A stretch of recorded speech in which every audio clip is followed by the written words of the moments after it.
Madam Speaker. Thank you, members. It has been moved and seconded that the minutes dated the 11th November 2025 be approved as the minutes of this House. Those in favor say aye. Those opposed say no.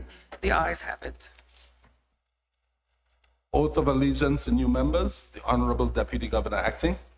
I invite the Honorable Deputy Governor acting to take the oath.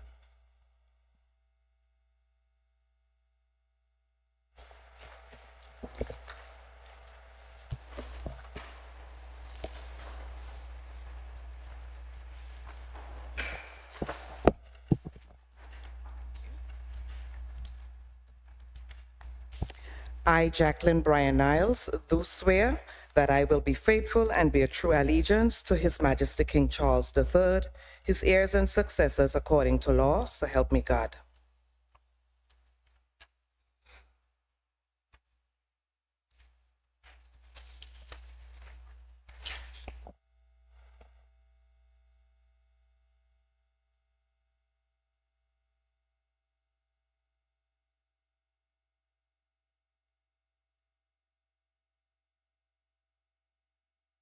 Members, let us welcome our Honorable Acting Deputy Governor.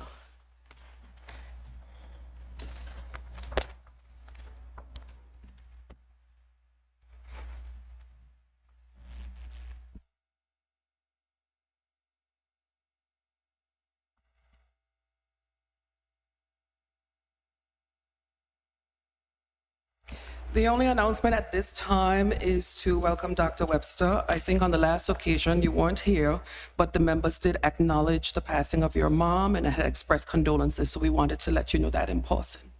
Welcome back.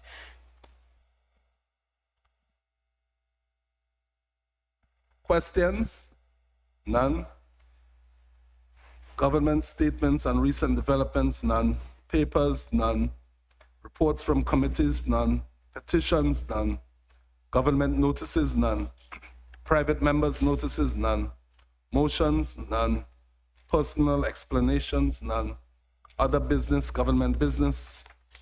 A bill for appropriation 2026 Act 2025, second reading, the continuation. Members, as you recall on the last occasion, today is the adjourned date for the continuation of the debate on the appropriation bill. Before I invite the Honorable Leader of Opposition to respond, I do wish to place on record that the Honorable Leader of Opposition and the members of Opposition did put forward a position as it relates to the time allocation that I've proposed. Because we are streamed live as well, I would want to ensure that the public understands what is before us today. Today is reserved for the debate commencement, and pursuant to Standing Order 64, the rule provides that before and when a member rises to move a question which stands in their name, the Speaker, with the consent of the majority of the Assembly, may fix the total time to be occupied in the debate and may adjourn the debate from time to time. On the 12th of November, I did circulate a schedule. I believe all members would have received it. I'm not sure if the Honorable Deputy Governor has seen it as yet, but it was a proposed schedule with respect to how the debates will be conducted over the next 3 days. We have allocated 3 days, commencing today at 9:15, wherein the Leader of Opposition would be allocated 2 hours and 10 minutes for his response, and each member thereafter allocated 1 hour, with the mover allocated 1 hour to reply. I believe that is the opposition's position, that there ought to be no limits. Is that the position still today? Sure. Madam Speaker, thank you, and good morning to you, Madam Speaker. Good morning to the members of the House, to the staff, to the listening public, those in the gallery. Madam Speaker, I would choose this opportunity to thank all the members, yourself and others, for wishing condolences on the passing of my mother, and also wish condolences to the single island-wide electoral district member, Evans McNeil Rogers, on the passing of his sister. Madam Speaker, I stand in opposition, representing the opposition members in asking that there be no time limits for debate on this budget. Madam Speaker, it is unprecedented in the Anguilla House of Assembly to have time limits on budget debates. This is the most important, in fact, the single piece of legislation that has come to this House in this sitting that has such a large impact on Anguilla and its future. And I think that to have time limits, Madam Speaker, even though we know that we may want to contain the member for District 5 of Road North because he has been somewhat eloquent in his dissertations previously regarding this administration's failings. I think it's 2 out of 43. I think it is undemocratic, Madam Speaker, for time limits to be placed on a bill of such magnitude. 40 pages of a budget address, multiple more pages of the estimates. I think that it is necessary for us as opposition to be heard. 593 persons from District 1, Island Harbor, have asked me to represent them and to be robust in my debate, Madam Speaker. And I think to limit us would be unconscionable, unprecedented, and undemocratic. I know that, Madam Speaker, there was a former Speaker of this House that limited persons, called them strangers, from entering this House of Assembly. History would not be kind if you, Madam Speaker, was to restrict the debate on such an important bill. I thank you, Madam Speaker. Thank you, honorable Also, member. Before you, Sure. Madam Speaker, I'll also ask that there be no set order of appearances. I would not like to be the first to go on this matter. Thank you. And I recognize that, honorable leader, but you speak on one hand about tradition, and the tradition has been, but as you desire. Just to respond to you with much respect, Standing Order 64 is part of the standing orders that was passed under a previously constituted House. It was passed in 2021. It isn't a new rule. It might not have been enforced, but it isn't a new rule wherein the Speaker can manage the process of the budget and allocate time. So I'll put that on record. What I also want to put on record is a response that I did send to you, which I believe you would have shared with your opposition members, and I did copy to the members of the government. I wrote to you on November 13th, and I said, "Dear Honorable Leader of Opposition, I acknowledge receipt of your letter dated 13th November 2025, setting out the opposition's position in respect of the proposed debate schedule for the Appropriation 2026 Bill 2025. Having considered the position set forth therein, I write to offer clarification on the proposed schedule. The proposed schedule does not in any way seek to restrict the democratic right of any member on any side. Rather, the proposed schedule seeks to ensure that there is an equitable distribution of time to facilitate comprehensive debate and efficient use of the Assembly's time. Equity requires that all members are given a fair opportunity to contribute to the debate. The proposed schedule provides substantial opportunity for the examination of the budget. One, for the second reading, which commences today, I have allocated 14 hours and 10 minutes for focused debate spanning over 2 days, with the Leader of Opposition allocated 2 hours and 10 minutes and each member receiving 1 hour. For the committee stage, which I dare say is a stage that's driven by the opposition, and the purpose is to ensure that the opposition has ample opportunity to examine the budget. For that stage, I have allocated an entire day, 7 hours on day 3 from 9 to 4 p.m. of dedication and entirely for the opposition's benefit to have a detailed line-by-line scrutiny of the appropriations. During this stage, members may question accounting officers and heads of departments directly on any aspect of the budget without the constraints of a formal debate. So I believe and I do hope that that addresses part of your concern about being restricted from your ability to scrutinize the budget, because as I understand, this would be the first time that heads of departments from all of the heads are going to be invited. I've summoned them under Section 54 of the Constitution Constitution, and they are to attend on Wednesday from 9 to 4. And as you'll see from the schedule, each department has 1 hour to sit on one side of the well and be questioned on each line item as it relates to the budget and the minister, respective to that. In total, this represents 21 hours of parliamentary time dedicated to budget examination, which is significant and allows the opposition adequate time for scrutiny. My decision to maintain the proposed schedule is fortified by established parliamentary precedent as set out in Chapter 21 of Erskine May's Treatise on Law, Privileges, and Proceedings and Usage of Parliament. Allocating time is a standard feature of modern parliamentary business management. The UK House of Commons employs very strict time limits proportionate to the size of the chamber.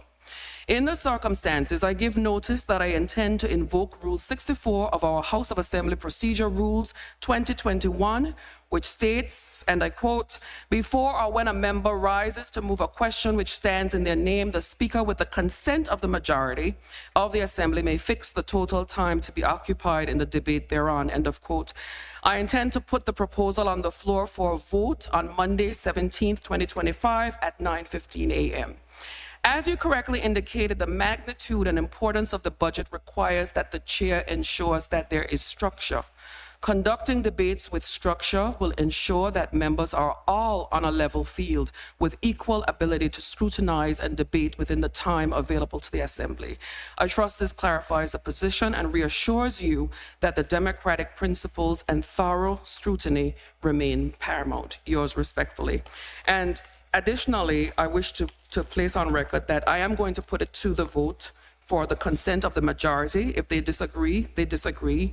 And what I'm proposing to do is to allow members, when they're at the end of the 1 hour allocation, if they require an additional 15 minutes to wrap up, that is allowed. There will be some degree of latitude, but it cannot be open-ended.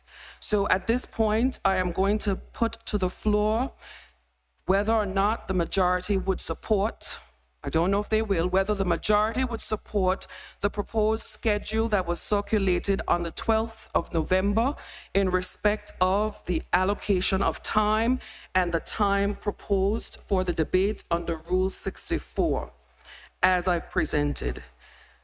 That is now before the floor.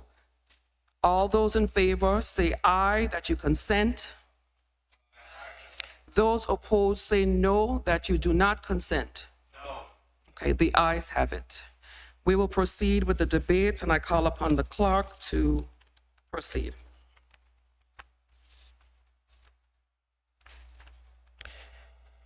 Yes, so does any member wish to contribute? I understand that the honorable leader does not wish to contribute first, as is the tradition. Does any member wish to speak to the budget and the bill that is before the floor? The chair recognizes the honorable member for Road North. Good morning, Madam Speaker. Thank you. Good morning to honorable members on the other side of the aisle. Trust you had a great weekend. Good morning to all those listening, whether it's Radio Land, Wide Web, Facebook, YouTube, wherever. Madam Speaker, thanks for giving me this opportunity to speak on this 2026 budget that has been laid before this honorable House. Madam Speaker, when I was looking at the debate, at the budget, listening to the Honorable Premier present the budget, going through the figures that was presented to us, I looked at the budget as first a husband, father, uncle, community person. Then I looked at it as a parliamentarian. Because the first thing I want to see from the budget is what is it doing for us as a people? How is it propelling Anguilla as a nation? Then I look as a parliamentarian to see how this budget might put us back to where we were in 2020, at least on the path back to 2020. Because as a parliamentarian, my job is to ensure scrutiny of such things as the budget. And I will start, Madam Speaker, by saying the good thing about this budget is that 90% of this budget is a PM budget. So that's the good of this budget. So we are off to a good start. But I was listening to a presentation, a part of a presentation by the former Honorable Premier, Mr. Victor Banks, when he quoted Joan Chittister, and he said the purpose of leadership is not to make the present bearable, but to make the future possible. And if I was a pastor presenting a message, that would be the theme of my message. The purpose of leadership is not to make the present bearable, but to make the future possible. So, Madam Speaker, I'll start with some historical context. In 2020, our debt ratio was 274%. That means that we had 3 times more debt than what money we was making annually. So let's just say we were making $100 each year, we had $300 of debt. Just by that simple maths, we know we were not in a good place. The benchmark, by the way, Madam Speaker, is 80%. Our debt service ratio was 29%, meaning again, for every 100 of that dollars that we make, 29 was going to pay our debt. And our liquid assets was 0.21%, less than 1 day, and that represents our reserves. Madam Speaker, in 2020, things were so bad that when the then Honorable Premier presented the 2021 budget, the then members of opposition were so ashamed of how they left the country, so ashamed of the box of frogs that they left for the incoming administration. None of them, not one of them, Madam Speaker, spoke at that budget debate. That's why I'm happy to be the first to get up and speak today, Madam Speaker. Because I, on the other hand, as opposed to that then administration, I am proud of the work that the APM administration did. I am proud of the shining, bright castle that this administration now brags about. Remember those figures I just spoke about, Madam Speaker? 274% of our debt ratio was going into paying bills. But fast forward to 2025, here we are. All over social media, you're seeing it. In record time, we having a budget. In record time, we are able to be here in November presenting a budget. And that is simply because from 2020 to 2024, there was an administration in power that did all the hard work.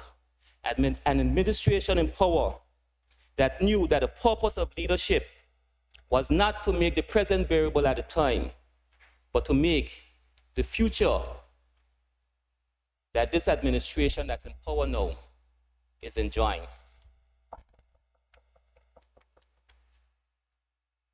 Madam Speaker, we were tasked with bringing those 3 benchmarks that I just spoke about, bringing them down.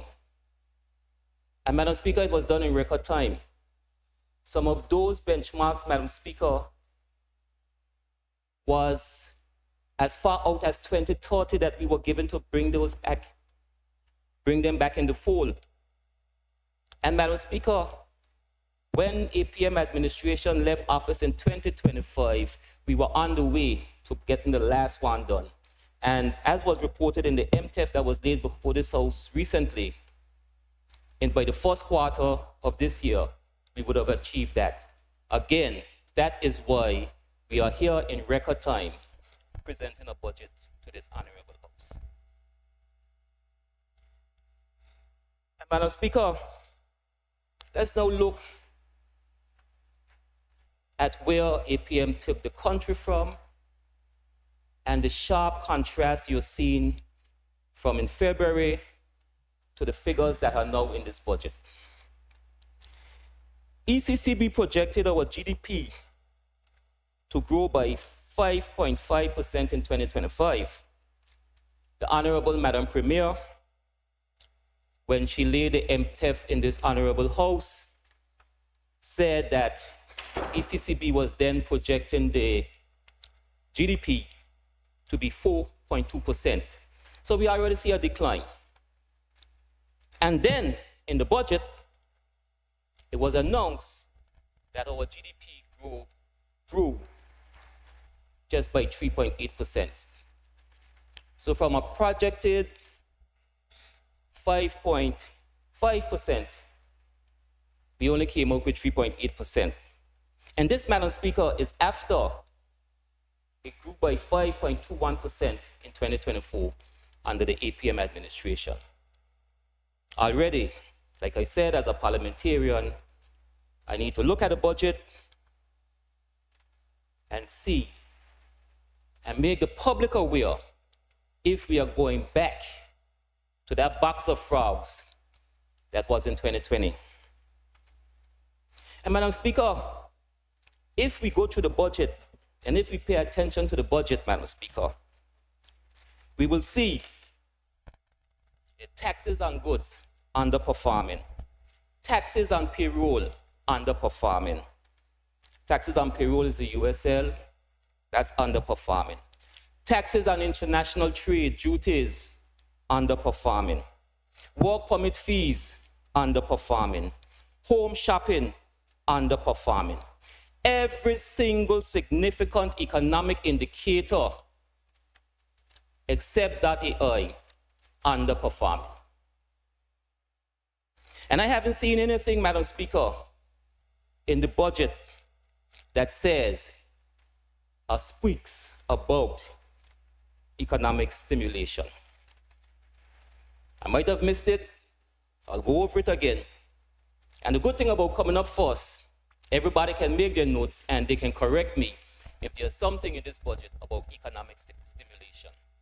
And I know 1.2 million was set aside for a national budget plan.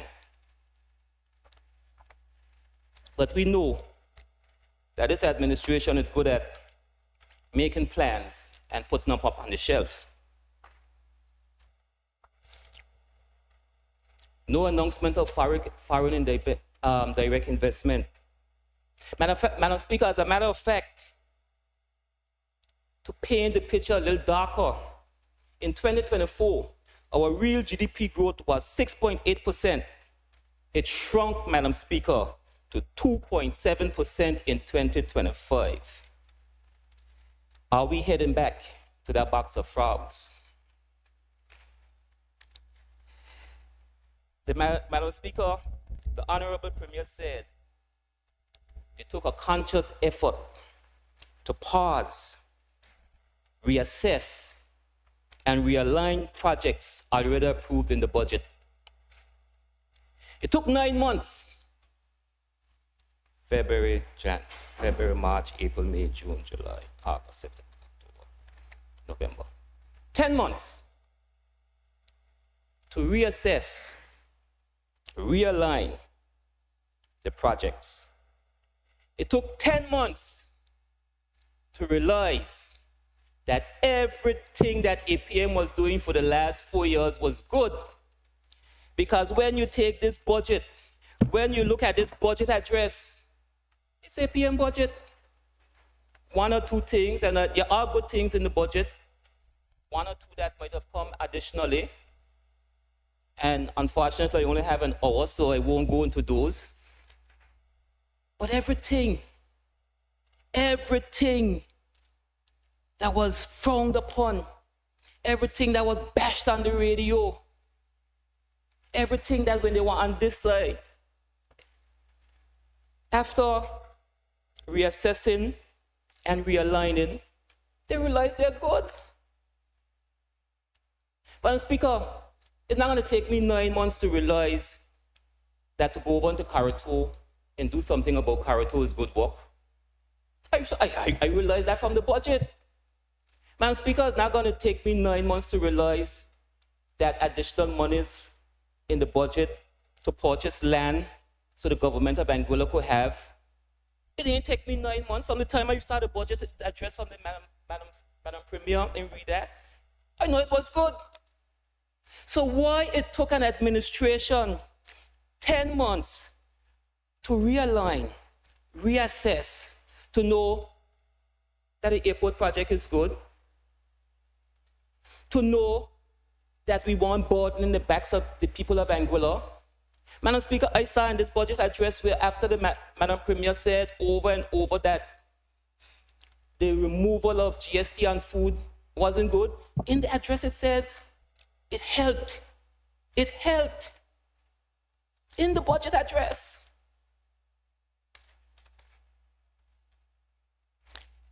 So it took 9 months to realize that the APM way was good. She also said, Madam Speaker, and when I say she, just forgive me, but just to keep the conversation flowing, I'm referring to the Honorable Madam Premier. I will try not to say she as much as possible, but just in the flow it might happen. But just have me excused if it do happen. But respectfully, I understand. So the Madam Premier also said they undertook a careful review of the capital budget to ensure value for money. And I'm happy. I'm happy because in change of administration, I'm happy to know that everything that we did, it was proven that it's value for money. Because here we are again, 90% of the budget, APM budget. I'm happy because the question of why the rush has shown that we were rushing in the right direction. It has shown that we were rushing in the right direction. We didn't need to slow down for a whole year. When we sit around the table, we knew what we were doing. 9 months to reassess, realign. And Madam Speaker, if you take up these two, look at them. If you take up the budget address from 2020, the 2025 budget address, lay it next to this, but you'll be like, I'm reading the same thing. It feels like you're reading the same thing. So I am a happy man today to see that they're on the right track with APM projects. I'm happy. And Madam Speaker, personally, and maybe I'll get this answer when I'm in the back speaking amongst my friends from the other side, I would love to know, at what point did you realize, hi, them fellows know what I'm doing? At what point did you realize that? At what point did you say, everything them guys were doing is good? It had to be a moment. I would love to know the one who came into the room and said, by them fellows know what I'm doing, you know. Them good. Let's take it up and run with it. I would really, really love to know at what point. We had a renewed sense of direction. But that renewed sense of direction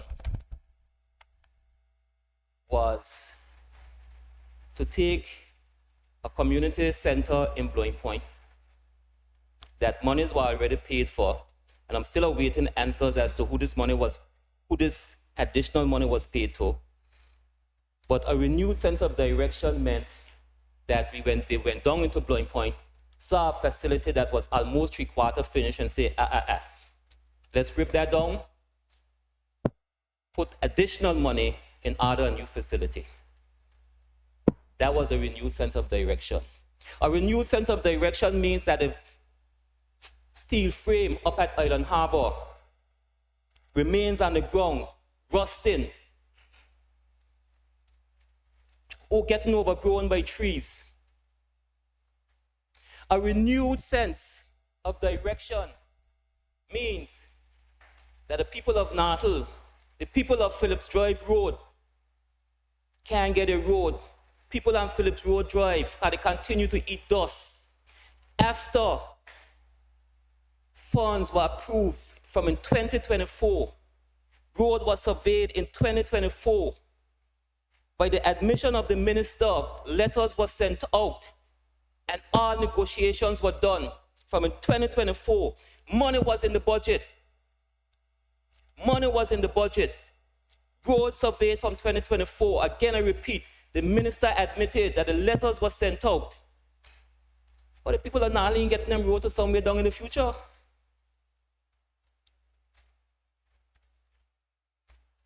A renewed sense of direction. And I'm sure anybody listening to me, if there's anybody up at this time and listening, would realize, wait, Blowing Point, the wind removal facility, Island Harbor, North Hill, but that is the district of Island Harbor, Road South, Road North, that are represented by the opposition. Because if you go to the budget, everything else, every other capital project, full speed they're running with, full speed they're ahead with. But when it comes to North Hill, that is represented by a member on this side. Not are you. Not are you people of North Hill. Surveyed, budgeted,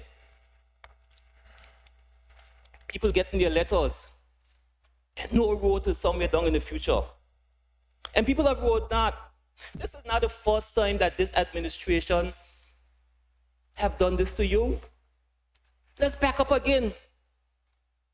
Let's go to pre-election 2020, when the AUF administration was then in power, when they sneaked just before election into the... On a point of order, Madam Speaker.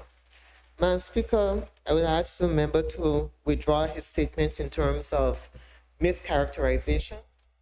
This administration was not in power until February 28th.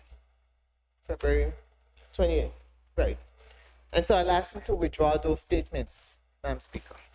Member, the statements in relation to the government prior, what the member is saying is that the characterization of what you're saying is attributed to another constituted government. Madam Speaker, respectfully, I said, this is not the first time an AUF administration have done that to the Nile people. Because in 2020, the AUF administration, they were in power up until June of 2020. Am I correct? No, Madam Speaker, the member said this administration, this current administration, and then he referred to a previous AUF administration, differently constituted. Member, wait, allow her to make a point of order. So the point of order that she's making is that you refer to this as in this constituted AUF government. So just clarify which government you're referring to. So this current administration denied the people of Road North Hill and Phillips Drive a road. This current administration. When is it denied? Again, I repeat, Madam Speaker, the road for North Hill and Phillips Drive was approved in the 2025 budget. Was approved in the 2025 budget. The road was surveyed. I asked a question of the Honorable Single Island White member, Mr. Vanterpool, about the road. The Honorable member replied, Madam Speaker, that the road, while it was surveyed and budgeted in 2024, since they came into office, they've now sent letters to all the landowners. All the landowners that are going to be affected have agreed. But the road will not be in this budget. It's for a budget somewhere down the road. Everybody has agreed to that. Am I clear on that, Madam Speaker? Go ahead, I'm not the one Good. to rule on the points you're I making. If it's continue to objectionable, say- someone will I object. continue to say, this is not the first time that an AUF administration have turned their backs on the people of Road North. In 2020, just before the 2020 elections, that the AUF administration at the time went to Old Tech, because at that time you couldn't be making no major decisions prior to an election, went to Old Tech and approved a marina down in Sandy Ground that not a soul in Sandy Ground knew about. That's what that AUF administration doing. So all I'm doing, Madam Speaker, is letting the people of Road North know that this is not the first time that the AUF administration have turned their back on them. It's a pattern, Madam Speaker. And Madam Speaker, in 2020, I think they did that in June. Elections was early June they did that. Elections was in late June. Went through a whole campaign season, rostrum night after night, and at no time was it mentioned that there's going to be a marina down in Sandy Ground. Not once. And at that time, there was a member of that administration from Road North, and they still did that. So imagine what they're going to do when if I don't be looking at these things carefully.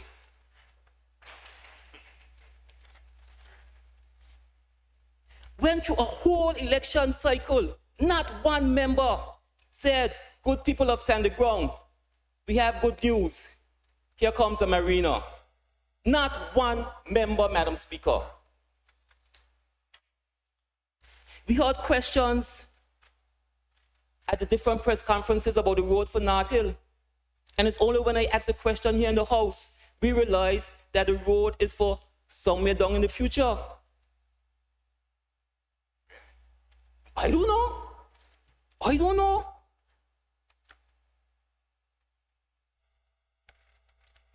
So, Madam Speaker, it's important. And I've built a little reputation, Madam Speaker, and that might be a big reputation. I've built a little reputation on presenting the facts as much as possible. I do it on the radio, I get challenged all the time. Madam Speaker, in the last few months, I've been told that I've eaten parrot bam bam. I've been called loquacious. I've been called a nincompoop. I've been called a stooge. But you know one thing that I've never been called, Madam Speaker, in all that time? A liar. Because every time. So when I go on the radio, Madam Speaker, if I come in this House of Assembly, Madam Speaker, and I said the AUF administration is looking to pay a ghost company, it's not a lie. When I say there's a company that owed $3.5 million for that AI, it's not a lie. When I say they want to pay $500,000 for a court case that we didn't lose, it's not a lie. And if it was a lie, somebody would have got up on a point of order. Proof again, it's not a lie, Madam Speaker. Madam Speaker, this budget has a $73 million deficit. $73 million deficit. And someone might say, well, Prince, sorry, that's what most people call me. Well, Prince, last year you were presenting a budget that had a $25 million deficit. But the difference was then, you guys this administration have tripled it, and they have tripled it when every major economic revenue earner is down. So you've tripled the deficit when all our revenue streams are going the other way. Deficit going this way, revenue going that way. You see how we could be heading back for that box of frogs? In the little travel here and there that does get you back to the position of boxing frogs that the people of Anguilla are worried about, you know. It's these major decisions that get us back to the box of frogs. And we are looking at a $73 million deficit. And there's two things I want to highlight for the general public. One, we have knocking on our doorstep a case by the NBA and CCB depositors, overseas depositors. A case that at one point in time we heard is not going to be a problem for the people of Anguilla.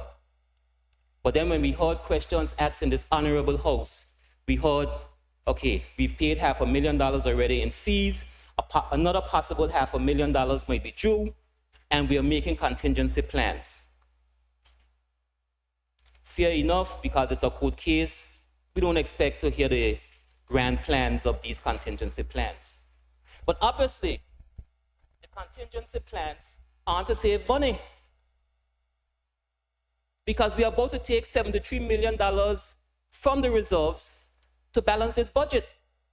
So we definitely could agree as a public, as a father, husband, son, community member, we can agree that one of the contingency plans is not to save the money. That we agree. And number two, you might say, oh, we're going to have a good tourist season. We're going to have a good tourist season, so you know that might prop up the shortfall. You know when they say, Madam Speaker, when your neighbor's house is on fire, wet yours? Our neighbors down in the south, there's training sessions by the US Naval Forces. They're down in the south. President of Venezuela is getting his troops ready. All it takes is for one thing to pop off, and our zone of peace is no more. That's all it takes. And as if the warships aren't enough, we had a GST tax in place, Madam Speaker. So we talk about having a good tourist season. Madam Speaker, on a point of order, State your point about the member was misleading, and I wish for him to make a correction based on his figures, his deficit figures that he quoted. In the budget of 2025, the proposed deficit was 59 million. Go back and check the numbers.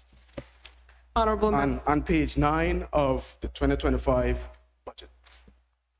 Honorable Member for Road North, do you have a copy of the 2025 that the member is referencing?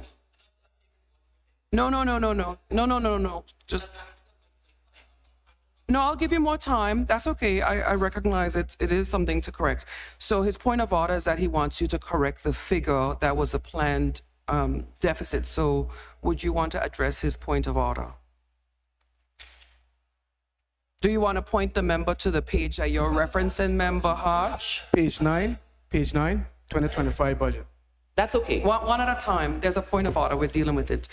You're indicating that the figure is incorrect, and the page that you're referring to is page what? Page 9. Of the 2025 budget.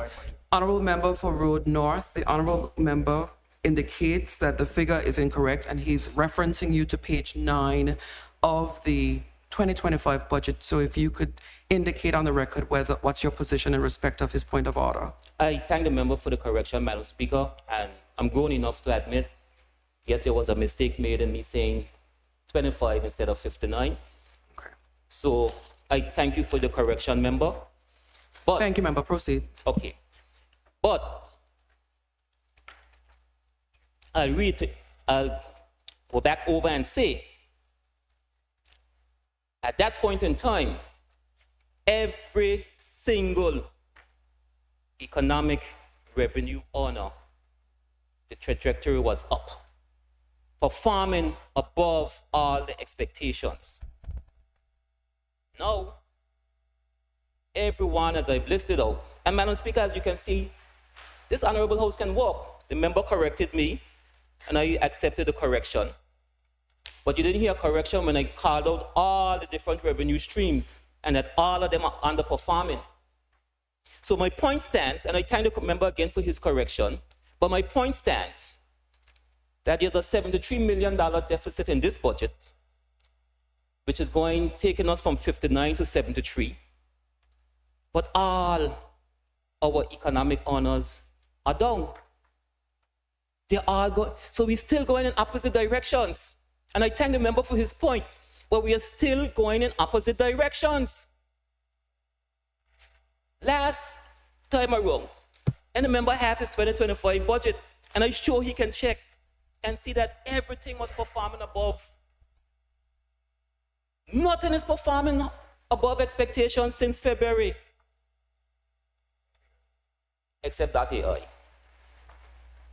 ECCB went from saying buys in Anguilla, leading the ECCB areas. You guys can have a 5.5% GDP growth. Turn around, down to 2.7.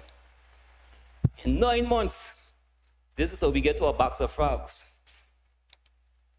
But Madam Speaker, the other point I was making before the point of order was, when it comes to our tourism season, we had something called the Goods and Services Tax that this new administration took away and replaced with 2 new taxes.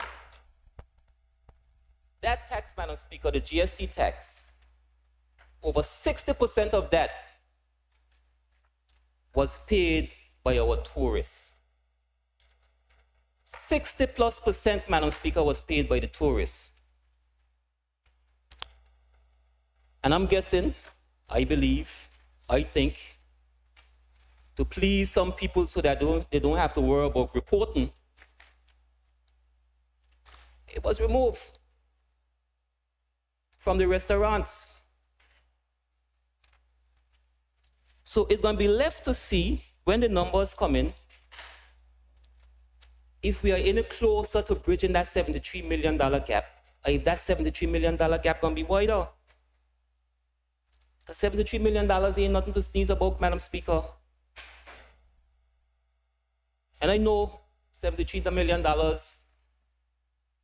might not look like a lot to this administration because they came in at a time when there was milk and honey and the rivers were flowing with that AI money. And let's speak about that AI for a second. And my good friend who made a point of order, the honorable member, in his wisdom, Madam Speaker, in his wisdom, back when he was part of the APM administration, saw that, hey, this daddy ain't managing well. In his wisdom, I'm giving him credit. He started the process. He saw that, hey, we ain't getting what we should from this daddy AI. And we went ahead, put it out to tender, and it was a big stink. Social media, from these other side, at the then opposition, nice was made. $219 million that AI bringing in this year. Projected to $257 million next year. Compare that to the former manager of the .ai who owes government $3.5 million on record from the MTF that was laid in this house by the Honorable Premier. People of Anguilla, you are getting that? For years we got this .ai and it's growing. You've seen all these stories all over. .ai is transforming this tiny island in the Caribbean. But yet, government of Anguilla owed money. But now, for 2025, $219 million, almost double what was projected. $257 million projected for next year. And Madam Speaker, in all the talk, I remember, Madam Speaker, one time we were discussing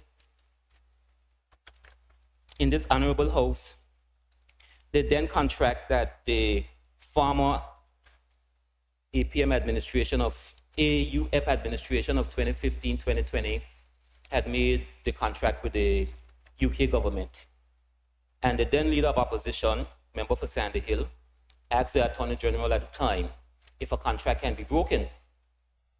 And the Honorable AG, understandably, said, yes, the contract can be broken. But if that contract was so bad with that AI that we keep hearing all about the place, this contract is bad, that contract, this, that. No movement, no movement, no movement, not even a little shuffle.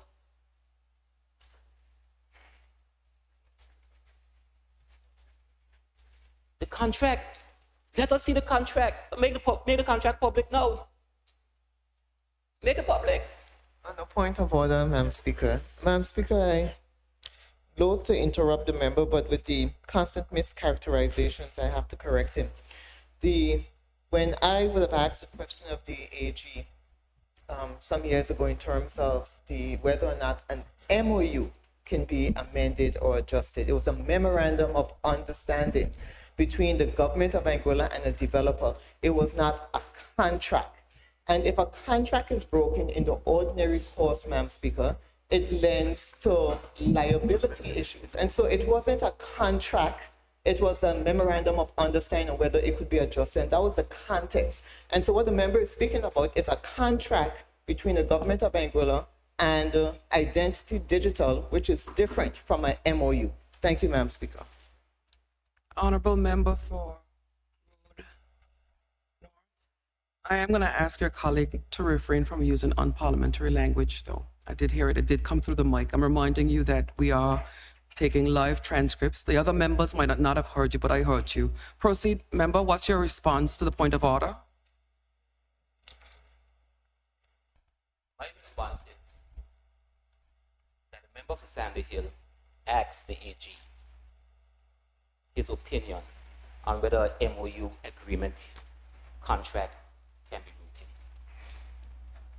broken. Okay, you accept her position that she said the I accept MOU her and not a I contract? accept her position, Madam Speaker. I accept the position. Okay, so you'll just clarify it okay.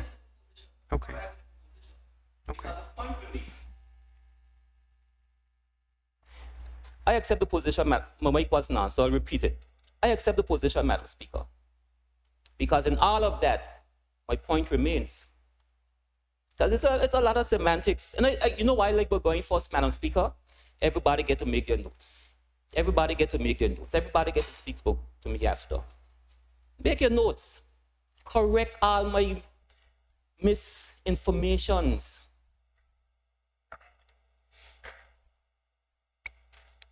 And Madam Speaker, the point remains that there was a lot of noise made about the contract. Show the contract. Make the contract public. Let us see what's in the contract. Here we are, 9 months after we have reassessed, we have realigned, and the public still haven't seen the contract. That brings me to another point from 9 months ago, Madam Speaker. In this 2025 budget, Madam Speaker, because this is supposed to be a people's budget, and I'm getting to the point of to show the people of Anguilla, or to ask the people of Anguilla if they really think that this is a people's budget. In the 2025 budget, Madam Speaker, there was a bulk petroleum levy tax that, again, members from this side, and I could distinctly remember my cousin, the honorable member from Sandy Hill, saying, this is going to break the backs of the people of Anguilla. This is going to cap prices.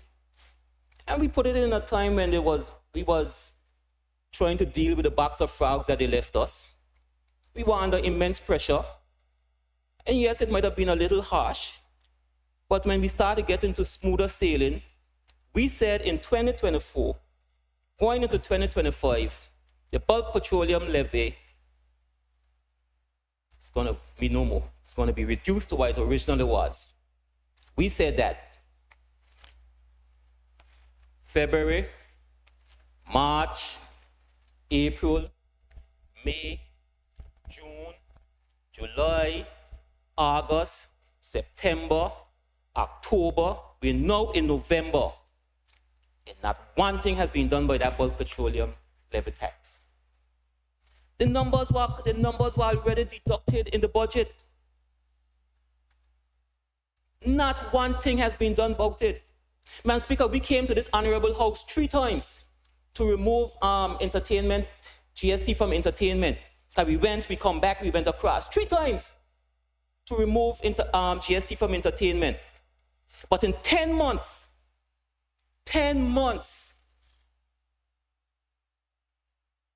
we ain't touched the bulk petroleum levy. Somebody forget it? Because that 43 that the Premier spoke about earlier, it's in that 43. That 243, it's in that 43. But it hasn't been removed. But then we seen on social media a people's budget. A people's budget. So this is a people's budget. Madam Speaker, the APM administration, through the Amateur Athletic Federation, in discussion with World Athletics, basically got Anguilla on the short list to get a track and field. You know, there were a lot of discussions about where this would go. World Athletics originally said, hey, we need it on an existing track area. Everyone knows our existing track area is the Webster's Park. Understandably, cricketers had an issue with that. Understandably, if we wanted to put it there. So we searched, we looked for lands all around. Came up with the idea, hey, let's use the lands adjacent on the other side of the park, on the other side of the road. President of World Athletics came down, look at it, say, okay, good, you can walk, start the process. Now, I'm not going to jump ahead and say what is what or what is what, but I know the land is being plowed up now. The land for the track and field is being plowed up now. And then in a recent interview, recent press conference, I heard that the focus is now going to be on a 200-meter track. So let me understand something, Madam Speaker. Growing up in Natal, we had a saying back in the day, you could fool Horta, but you can't fool Gabe. People from Natal will know that. So let me understand something. A facility for the community in Blowing Point. And let me back up even a little bit more. The Anguilla Amateur Athletics Association is affiliated with the world body, World Athletics. The Anguilla Amateur Basketball Association is not affiliated with FIBA. The same thing with Olympics. We missed that window way back then. That's just way back then. Same with Olympics. So we are saying a community court in Blowing Point, built for the community so they can have a space to play, to meet, you know, have their little recreational games, does not meet international standards. So we're going to knock it down and make it international standards. But we have a governing body where the president of that association, World Athletics, came to Anguilla, agreed that we could walk a 400-meter track here. But instead of that, we're going to a 200-meter track. I mean, how that makes sense? Because neither Gabe nor Horta could understand that. I've been to that facility. I made videos because the honorable member for West End challenged me to go and look at it. And while we're talking about buildings that are good that are good and not good, and buildings that need to be knocked down, there was also a lot of hoobabaloo about that edifice down there in the valley, the Lansam Bowl Cultural Center, where everybody who came to this island for Summer Festival 50 and 51, whether it's on social media or whether it's on interviews, this place is the best of the kind we have in the Caribbean. But we heard all over this, that. One commentator called into a radio program and said, but you mean if a little earthquake come, the place gonna fall down? But yet, in this 2026 budget, we're seeing that they're putting $500,000 to go to put offices upstairs. I confuse. I confuse. So let me go over these things again. We have an affiliated body. So you're going to take away our international track and give a non-international track. But you have a community center that ain't affiliated. You're going to knock that down from what's there to give them an international facility. The ground floor of the Lance and Bowl Cultural Center ain't good, but you're going to put them on the offices upstairs. Gabe and Horta will be confused. Will be. Madam Speaker, food security. Food security. A lot about is always being said about food security here in Anguilla. And going through this budget, I didn't see much for food security. And I'll explain. Because for the last couple of years, the minister responsible for agriculture, the Honorable Quincy Gomes Marie, fought to make sure that we had substantial amounts in the budget for food security. Got it up to $2 million, Madam Speaker. But this year it cut. It's reduced. So this is supposed to be a people's budget. Ignore the people of Violet Harbor, Blowing Point, North Hill. Ignore the people who run track. Now you're ignoring people who supplying the food. Because if you cut from $2 million and you carry it downwards, well, you ain't serious about food security. And then to announce in the budget address, we're going to go to the UK and have conversations. But you forget your own, it starts in your own backyard now. Backyard farming, it starts in your own backyard. We ain't fixing our backyard, but we want to create links in the UK.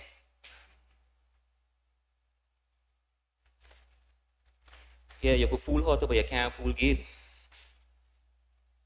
We gonna make links in the UK, but here where we control our own destiny, where we sit around the table and create the budget, where we decide the focus and where our trust goes to in terms of the budget. We ain't bothering with it. $2 million, we reduce it. We reduce it. That ain't making sense to me, Madam Speaker. Madam Speaker, again, this is supposed to be a people's budget. The ministry that's responsible for dealing with all our people, that deals most direct with people, that ministry, Madam Speaker, is the Ministry of Social Development and Education. That deals with education, our young children. That deals with all our vulnerable populations, Madam Speaker. That ministry. $42 million of money you spend for the budget. $42 million in a ministry that has to deal with all our ills, Madam Speaker. You know how much that ministry get? $2 million. $2 million. And then come everywhere on social media of people. Who people? Who people? So, and the people of Island Harbor, and the people of Blowing Point, and the people of North Hill, and the young people who run in track, and it definitely, vulnerable people. It ain't our students. Because $42 million, and we decide the people that it needs to go to, we're going to put in $2 million. For context, Madam Speaker, last year, that ministry made up 23% of the overall budget. This year's 18%. So technically, we're making a cut to the people. Welfare, overseas, medical overseas travel, all those things, Madam Speaker. I remember there was a big noise. Oh, they didn't want to fly out because the budgets were busted so bad we couldn't do anything about it. But we say, okay, wait around, budget time came around, we moved that from 1.3 to $3.5 million. Now, you would expect, okay, since they said that there was so much noise made, move it up. Nothing, $2 million, okay, 42. And then we say people's budget. We say people's budget. Madam Speaker, in that ministry, we moved public assistance from 11.2 to $14 million. See, that's already over $3 million jump last budget cycle. $3 million here in that one jump. Training and scholarships from 3.6 to 6.2. Another $3 million. That's $6 million. Medical overseas travel, 1.3 to 3.5, another $2 million. Almost $10 million. But this administration, the one that claims that they care about people, the ministry that, to me, deals most hands-on with people, and not just the people, our most vulnerable people. And nevertheless, $2 million over 42.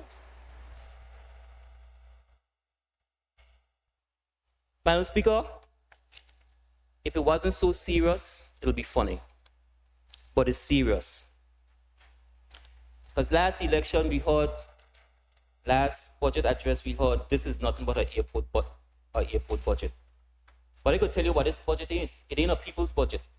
Because you go through this budget, you don't see where they're going for the needs of people. Like I said, people of Island Harbor, forget are you. People of Blowing Point, forget are you. People of Natal, forget are you. People, farmers who provide the food, forget are you. People who run track, forget are you. Our most vulnerable, forget are you. At this rate, being I have nobody else to forget.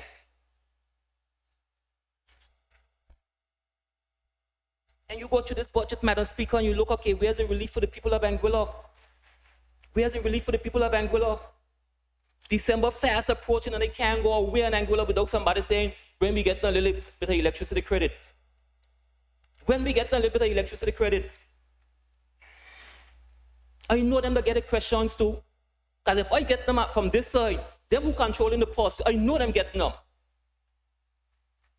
But people of Anguilla, the way budgets work, usually little electricity credit, unless I know a secret, people of Anguilla. The way that electricity credit works is you gotta have leftover money. You know, you see all them economic drivers that I was talking about that are down, that all of them are down.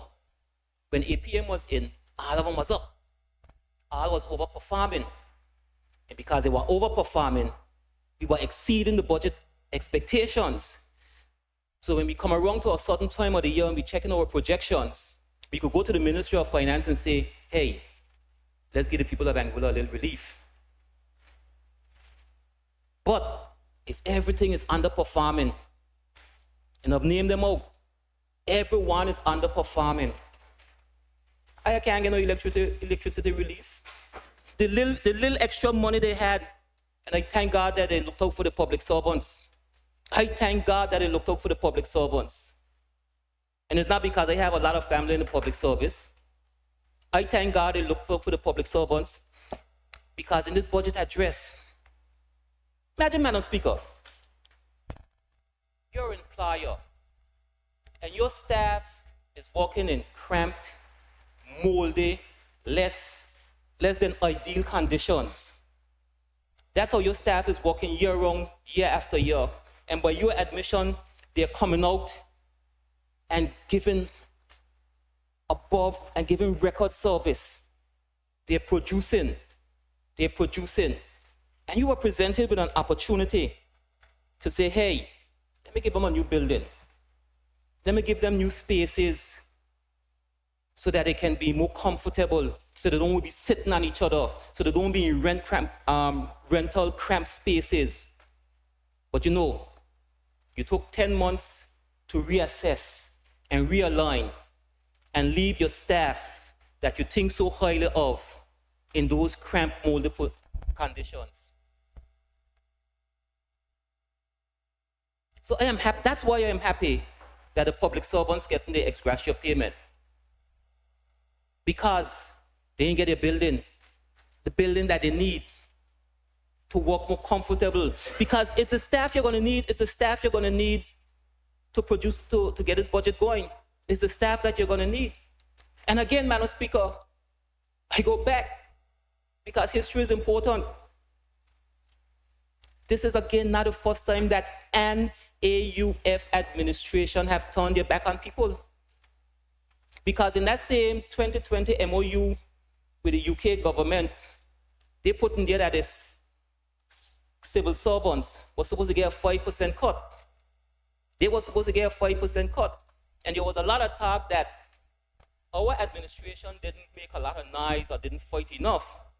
But I know one of the things the Premier and his team fight for and fought hard for was to make sure that that 5% cut didn't come. And that because at that time, Madam Speaker, the public service was carrying the entire economy on its back because everything was shut down. Everything was shut down. But during a debate in this honorable house, the then member, he's a single island-wide member, Mr. Rogers now said, cut it! Cut them 5%, take it out. That's how we thought about the public service then. When one administration fought hard to say, hey, you guys got cuts from 2008. One administration fought hard to make sure that those cuts were reversed. The other administration said, cut them salary. When one administration saying, hey, we need a salary review, you guys are operating on 2008 salary in 2025, almost 2 decades. Not a raise have been looked at. When one administration is saying, you guys need a raise, you guys need to be better compensated, the other guys will say, cut the money, take away the money. But then, you're hearing in interviews and in press conferences, hey, we need to get the money for the health authority, the farmer health authority. And I agree 150%, because nobody should be left behind. Nobody should be left behind. But what I'm saying, and I want to find out, and again, I know one of my good friends, either the single island-wide member, Mr. Vanderpool, or Mr. Hodge, them are 2 good friends. Gonna tell me in the back when the eyes opened up and they said everything that APM doing was good. One of them gonna tell me. Member, do you wish for your additional 15 minutes to wrap up? I'm gonna wrap up short. I'm gonna wrap up. It's gonna take 15 minutes. No, I'll give you an additional 15 minutes, but that is the hour. But go ahead, wrap up. Yeah. But one of them are gonna tell me, Madam Speaker, and I promise them I won't speak about it on the radio, because we have an agreement. We don't talk to each other all the time. Member said I should stop begging. No, I ain't gonna stop begging. You know what I'm gonna keep begging for? Yes. The people of Road North. Because the people of Road North want them road. People in Road North want electricity credits. They want them. They want them. It is not handout. It's not a handout. It's our duty as an administration when we are doing good that everybody does good, not just the public servants. Everybody needs to do good. The public servants get a little thing with the ex gratia coming up at the end of the year. Help out the general population, man. Mr. Richardson, we Richardsons, we got good hearts. Talk to somebody out there, man. Talk to somebody. Sorry. Honorable member for Valley South. Talk to somebody out there, man. Make sure by the end of the year the people of Anguilla have a good Christmas. Make sure the people of Anguilla have a good Christmas. Because, Madam Speaker, look at I'm going to this 15 minutes. Madam Speaker, because the current administration is saying that they're not going to give back electricity credits because the plan is for renewable energy. But Madam Speaker, we know renewable energy ain't gonna happen next month, ain't gonna happen in 3 months. That's down the road, far down the road. We have to get a loan approved. You have to find lands. And even though, Madam Speaker, I was singing from that hymn sheet as well, that we need renewable energy. But of recent, after watching Hurricane Melissa, I think we all need to step back on this renewable energy. And I think foremost, government of Anguilla and Anglic should be focusing on putting our wires on the ground, Madam Speaker. That's where our focus should go to. Because it ain't if no more, it's when. When we are hit by another category 5 hurricane, and we don't have power lines, and we don't have solar panels, we up, you know what creek? We up that creek. So let's step back, because like I said, I was singing from that hymn book too with renewable energy. But I think we need to pause on renewable energy for a while and make sure we secure our lines on the ground, because I think that is more important than renewable energy right now. I think that is way more important than renewable energy, because we can't afford to lose our solar panels, our lines. Then we got double trouble. So I'll go from 6 months without electricity to a year without electricity. But Madam Speaker, I'm going to close up. And in closing, right? And I'll say this. I was proud to be part of the EPM administration. Administration, not team. I was happy, overjoyed, Madam Speaker, because I saw what it really took to look out for people. Because that was an administration that didn't care about being uncomfortable in the present, because we knew we were looking at the future. We knew that there was going to be a better day. In 2020, Madam Speaker, when we were taking our hard knocks in Dry Falls, when we had members crossing the flow, Madam Speaker, when I was getting phone calls and being offered money to cross the flow, Madam Speaker, we stood strong. We stood strong, Madam Speaker, because the goal wasn't for ourselves, Madam Speaker. The goal was to see a better Anguilla. We are now seeing progress on that better Anguilla. But there are decisions that are being made now. There's recklessness that has been taken in consideration now, Madam Speaker, that will take us back to the box of frogs. I've spoken to people who will say, let it happen. No, Madam Speaker. Are your husband, are your father, are your uncle, are your partner? I come from a community. My job is to make sure that the people of my community, and by extension Anguilla, that the decisions made in this honorable house are scrutinized. And I'm saying a $73 million deficit, when all our economic revenue drivers are down, I don't think it's wise. A $73 million deficit, when that partner guard, he worships, park down south, is not wise. A $73 million deficit, when we have taken away 60% of taxes being paid by the tourists, is not wise. I thank you, Madam Speaker. Thank you, Honorable Member. And thank you for abiding with the time constraints. You will have plenty more time on Wednesday to drill down in the numbers, so I appreciate your cooperation. Does any other member wish to speak to the budget? I recognize the Honorable Member for West End. And then Honorable Member, at the same time, constraints do apply, 1 hour, and if you require an additional 15 minutes, you can indicate. Sure. Thank you, Madam Speaker. Madam Speaker, for me, it's always an honor to stand in this honorable house and to show gratitude to the people of District 7 for affording me this opportunity yet again. And I say thank you to the first female premier of Anguilla, who bestowed on me the ministries of Health, Tourism, and Sports, or the Ministry of Health, Tourism, and Sports. I'm grateful for that. We worked together since 2012, I suppose, leading up to the 2015 general election. And Madam Speaker, I'm proud of the leader that the honorable member is, and it's not a surprise. It's not a surprise.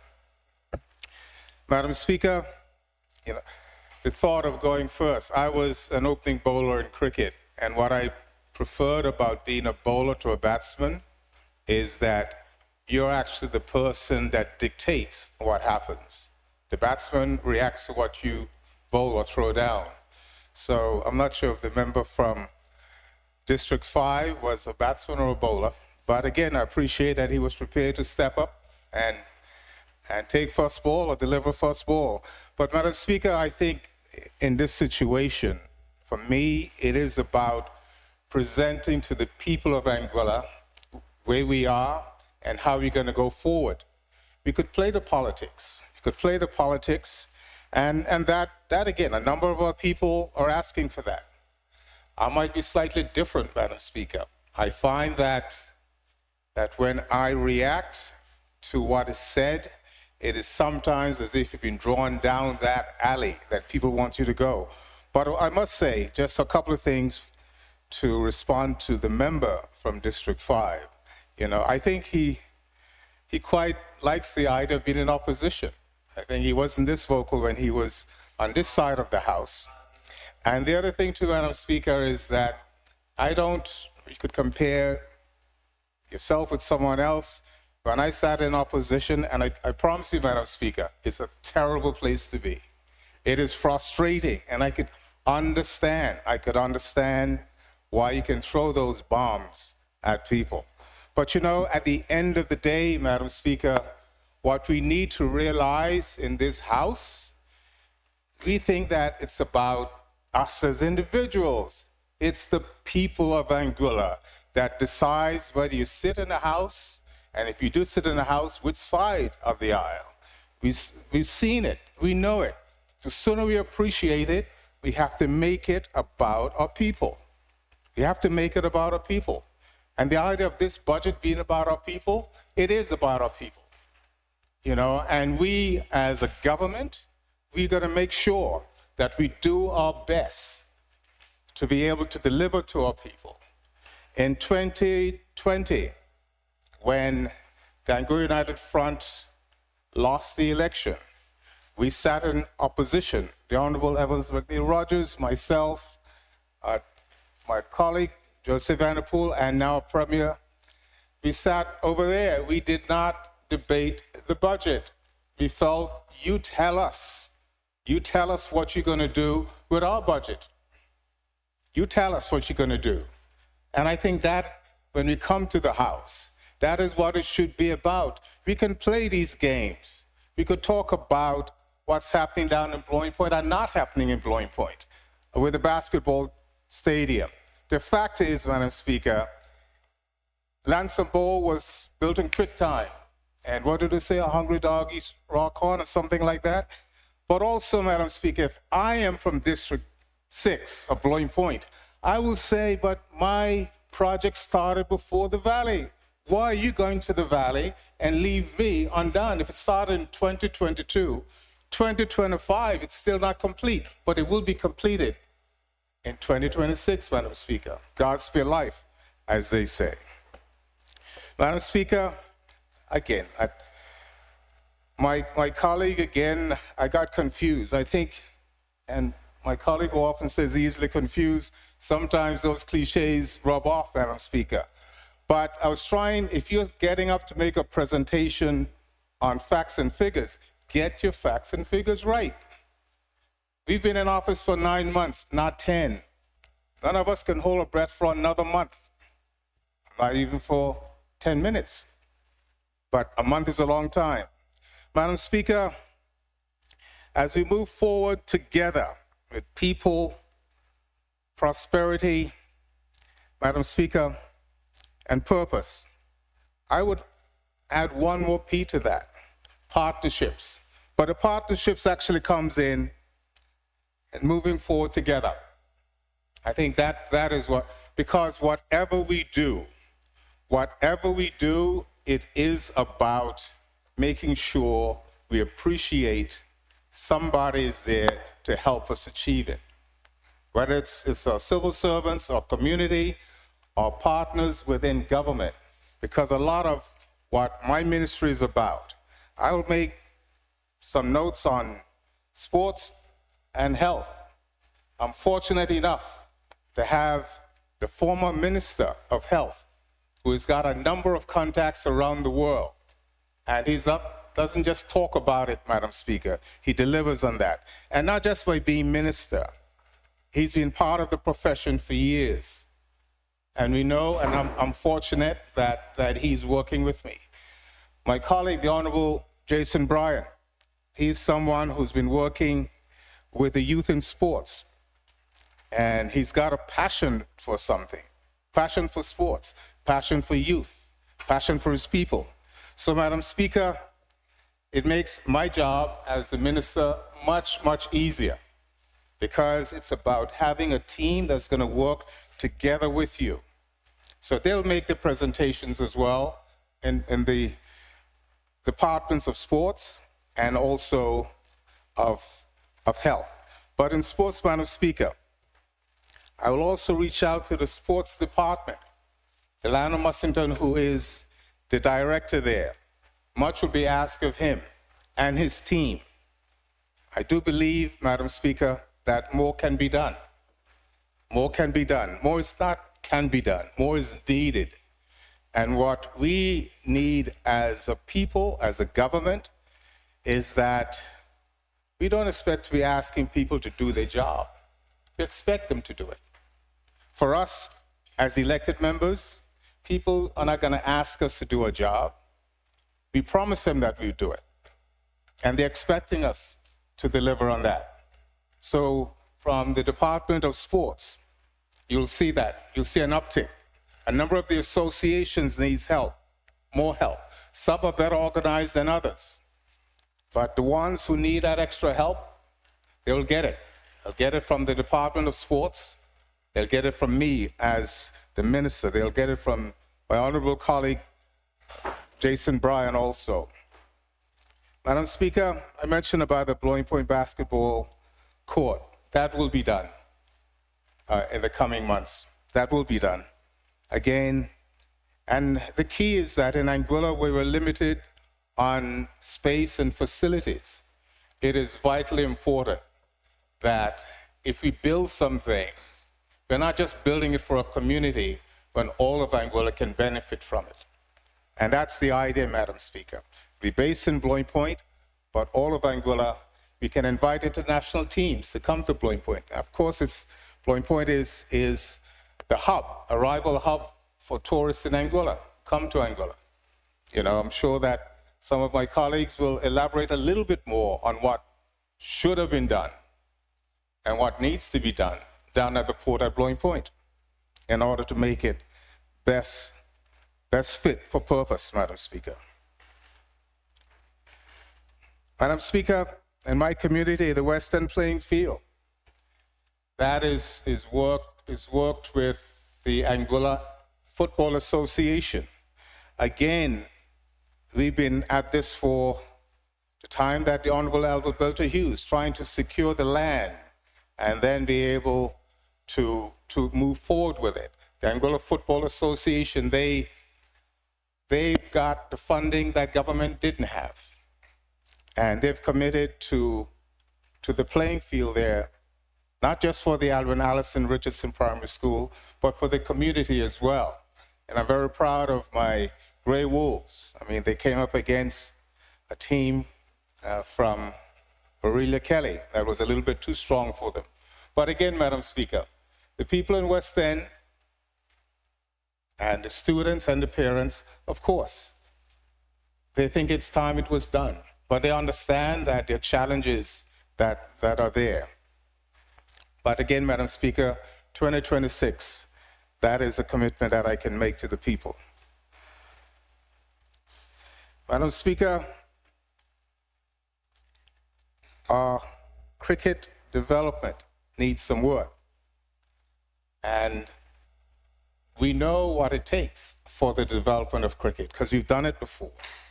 But in recent times, Madam Speaker, we've fallen by the wayside. There is some money in the budget for coaching. We need to have the cricket development in the schools, and it's primary schools, but again, especially at Campus Q, and my colleague Jason will talk a bit more about how we plan on creating a facility there where cricketers and golfers and multi-sports can take place. So again, that is something that as we go forward, the cricket pavilion at the Ron Webster Park was damaged in 2017. 2018, we, as part of the Anguilla tourism and through sports, I went to Lord's at a fundraiser. I was asked by the then president of the West Indies Board, Dave Cameron, to assist with organizing that. Some money was raised that was put into the development side, the nets and rollers and the likes. Honorable Premier or former Premier would have gone to England 2-3 years ago, got some money, but that money still hasn't been utilized. It will be utilized along with what us as a government can put together to make sure that that pavilion and players' dressing room is back and up and running. I mentioned the introduction of golf.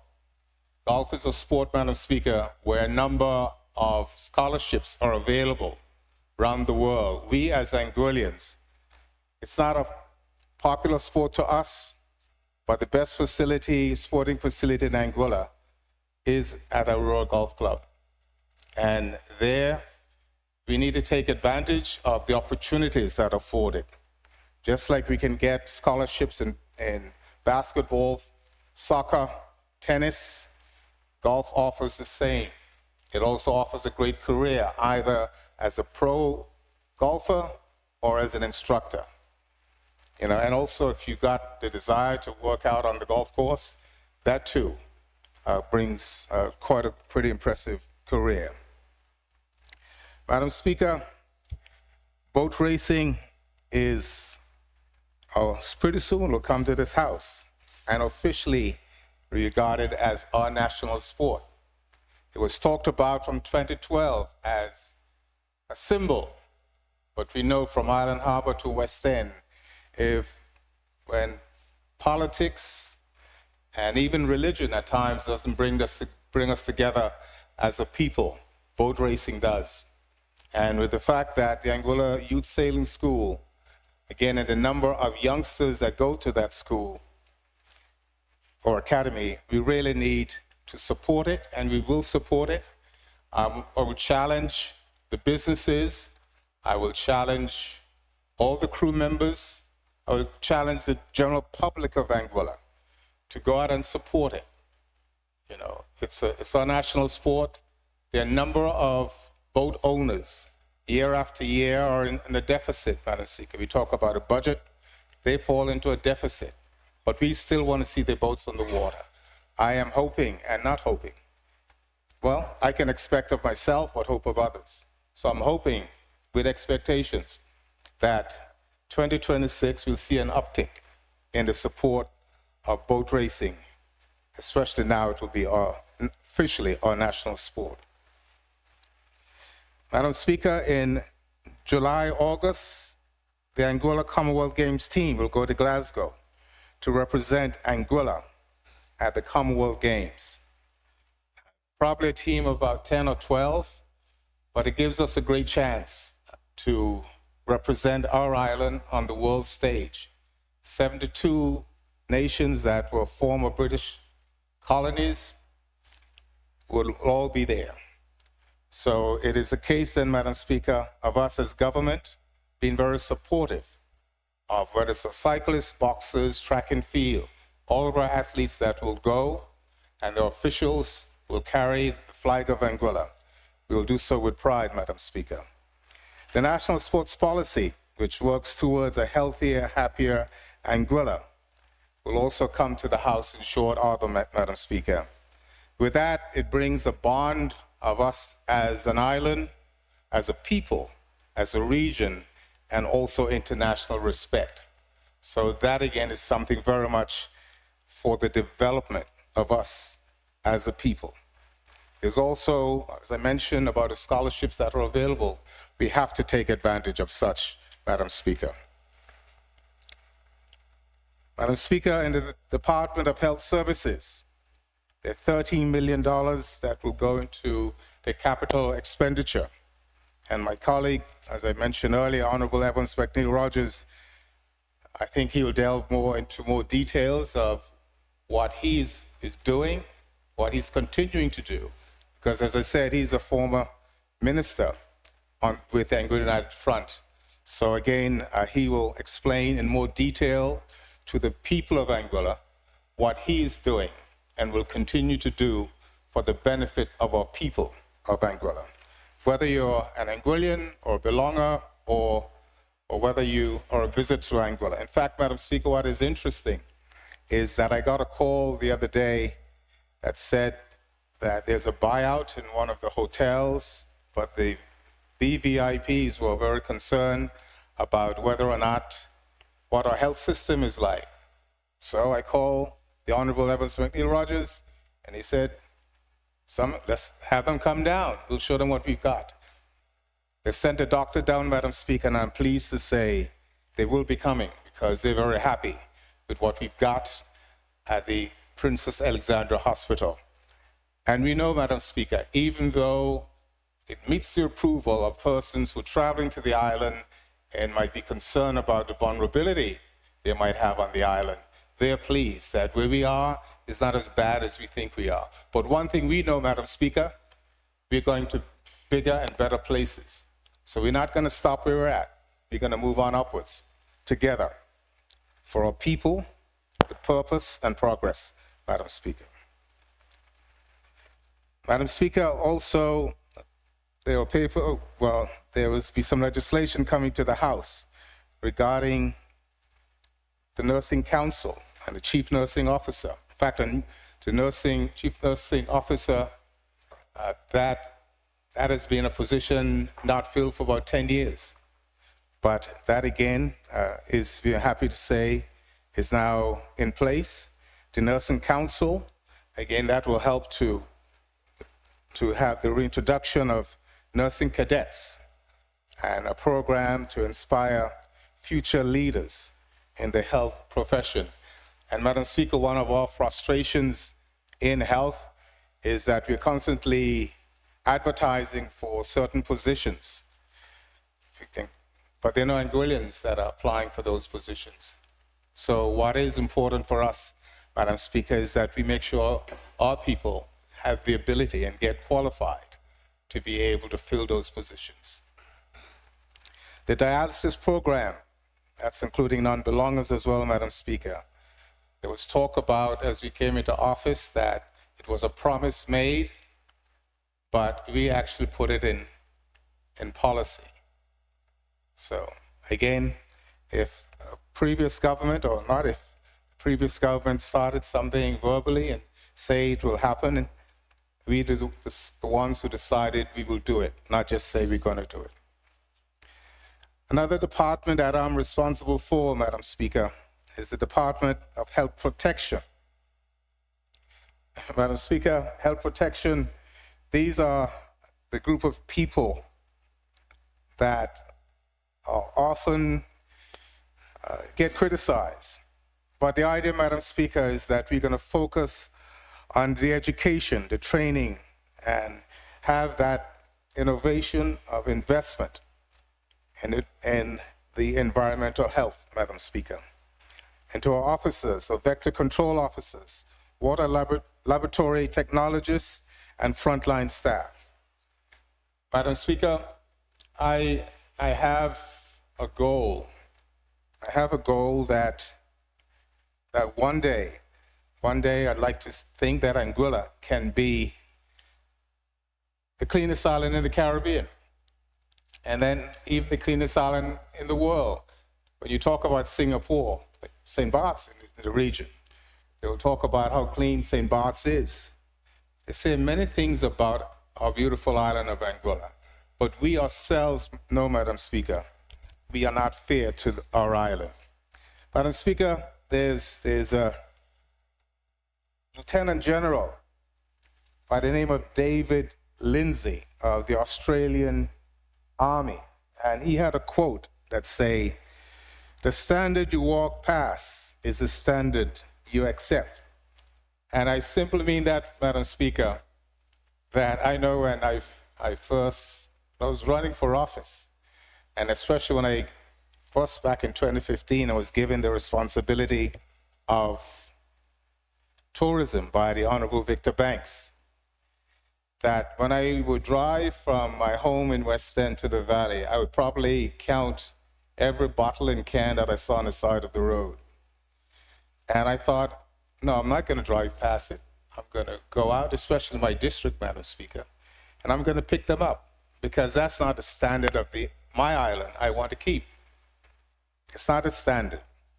And Madam Speaker, what we're going to do as a department, along with tourism, along with infrastructure, and also with Madam Shelley Rogers' office as well, Madam Speaker, we're going to go out there and make Anguilla. But again, we need help. You know, I mentioned some of the people that are very close to me, Madam Speaker, but it's the general public. I know. We're going to go out there and we're not going to walk past bottles and cans and trash. We're going to pick them up. We're going to also challenge in and everybody who is prepared to toss those bottles and cans and trash, and challenge the Anguilla police force in order to make sure that they pay for that. Make sure that persons pay for that. That the truck drivers who drive by and don't have tarpaulins, and the trash is flowing out of the vehicles, out of the truck, but they don't go back to pick it up. They don't go back to, it's for somebody else to do it. You know what is sad, Madam Speaker, is that even in this House, people would have, I further wanted to trail. I don't like to listen to a lot of the campaign rhetoric, because I find that it takes me off my focus. But every now and again, you'd hear it, like, where's Cardi? As I told people, if you're looking for me, you'll find me in the House of Assembly. And then, someone else said, he's out probably picking up garbage. That makes the people of West End say, that's the minister we want. That's the minister we want. He takes pride in his community. He takes pride in his island. So it's not too far-fetched, Madam Speaker, that we're the safest island in the Caribbean, and this is why we talk about tourism and persons wants to come to Anguilla, just like with health. They're so concerned about the hospital facility. They're also concerned about whether or not their family and friends or themselves are safe if they come on holiday. But I wanted to also say, man, I went to Anguilla. It's the cleanest place that is on earth. It's the cleanest. Somebody has to be number one. Why can't we? You're number one in the Caribbean as a destination for 4 years, from 2016 to 2020. I'm proud to say that, again, Madam Speaker, in 2020, I handed the baton of number one to the Honorable member from Road South. To be fair to him, Madam Speaker, he handed it back to me. So I thank him for that, but Anguilla thanks him for that. Not just him, because he didn't do it on his own. I didn't do it on my own. It's the people of Anguilla that made it happen. And it's a tag that we can really take advantage of. Madam Speaker, we are privileged, you know. We are a blessed island. The name Anguilla, there was a time that Caribbean nationals, our own Caribbean nationals, did not know where Anguilla was. Probably didn't even care. There was a time when Brass Bucket was running in the World Championships in Germany. This is back in the mid-80s. I said to my Hampshire teammates, you gotta watch this race. I didn't even know his full name was Trevor Davis. I said, Brass Bucket is running in this race. David Coleman, a great British athletics commentator, said in lane 5 from Angola. My heart dropped talking about Trevor Davis. Today, all around the world, everybody knows .ai. We need to let the world know that it comes from a small island in the Caribbean that is the safest by reports in the Caribbean, that is number one in the Caribbean, Bahamas, and Bermuda. The Caribbean is a region. In the next few years, Madam Speaker, I'm hoping they'll say it's the cleanest island in the Caribbean as well. When I talk about that quote from the Australian general is that the standard you walk past is the standard you accept. I will challenge all of us who are listening, those in the house, if you drive along the road and see a dead animal in the road or by the side of the road, if it's in the road, do you get out and move to the side of the road? If it's by the side of the road, do you know who to call? Do you know who to call? The fact is, Madam Speaker, my number is 235-6217. That's been my number since I came back home in 1991 to develop cricket in the schools and take the likes of Amari Banks and Jamar Hamilton to the West Indies level. Even Casey Carty, from the age of 13, represented Anguilla. Kelbert Walters and Chesney Hughes played for the West Indies under 19s. Shaka Hodge, West Indies under 15s. Munson Hodge, West Indies A. So, Madam Speaker, yeah, we've got some success there. So when I came back, that's the job I did. Proud of it. If I have to go back and do it again, Madam Speaker, I know the blueprint. I can get it done. Madam Speaker, again, I'm going to move on now to the tourism unit. The tourism unit is part of, mainly of the ministry, but works very closely with the Anguilla Tourist Board, Youth and Culture. Yeah. So for us at the Anguilla Tourism Unit, we work closely, as I said, with the Anguilla Tourist Board, with the communities. It's about being people-centered, Madam Speaker. One of the things we'd like to do is, I believe if you leave from West End to go to Island Harbor, you might pass about, I don't know how many villages, but you don't know where they start and don't know where they end. If we talk about improvements on being number one in the Caribbean, Bahamas and Bermuda, that's another way of letting the tourists know, letting our people know that this is something that can happen, you know, so that as they drive through the island to know exactly where they are and where they're going. Those villages signages, Madam Speaker, we would have looked to start that project again with the wells, and we started in West End, but I think that throughout Anguilla, these are some of the ideas that part of our culture and our history as to how our foreparents in the past would have gotten a bucket of water. I know the minister responsible for water, as much as he wants the wells in the valley up and running again.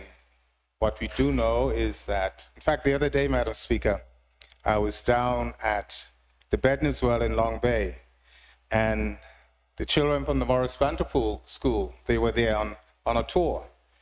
And for them, the big test was who could throw the bucket into the well and get it full the quickest. A teacher won it in 10 seconds, Madam Speaker. And I told them, told them, because Father didn't know how far our people in the past, my grandmother and mom, had to walk to get a bucket of water before they went to school. And then a bucket of water, almost, I don't know, it's 2.5, 3 miles to go home. So today, Madam Speaker, I know it's frustrating when, and in my area, in West End, Long Bay, those who don't have systems are struggling. But I know the frustration of my colleague here. That's why we're going to make a difference. We're going to make a difference to the lives of those people. Water is essential to them, Madam Speaker. Madam Speaker, you know, I've got here as well the Clayton J. Lloyd International Airport. Tourism unit probably comes more under tourism. But I'd be very surprised, Madam Speaker, if I call her the pocket rocket. There's a Jamaican athlete, a sprinter, that again, when as soon as the gun goes, the rocket goes faster than. So I won't try to steal her thunder, because I know last year in this House, Madam Speaker, there was a great debate on the other side about which comes first, the runway or the terminal? It's a matter of opinion, but the question is, for me, Madam Speaker, all I'll say on it is that we could have, and again, we appreciate what is there, and we look forward to cutting the ribbon in the next, about a month's time, less than a month. But Madam Speaker, you could have the most appealing villa on the island. If you don't have a road to get to it, no one's going to go to it. If you got the most impressive terminal and don't have a runway, no plane's going to land on it. So, Madam Speaker, the rest I leave up to my very adequate colleague, Shelia Rogers-Webster, when she debates that, Madam Speaker. Madam Speaker, we talk about people, talking about our people. And for us at the Tourist Board, sports tourism, or the ministry, sports tourism is what we're selling as something in 2026. We're going to look to, it's dual. It's not just about people coming to Anguilla, but making sure that Anguillians can be part of that, whether it's the Anguilla Tennis Cup, which, again, we restarted in 2016 to 2019 as the previous Anguilla United Front.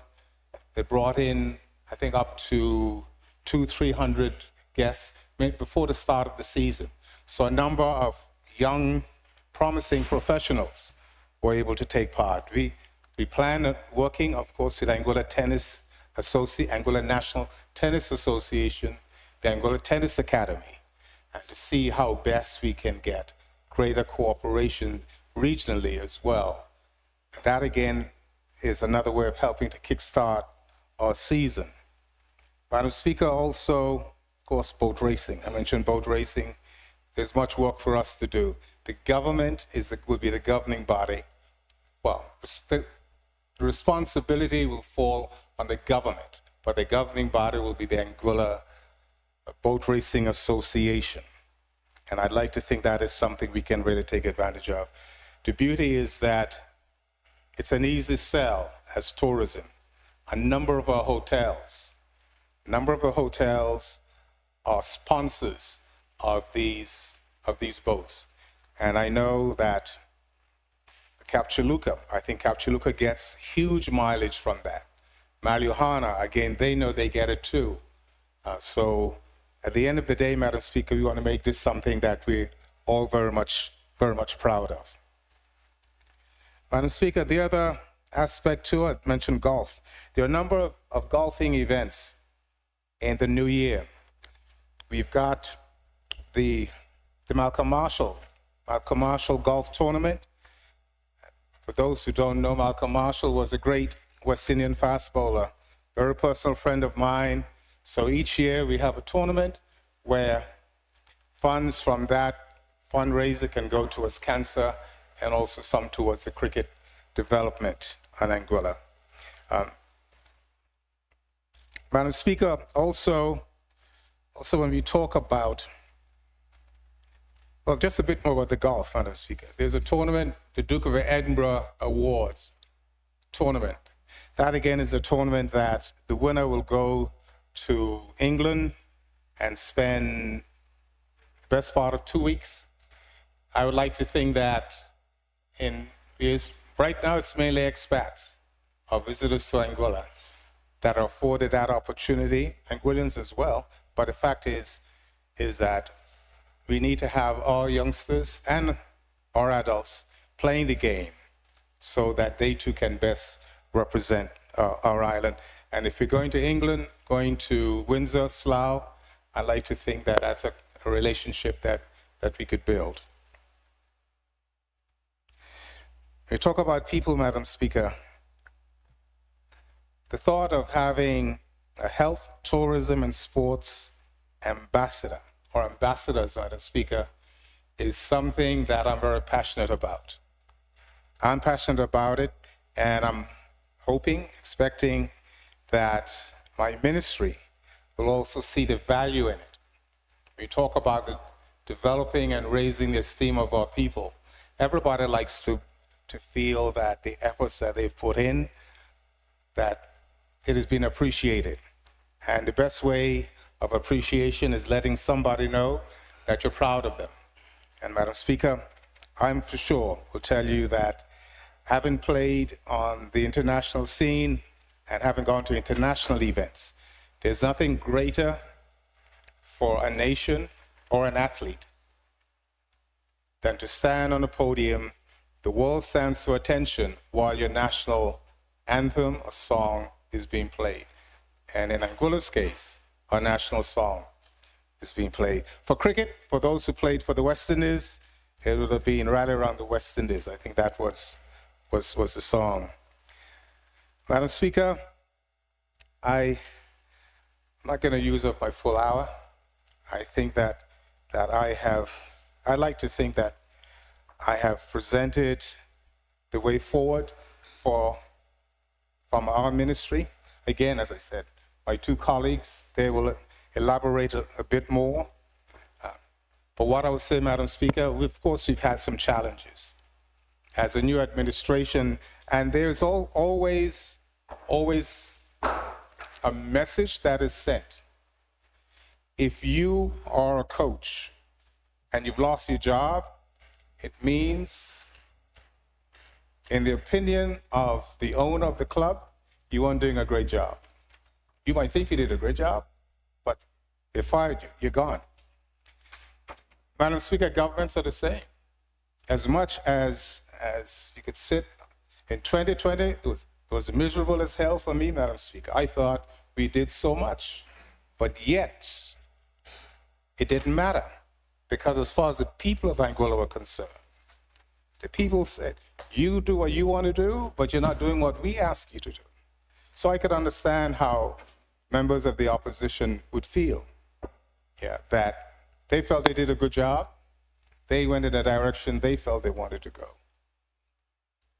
I often talk about one of them that he sat over here, and now he's back again, went there and came back. It must have been good honorable in the bank.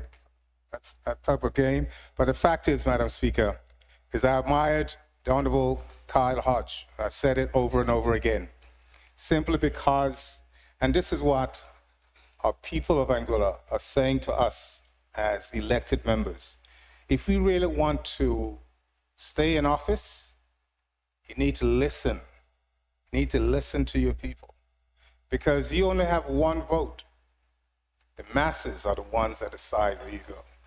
So the fact that the Honorable Kyle Hodge, and I single him out often, because I think he's good for Anguillan politics. Because if he sold something to the people, and he didn't want to, there's a terminology that's used that I won't say, but the fact is, he wanted to live by his word. And as far as the people of Anguilla are concerned, as far as I know, the ones that I've worked with, is that if you're honest with them, they will stick with you. And I think that this is what I would ask, my colleagues expect that. They know that. They know that's what's expected of them. And as we go forward into 2026, we as a government, we'll listen to our people, Madam Speaker. There are times, of course, some wants you to go left, some wants you to go right. But again, that's where the dialogue comes in, the consultations comes in, with the understanding that we need to do what's in the best interest of our people. And again, Madam Speaker, I am grateful to be here making this presentation. I'm grateful to the people of West End. And sometimes you get up and you think you had your script sorted out, but you open your mouth and your heart speaks. I like to think that the heart that I have is for the people of Anguilla, and I will do whatever I can that the lives of our people are better off. Everybody wants something, Madam Speaker. I think one of the keys for us, of course, everybody wants more for Christmas. Everyone wants more in their pay packet. We have to create the environment for that. As far as government is concerned, if we did not implement the relief, we'd have had an extra 45 million. We could all have parties for Christmas, but our people would be worse off, Madam Speaker. The decision made back in August was the right, in fact, it was made before that, a year before, that this is what we're going to deliver to the people of Anguilla. And you know what was important, Madam Speaker? The leader of that was Kyle Hodge, and the people of Anguilla believed in him because he proved that he will do what he say. Not many people would give up 60% of their income for somebody else, but he did that for the people of Anguilla. The rest of my colleagues, Madam Speaker, we had someone who just turned up at the last minute and got elected from Road North, beat out a former queen. But I mean, we've got a queen in the House today, Madam Speaker. When she gets up to speak, you'll recognize that, Madam Speaker. But the thing is, Madam Speaker, is that Cordell Richardson was not just about running for office for 3 months. Was it 3 months, Honorable Cordell? Or 6 months? 6 months. He was doing the work all along. It was the people that told him, not ask him, they told him, we want you to represent us. For me, Madam Speaker, the Honorable Evans McNeil Rogers, this is a budget debate, but I'm talking about the people that makes up this government that is going to deliver to the people of Anguilla. I'm grateful that he decided to come back. He said he checked out, but he never left. And I think that's the case, because that is desperately needed. We talk about .ai. It is a pleasure when you sit with digital capital, or identity digital, and sit across and listening to a dialogue between the Honorable Jose Vanderpool and the proprietors of Identity Digital. Because, Madam Speaker, I think half the time, I think the respect is there. And there's nothing better than when you can have dialogue with somebody and they know that you can't pull the wool over their eyes. We're going in good places, Madam Speaker. And Madam Speaker, again, as I said, I thank the Honorable Premier, the member for Sandy Hill, for giving me this opportunity to be a minister in government and make my first presentation as a minister when it comes to the budget debate. To my people in West End, my people throughout Anguilla, those overseas, I thank you so much for your continued support. But as we move forward together as a people with purpose, our progress depends on us working together. I thank you, Madam Speaker. Thank you, Honorable Member. At this point, I just wish to welcome and acknowledge a former parliamentarian in the person of Mr. Kenneth Harrigan. Thank you for coming in. And on the break prior, we also had a visit from another parliamentarian, Mr. Curtis Richardson. So thank you to the public that deem it necessary to come in and enjoy the debates. The chair recognizes the Honorable Single Island-wide Electoral District Member Vanderpool. Do I need to remind you of our time restrictions, or you remember the rules? I remember the rules, Madam Speaker. No. Very well, proceed. Good morning, Madam Speaker, to yourself, to the members of the Assembly, the staff, particularly our visitors in the gallery, and all Anguillians near and far listening via the various platforms. Madam Speaker, I have pleasure in rising today in full support of the Premier's first national budget address. Her address was rooted in responsibility, realism, and a clear commitment to the people of Anguilla. I would also like, Madam Speaker, to publicly congratulate the Honorable Premier for the clarity, discipline, and conviction which she has laid out that set the tone for this budget debate. She has outlined not just a plan for the coming fiscal year, but a pathway for sustained national stability. Madam Speaker, the theme of this year's budget, moving forward together, people, purpose, and prosperity, it's not a slogan, it's a promise, a commitment, and ultimately a call to action. And the ministry which I have the privilege to lead, along with my colleague, the Honorable Parliamentary Secretary, sits at the very heart of delivering on that promise.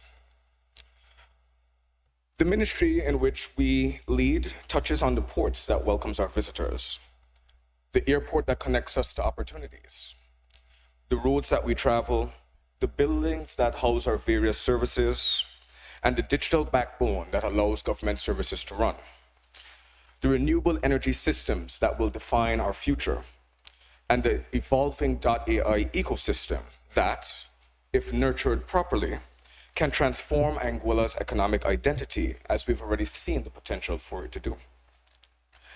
Infrastructure, Madam Speaker, is not just a matter of concrete and steel. It is how we bring the people's plan to true life. So, Madam Speaker, as I begin, I will first focus on our air and sea access, because especially as an island nation, our gateways are our livelihoods. Everything that we do or hope to achieve within tourism, trade, business development, health services, or education depends on reliable, safe, and efficient access to our island. As we speak to, beginning with the airport, as reflected in the 2026 budget, next year we will see and hope and welcome the completion of the expanded aircraft apron. As my honorable colleague would have alluded to, we look forward to the opening of the new airport terminal building next month, after which we'll promptly move towards demolition, with the extended apron expected to be completed in May of next year. Madam Speaker, also looking forward to next year is the extension of the runway. Now, Madam Speaker, we know that this is something that we would have heard was supposed to have been started in this year in about May. But the reality is, Madam Speaker, the groundwork that needed to be laid for that timeline simply was not done. It was made clear upon taking office, Madam Speaker, that the runway extension could not progress or begin until all of the necessary lands had been acquired. I can say, Madam Speaker, that the Director of Lands and Surveys has been working quite tediously, but we as an administration have given him some additional support by engaging specialists to come in and assist with those acquisitions, Madam Speaker, to ensure that the runway extension is made a reality for the people of Anguilla, and ultimately that the timelines for delivery are not adversely impacted any more than they already are. This not only will unlock new opportunities for airlift, Madam Speaker, but as we've already seen, with the anticipated arrival next month of Bermuda Air and their brand specifically to Anguilla, Anguilla Air will be bringing in 3 new routes from the Northeast US, from the Southeast US. This is our target market, Madam Speaker, and it goes to show that with proper connections, even ahead of the runway extension, we can find ways to tap into new markets, bolstering our island's economy and our tourism offerings, giving more convenient and direct access to the visitors who wish to visit us here in Anguilla. Madam Speaker, as it relates to the Blowing Point Ferry Terminal, there are some challenges that we faced as an administration, particularly due to the decisions of the previous administration, Madam Speaker. Madam Speaker, for context, I have before me a letter, a correspondence from the Anguilla Air and Seaport Authority. And in this letter, which is dated 4th of April 2019, if I may read a section, Madam Speaker, in addressing the ASPA's requirement for an increase of the size of the passenger floor to 35,000 square feet in the new Blowing Point Ferry Terminal, this represents an increase of about 7,000 square feet, up from the 28,388 square feet submitted. So, Madam Speaker, the original design for the Blowing Point Ferry Terminal was 28,388 square feet, and a decision was made to increase it by about 7,000 square feet to a total of 35,000 square feet. Reading further, Madam Speaker, the Board of ASPA has approved the management's recommendation, so it's the recommendation of management, Madam Speaker, that the passenger flow consists of 35,000 square feet, bearing in mind medium to long-term growth and in passenger traffic and the demands at the port. The board also approved the recommendation that the ASPA should request that $1,075,000 US in the project budget for land acquisition be reallocated to the budget for construction of the terminal building in order to meet the substantial part of the cost of the additional 7,000 square feet.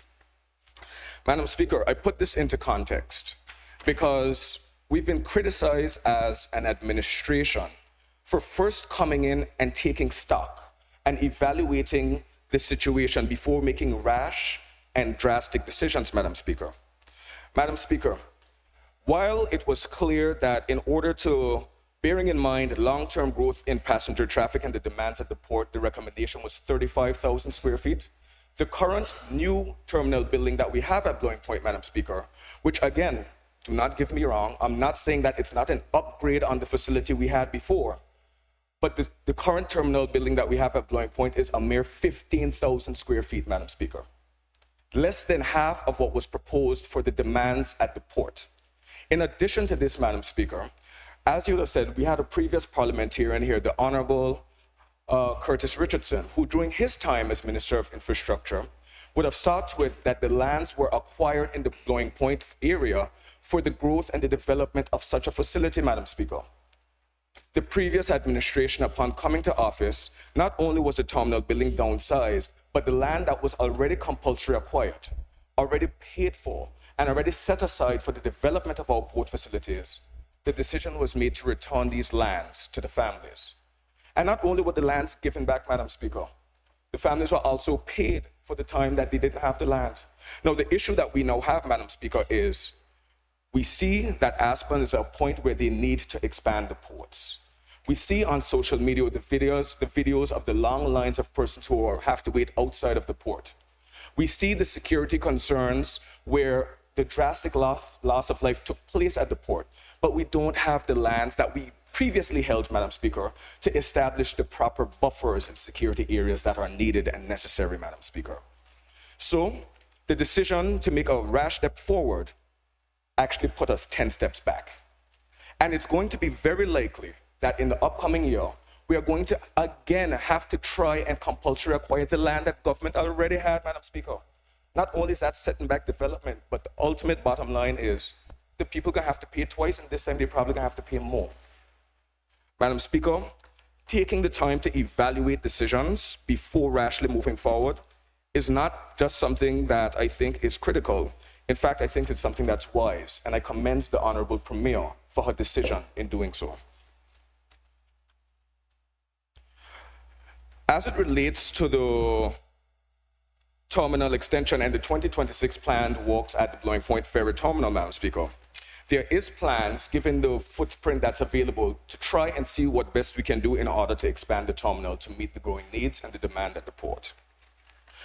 We're also looking at adding an additional finger pier to ease the vessel flow.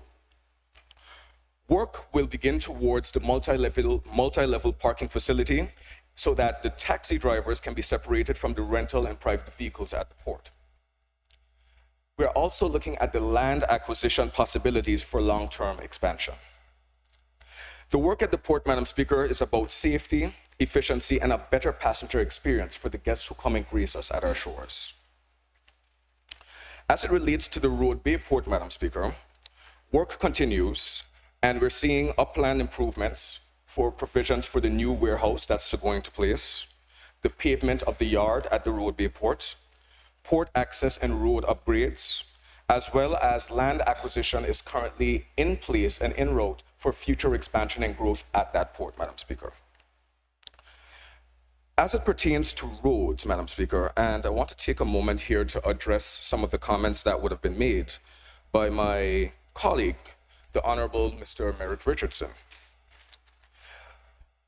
First of all, Madam Speaker, the member started off by saying that he was happy to see that this budget was what he described as a 90% APM budget, Madam Speaker.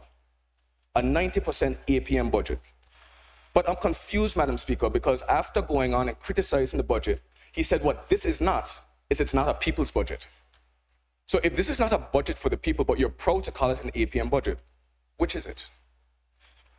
Madam Speaker, The member went on and said that he's been called a lot of things, but a liar is not one of them. And Madam Speaker, I would not dare call my good friend a liar today.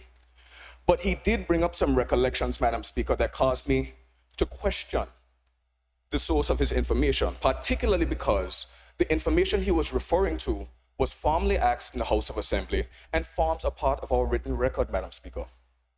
Madam Speaker, in his presentation, he would have alluded to the fact that in 2024, that the North Hill Road and the Phillips Drive Road were surveyed, that they were budgeted for. And then he went on to say that by the minister's own admission, the negotiations had already taken place. Later in his presentation, Madam Speaker, he did clarify and state that those negotiations were completed after we assumed office. But he said that the road is expected sometime in the future. I heard one of his colleagues ask him when, and he says he doesn't know, Madam Speaker. So, Madam Speaker, for the sake of the record, I will refer to the official response that was given to him when the question was put forward to me, Madam Speaker, just for the clarity of the listening public. The question that was posed, Madam Speaker, is that in the 2025 budget, funds were allocated for the commencement of the North Hill Main Road and the Phillips Drive Road projects. Will the Honourable Minister provide this House with an update on the status of these projects? The response that was given, Madam Speaker, and that forms a part of the record, and I wish to read into the record once more for my learned colleague. I thank the Honourable Member for his question. As it relates to the North Hill Road and the Phillips Drive Road projects, the surveys and designs for the roads have now been completed. You're correct. The surveys were done in 2024, but the designs, however, were not. Discussions with the landowners have been ongoing and recently completed for those owners who will be impacted. Negotiations as it relates to compensation have taken place. We anticipate the road to be constructed and completed in 2027, along with the Johns Hopkins Road, otherwise known as the Long Bay Road, as well as the Austin Rogers Road, previously known as the Shoal Bay Road. In the upcoming budget debates, we can look forward to seeing the largest allocation for road development that Anguilla has ever seen as we continue to develop our infrastructure while continuing to put people first. Madam Speaker, that was my response. As I return to the developments on the current roads, I remember in previous discussions, Madam Speaker, while it was said that 5 roads were prioritized in 2025 and that these roads were budgeted for, but yet we did not put them in place despite them being budgeted for, Madam Speaker, I once again would like to remind the listening public that the cost of the development of those 5 roads on paper was $10.7 million, and that's the allocation that was requested. However, what was approved in the budget was $7 million, Madam Speaker. So from the inception, they were $3.7 million short, assuming all else were equal and all other resources were in place, which at the time, Madam Speaker, again, they were not. Madam Speaker, in this budget, we see an allocation for road rehabilitation and road development of $14 million, Madam Speaker. This is the largest budget for road development ever seen in the Anguilla House of Assembly. But still, Madam Speaker, when the member asks why was it not done this year or why is it not proposed for 2026, the reality is while I got 14 million, Madam Speaker, and I'm looking forward to the work that will be done in my ministry to the benefit of the people of Anguilla, the amount that was requested was just over $20 million, Madam Speaker. So all being equal, I couldn't do everything that I want because my members know how the budget process works. So again, prudent fiscal management, we will make do with this $14 million. And I can tell you, Madam Speaker, we're already doing what's in our power to see how far we can make this stretch. For example, by doing bulk procurement this year for the pipes and other materials that will be needed for the development of the 2026 roads. So that if we're able to stretch it and the additional resources, maybe we'll be able to move the North Hill Road up on the schedule. But like my launch colleague, unfortunately, I cannot make a promise on that. In 2026, Madam Speaker, we will continue to see works progress on the road between South Hill and the Jeremiah Gums Highway. The Sandy Hill Road improvements, which were budgeted for this year, the procurement is supposed to close on the 19th, and once a contractor is put in place, we hope to see road progress start on that Sandy Hill Road by the end of this year, with target completion of the second quarter of 2026. We also have prioritized the Raphael T. Lake Road and the Albert Lake Roads, which will finish the commercial block, as well as improving access to the new airport terminal, as well as the road from Mayor's Bakery to the ALHCS Campus Q, improving access to our high school. Also for 2026, Madam Speaker, in order to ensure that our roadworks are planned out in a manner that brings the biggest return of investment for our people of Anguilla, our ministry will be procuring the services of a pavement engineering consultant firm to come and do an evaluation of all of our road network to help with the scheduling of the redevelopment of our roads. Good roads are not an expense, Madam Speaker. They are a connector. They connect our schools, our workers, our tourism sector, and ultimately our future. As it relates to buildings, Madam Speaker, the government building stock is aging. Many facilities no longer meet modern safety, accessibility, and operational standards. This budget supports the development of the government office accommodation, Madam Speaker. Something that was included in the 2025 budget to the tune of $10 million, Madam Speaker. However, once again, $10 million put in the budget, no designs, no progress, nothing but hopeful wish, Madam Speaker. But we're working with the team at MICO to outsource those designs so that we can commence with the development of the office accommodations. The honorable member for Road North would have mentioned an edifice that needs to come down, Madam Speaker, and momentarily before he went on, I actually thought he was talking about the government secretariat building, Madam Speaker. Because the reality is, while the full government office accommodation campus will consist of 4 buildings, the sequencing is important.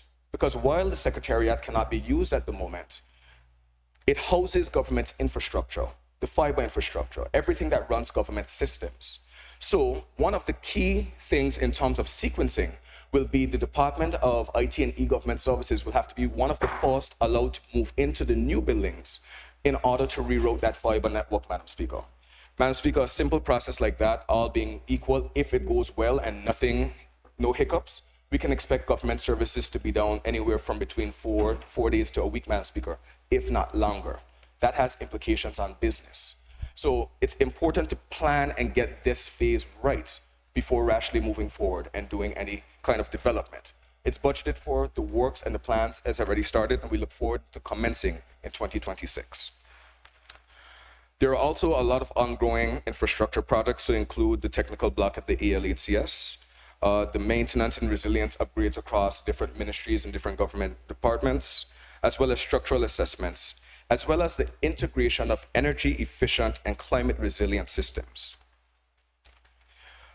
Madam Speaker, allow me to shift into one of the most forward-looking areas under my ministry, digital transformation and the future of Anguilla's .ai identity. Madam Speaker, I've had several conversations with the Honorable Attorney General Acting, as well as those in his chambers, about what the digital transformation policy would look like, the legislation that needs to go in place.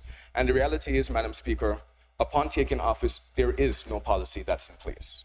So 2026 will see our administration put together the digital transformation policy and work together with the Attorney General's chambers to set the legislative and the legal framework needed to protect our citizens as we transition towards a digitally transformed future. This provides legislation such as the Data Protection Act and making sure that biometric data and all other things are recognized, Madam Speaker. It makes sure that we protect the rights of our citizens to make sure that in a digital world, they're not able to be violated or abused. The framework is one that I look forward to working on, Madam Speaker, and bringing to this House sometime in 2026. As it relates to the relationship with Identity Digital, Madam Speaker, now, I do recall the conversations that took place, and I still maintain, Madam Speaker, that the main point is a major decision was made about a national asset without a national discourse taking place, bringing together all of the stakeholders around the table, Madam Speaker. And when I say all of the stakeholders, Madam Speaker, I'm not just talking about the elected officials from both sides of the aisle. When that decision was made, Madam Speaker, I had young persons involved in industry, young Anguillians around the world reaching out who felt that their voices had not been heard. The reality is, Madam Speaker, there are benefits to working with Identity Digital. It's interesting, though, that while the main reason for the tender going out was their ability to market, that they would tell you straight up they're not a marketing company, Madam Speaker. They don't do marketing. They are very good at what they do, but that means now we're going to collaborate with the Anguilla Tourist Board as the marketing arm of government to bolster, and we would have known that if that was not the case before. As it relates to the contract, Madam Speaker, because I see that that's a focal point, and I'm sure that my learned members across the aisle had plenty of time to review the contract because you'd have seen it long before I even knew it existed. One of the things in the areas of the contract, Madam Speaker, speaks to key performance indicators. And the only key performance indicator listed is revenue performance. Now, Madam Speaker, if we knew that since the advent of .ai, or since artificial intelligence and its boost to AI, every time that you buy a .ai domain, you hold on to it for a period of 2 years. As you continue getting new sales, every 2 years you expect a step function in revenue as people not only buy new domains, but those who had domains before renewed, Madam Speaker. So yes, we can expect to see strong revenue performance in 2025 because following the announcement of ChatGPT in late 2022, we started to see .ai domain sales rocket in 2023. And Madam Speaker, we can expect to see similar performance again in 2027. And I know the previous administration is very proud of their decision, but Madam Speaker, I'm still baffled by the fact that in 2021, 2020, 2019, whenever we would come to this Honorable House of Assembly, Madam Speaker, to have this same budget debate, Madam Speaker, they would chastise me and say, why are you selling pie-in-the-sky dreams to the people of Anguilla? How are you going to fund these projects? But Madam Speaker, the moment that the wave actually came and it started to rise the tide, it seemed like someone magically transformed or waved a wand or did something intentional, Madam Speaker. When you talk about key performance indicators, if we know that revenue is going to increase, why is that the only revenue indicator?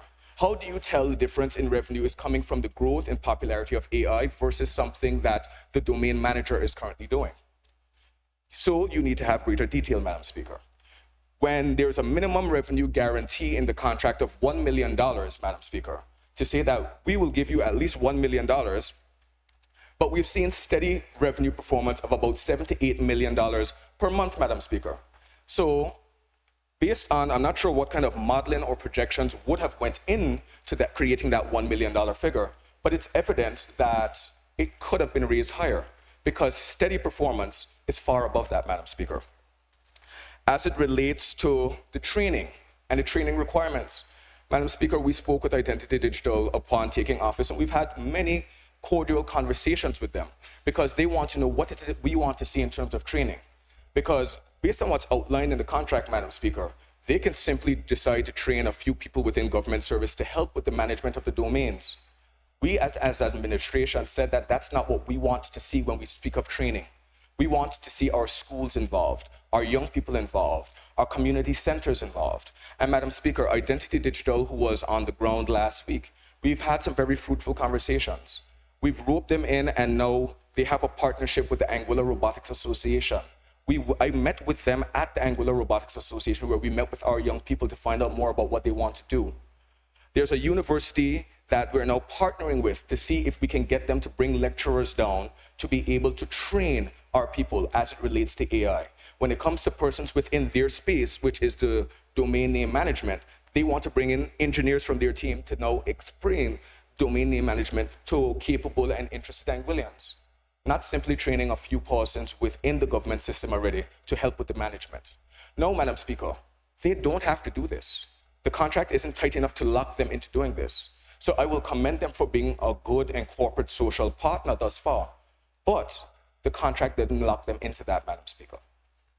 So, Madam Speaker, I look forward to a continued partnership with Identity Digital and working together to see how we can best assist each other in preserving and growing this resource for the people of Anguilla.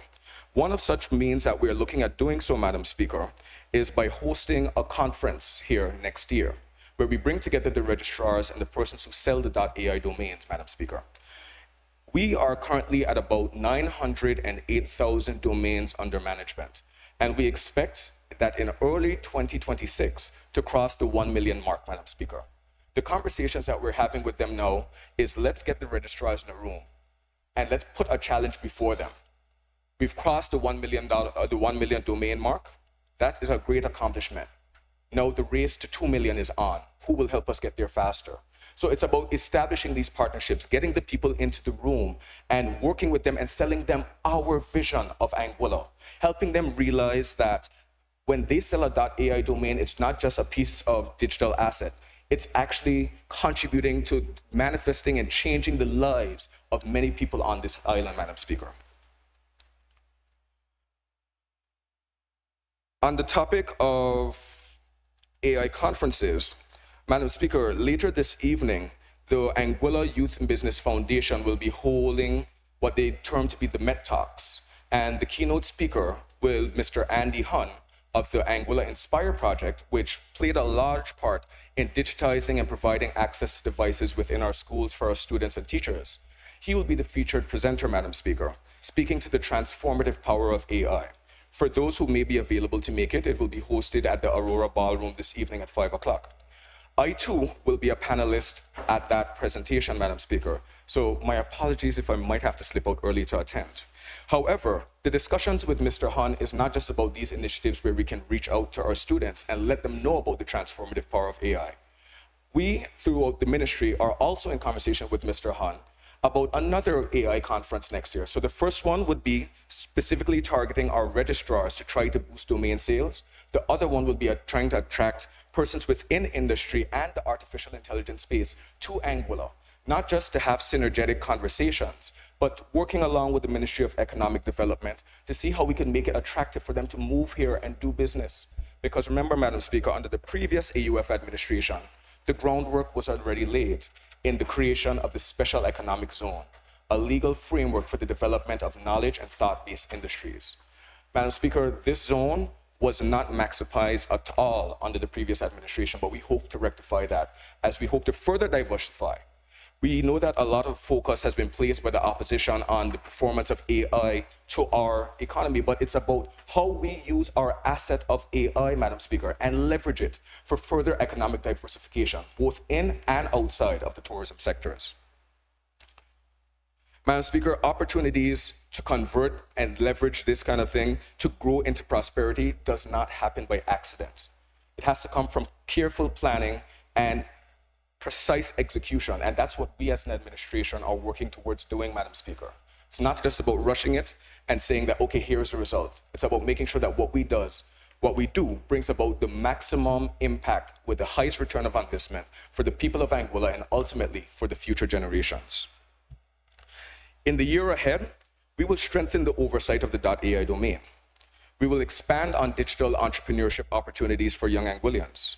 We will pursue strategies for high-focused investment, position Anguilla as a trusted, secure digital jurisdiction, and align the domain revenues with the long-term national development goals. Madam Speaker, if we manage this well, and I trust you that we will, .ai can help fund the next generation of national transformation, whether that be schools, scholarships, infrastructure, innovation, and ultimately, resilience. The world is moving towards artificial intelligence thanks to .ai, and Anguilla is already on the map. We must now decide, and as an administration and as a people, how far we are willing and want to go. Madam Speaker, on to the topic of energy, and I would like to recognize the presence of the chairman of the Anguilla Electric Company, who has since joined us, Madam Speaker. We are moving to accelerate Anglic's transition to a 12-megawatt solar plant, Madam Speaker. Madam Speaker, energy security is national security. When we talk about all of the geopolitics and the turmoil that exists in the world today, the biggest threat to Anguilla is lack of transitioning to renewable energy. If oil prices go up, Madam Speaker, we are 100% resilient. We are 100% dependent.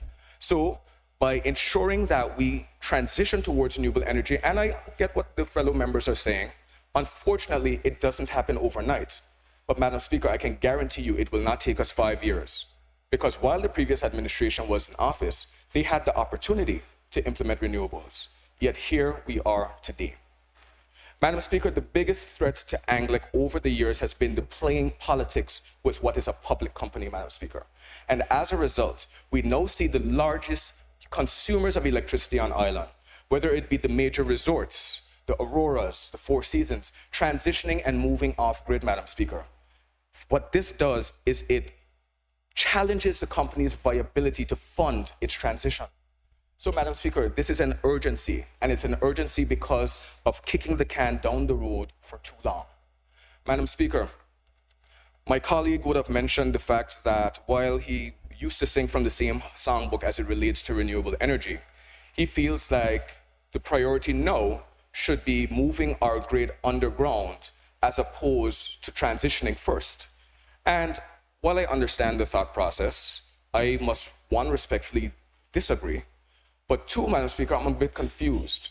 Because under the previous administration, we heard time and time again about a PPA, a power purchase agreement, bringing in a third party in order to sell electricity to our utility here. However, Madam Speaker, the road projects that we took over, such as the South Hill to Jeremiah, there was no provisions made for utilities to go underground.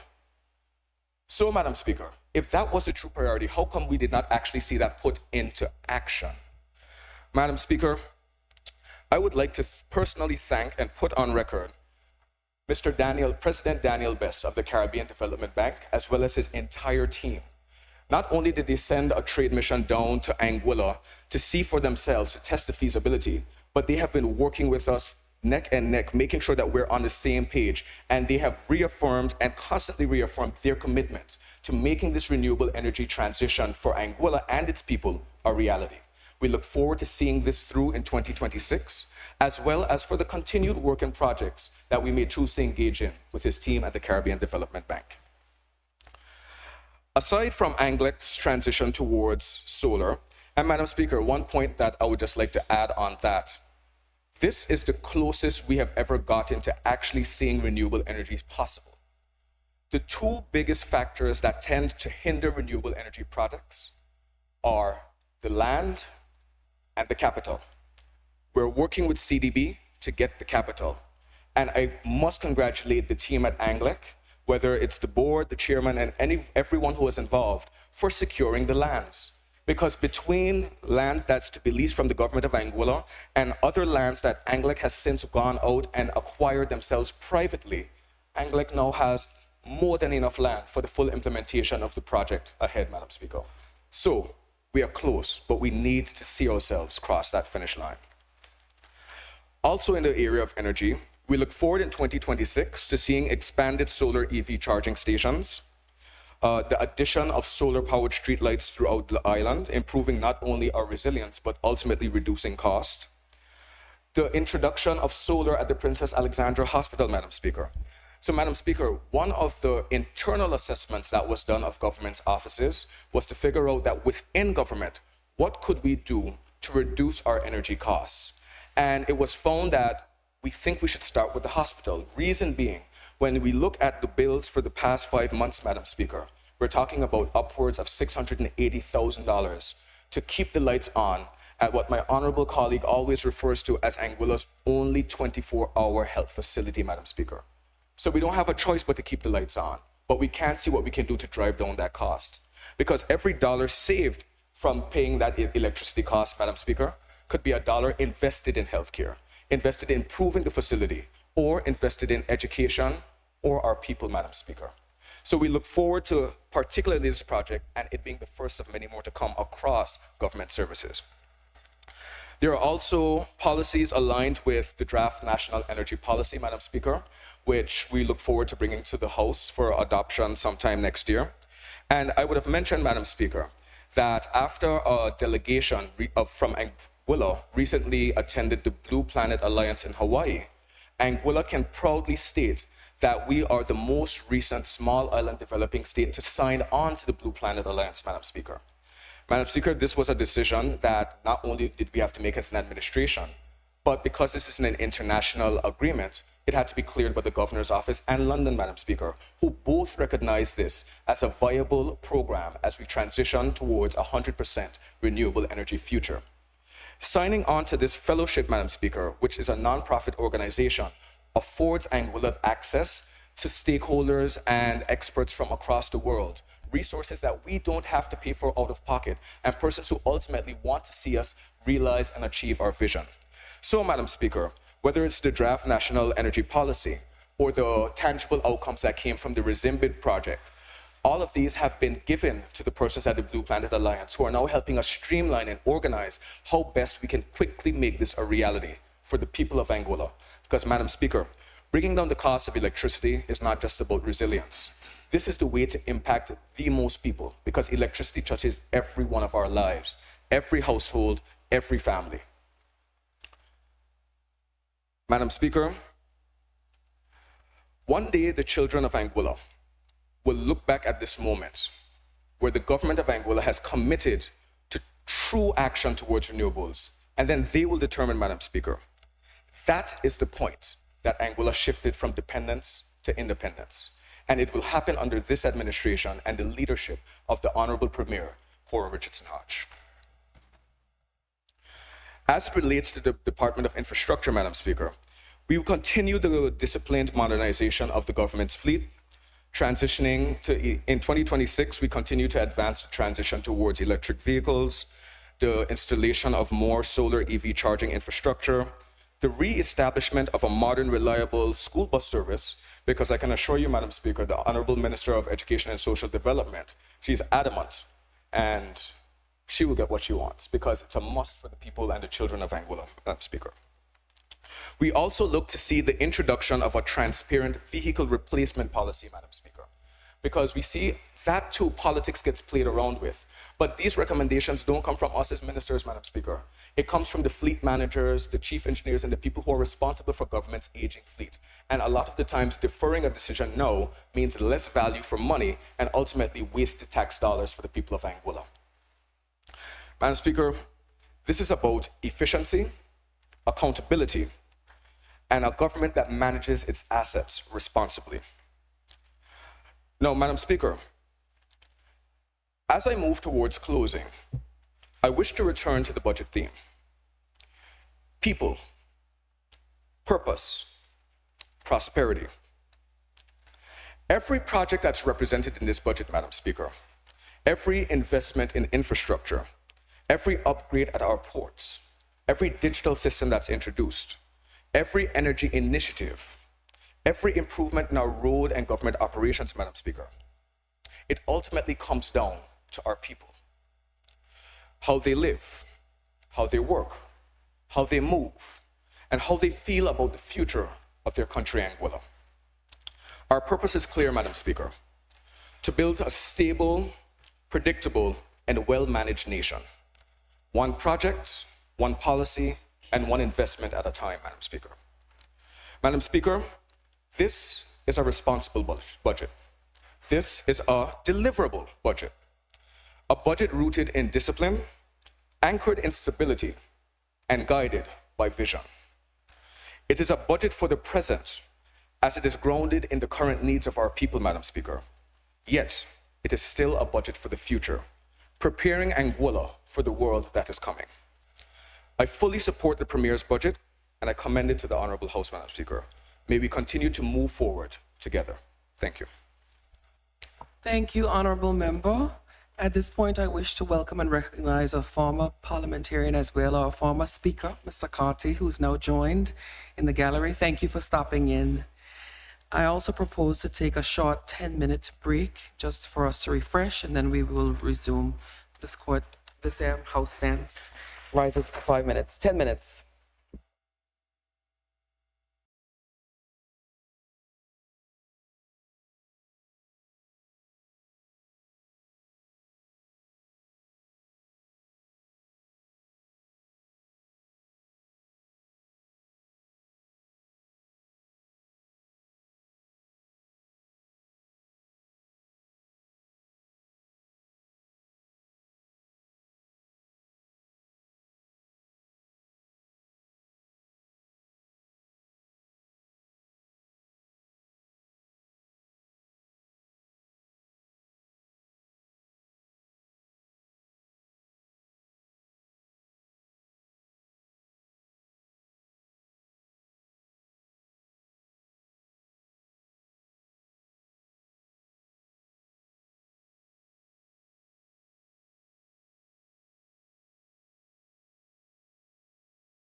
Take your seats.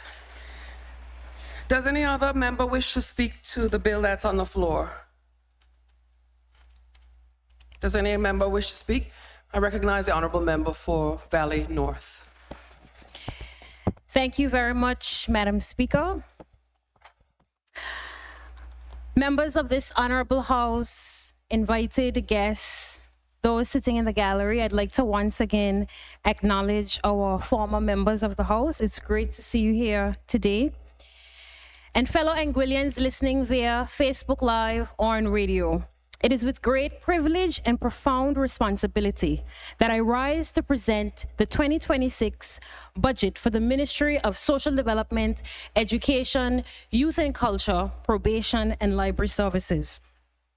As we continue to build on the foundation laid by the Premier in her comprehensive budget address, I am reminded that our work is not simply, Madam Speaker, about programs and allocations, but about people, their potential, and their promise.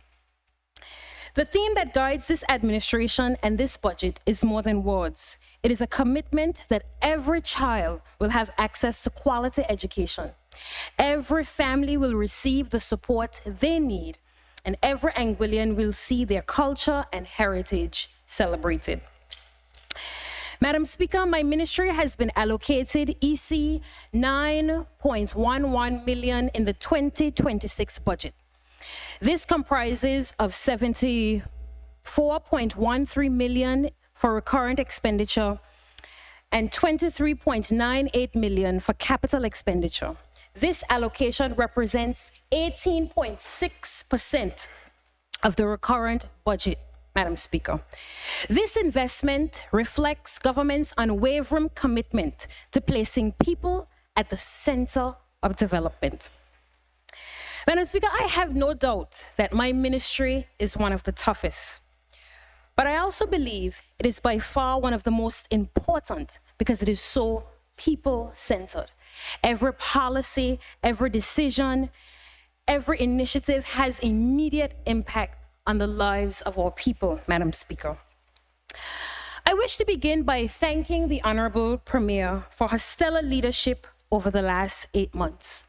It can be characterized as inclusive, visionary, and supportive.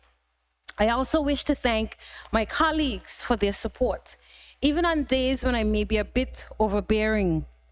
I also wish to thank my colleagues in the Ministry of MSD for their outstanding support during my transition period and beyond. And finally, I wish to once again, Madam Speaker, put on record my sincerest gratitude to the Ministry of Finance and the PS for their continued work during the budget process, but also helping me to fill a number of gaps in my ministry since the transition. Madam Speaker, the last 8 months can be defined by righting wrongs, developing solutions to challenges, and preparing us for the future. Despite all of this, Madam Speaker, I remain hopeful and optimistic about what lies ahead. And I am constantly having to remind myself that Rome was not built in a day. Today's debate, Madam Speaker, will focus on 2 main areas. 1, ministerial achievements and priorities in the various departments, and section 2, entitled Putting Things into Perspective. I wish to start with education, Madam Speaker.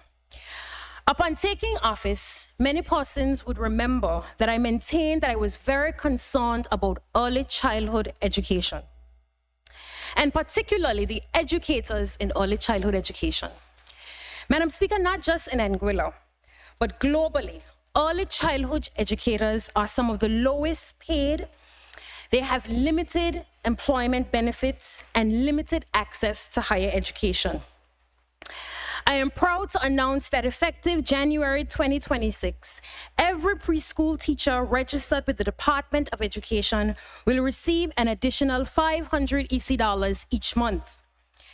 Additionally, we are adjusting our teacher training policy to offer full scholarships at UE, Open Campus, and other institutions for early childhood educators, up to 10 teachers each year, Madam Speaker. It is our goal to have at least 75% of our early childhood educators with certificates or above before our term ends. And to put things into perspective, less than 20% of our early childhood educators have certificates or above, Madam Speaker. I am committed to supporting them to get to that next level, Madam Speaker. In relation to secondary education, the completion and commissioning of the technical block at the Albina Lake Hodge Comprehensive School represents a defining moment for the technical and vocational training and education in Anguilla. With an allocation of 12 million EC dollars in 2026, this facility will expand the technical and vocational programs, preparing our young people for the modern workforce with skills necessary to thrive. The new sports hub at Campus Q, Madam Speaker, I heard talk earlier about a 200-meter track, and I want to clear it up for the public. This 200-meter track that is being referenced will actually be housed on the Campus Q site, Madam Speaker, and that will be a part of the new sports hub at Campus Q. This is totally separate and apart from the 400-meter track, Madam Speaker.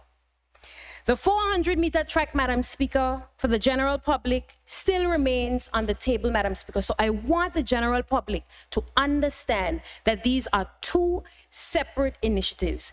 It is not one or the other, Madam Speaker. We intend to deliver on both.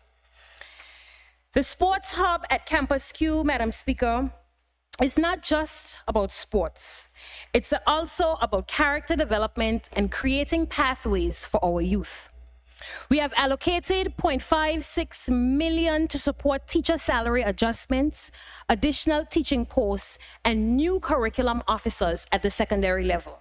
We have never had curriculum officers before, Madam Speaker, completely dedicated to the secondary level. This is something that is critically important as we reform curriculums at the secondary level.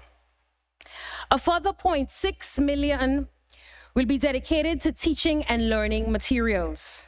Madam Speaker, we believe that good initiatives must be expanded and must be invested on. And in this vein, Madam Speaker, we will continue to support the Inspire program that was put in place by the former administration. The Inspire program will receive an additional 1.3 million EC dollars, Madam Speaker, so that we can have the laptops at the primary level for both teachers and students replaced and upgraded. This ensures equal access to quality early learning that prepares our children for the digital age. With the rollout of the education management system, Madam Speaker, and the launch of the e-learning platform, we are reimagining how our children learn, connect, and grow. Madam Speaker, another key area of passion for me is higher education. In keeping with our commitment to higher education, Executive Council approved a significant increase in financial support to students living abroad on government scholarships. We didn't wait until 2026, Madam Speaker. Rates had not changed since 2008, over 17 years ago, Madam Speaker.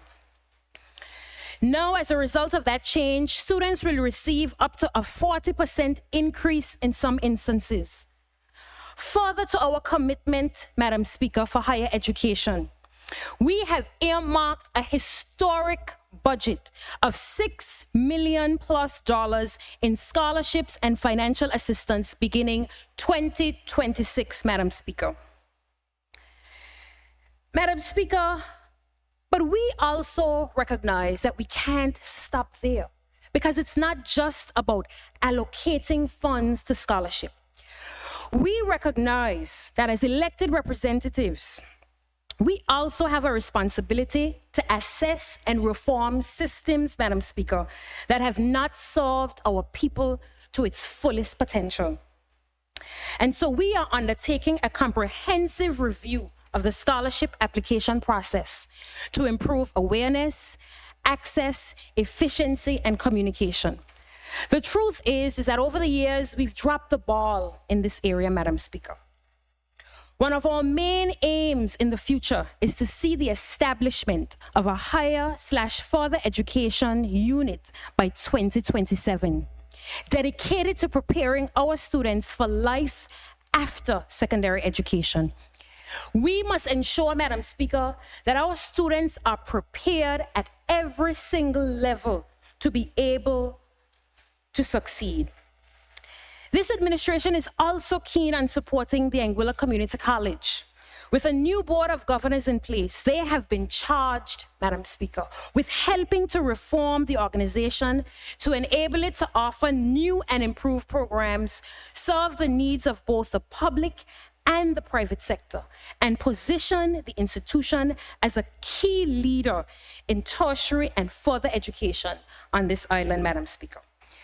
With the support of my new PAS, we are also embarking on a bold initiative to build key partnerships with higher education institutions across the globe, Madam Speaker.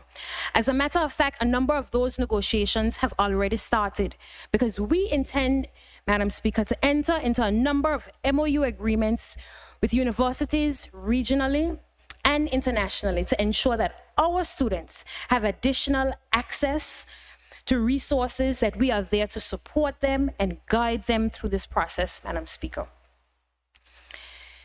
Madam Speaker, I'll move on to cultural development.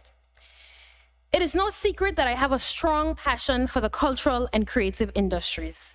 This can be evidenced by my master's dissertation in 2015 entitled Governance of the Creative and Cultural Industries. What models of governance do Barbados, Birmingham, and Jamaica employ in organizing their creative and cultural industries, and how can this inform implementation in Anguilla? It is for this reason, Madam Speaker, that I am delighted to announce that we are in the process of passing the Festivals Development Commission legislation, creating a statutory agency dedicated to festivals management. The first of its kind in Anguilla, after decades, Madam Speaker, of lobbying by cultural icons like Mr. John Benjamin, Mr. Abner, Hammer Brooks, Madam Speaker. This historic achievement will see the Commission receiving a combined budget of over $2.3 million in its first year of operation, with a plan for significant development over the next 3 years. Because you see, Madam Speaker, this investment in cultural development is not just about cultural preservation and heritage, though it's a key aspect. It's also about the orange economy and the economic driver that these festivals have the potential to create. Madam Speaker, tourism will always be around. It will always be our bread and butter. But it is very important that we also ensure that we are investing in other avenues to drum up tourism business, to really make our tourism product more exciting, Madam Speaker, and festivals development and management is a key aspect of such, Madam Speaker. I will speak in more detail on this, Madam Speaker, during the budget address. Madam Speaker, I'll move on to community services planning. A strong society is built on strong families and resilient communities. Our social development programs are designed to reach those who need the support most, providing second chances, building capacity, and ensuring that no one is left behind. Through the programs like Potential Unlocked and Social Upskilling, the Ministry and the Community Services Planning Unit will be reaching young people who are at risk, pairing mentorship and skills training, also offering social support to the most vulnerable. I also want to shed a little bit more light on Potential Unlocked, Madam Speaker, because this is a completely new program going into 2026. And I want to put on record my gratitude to the Community Services Planner, Mrs. Hyacinth Bradley, and her team. It is the full rollout of an early intervention initiative supporting primary age students who have emerging behavioral challenges. Once identified, we will provide these children with intervention, support for students and their families, Madam Speaker.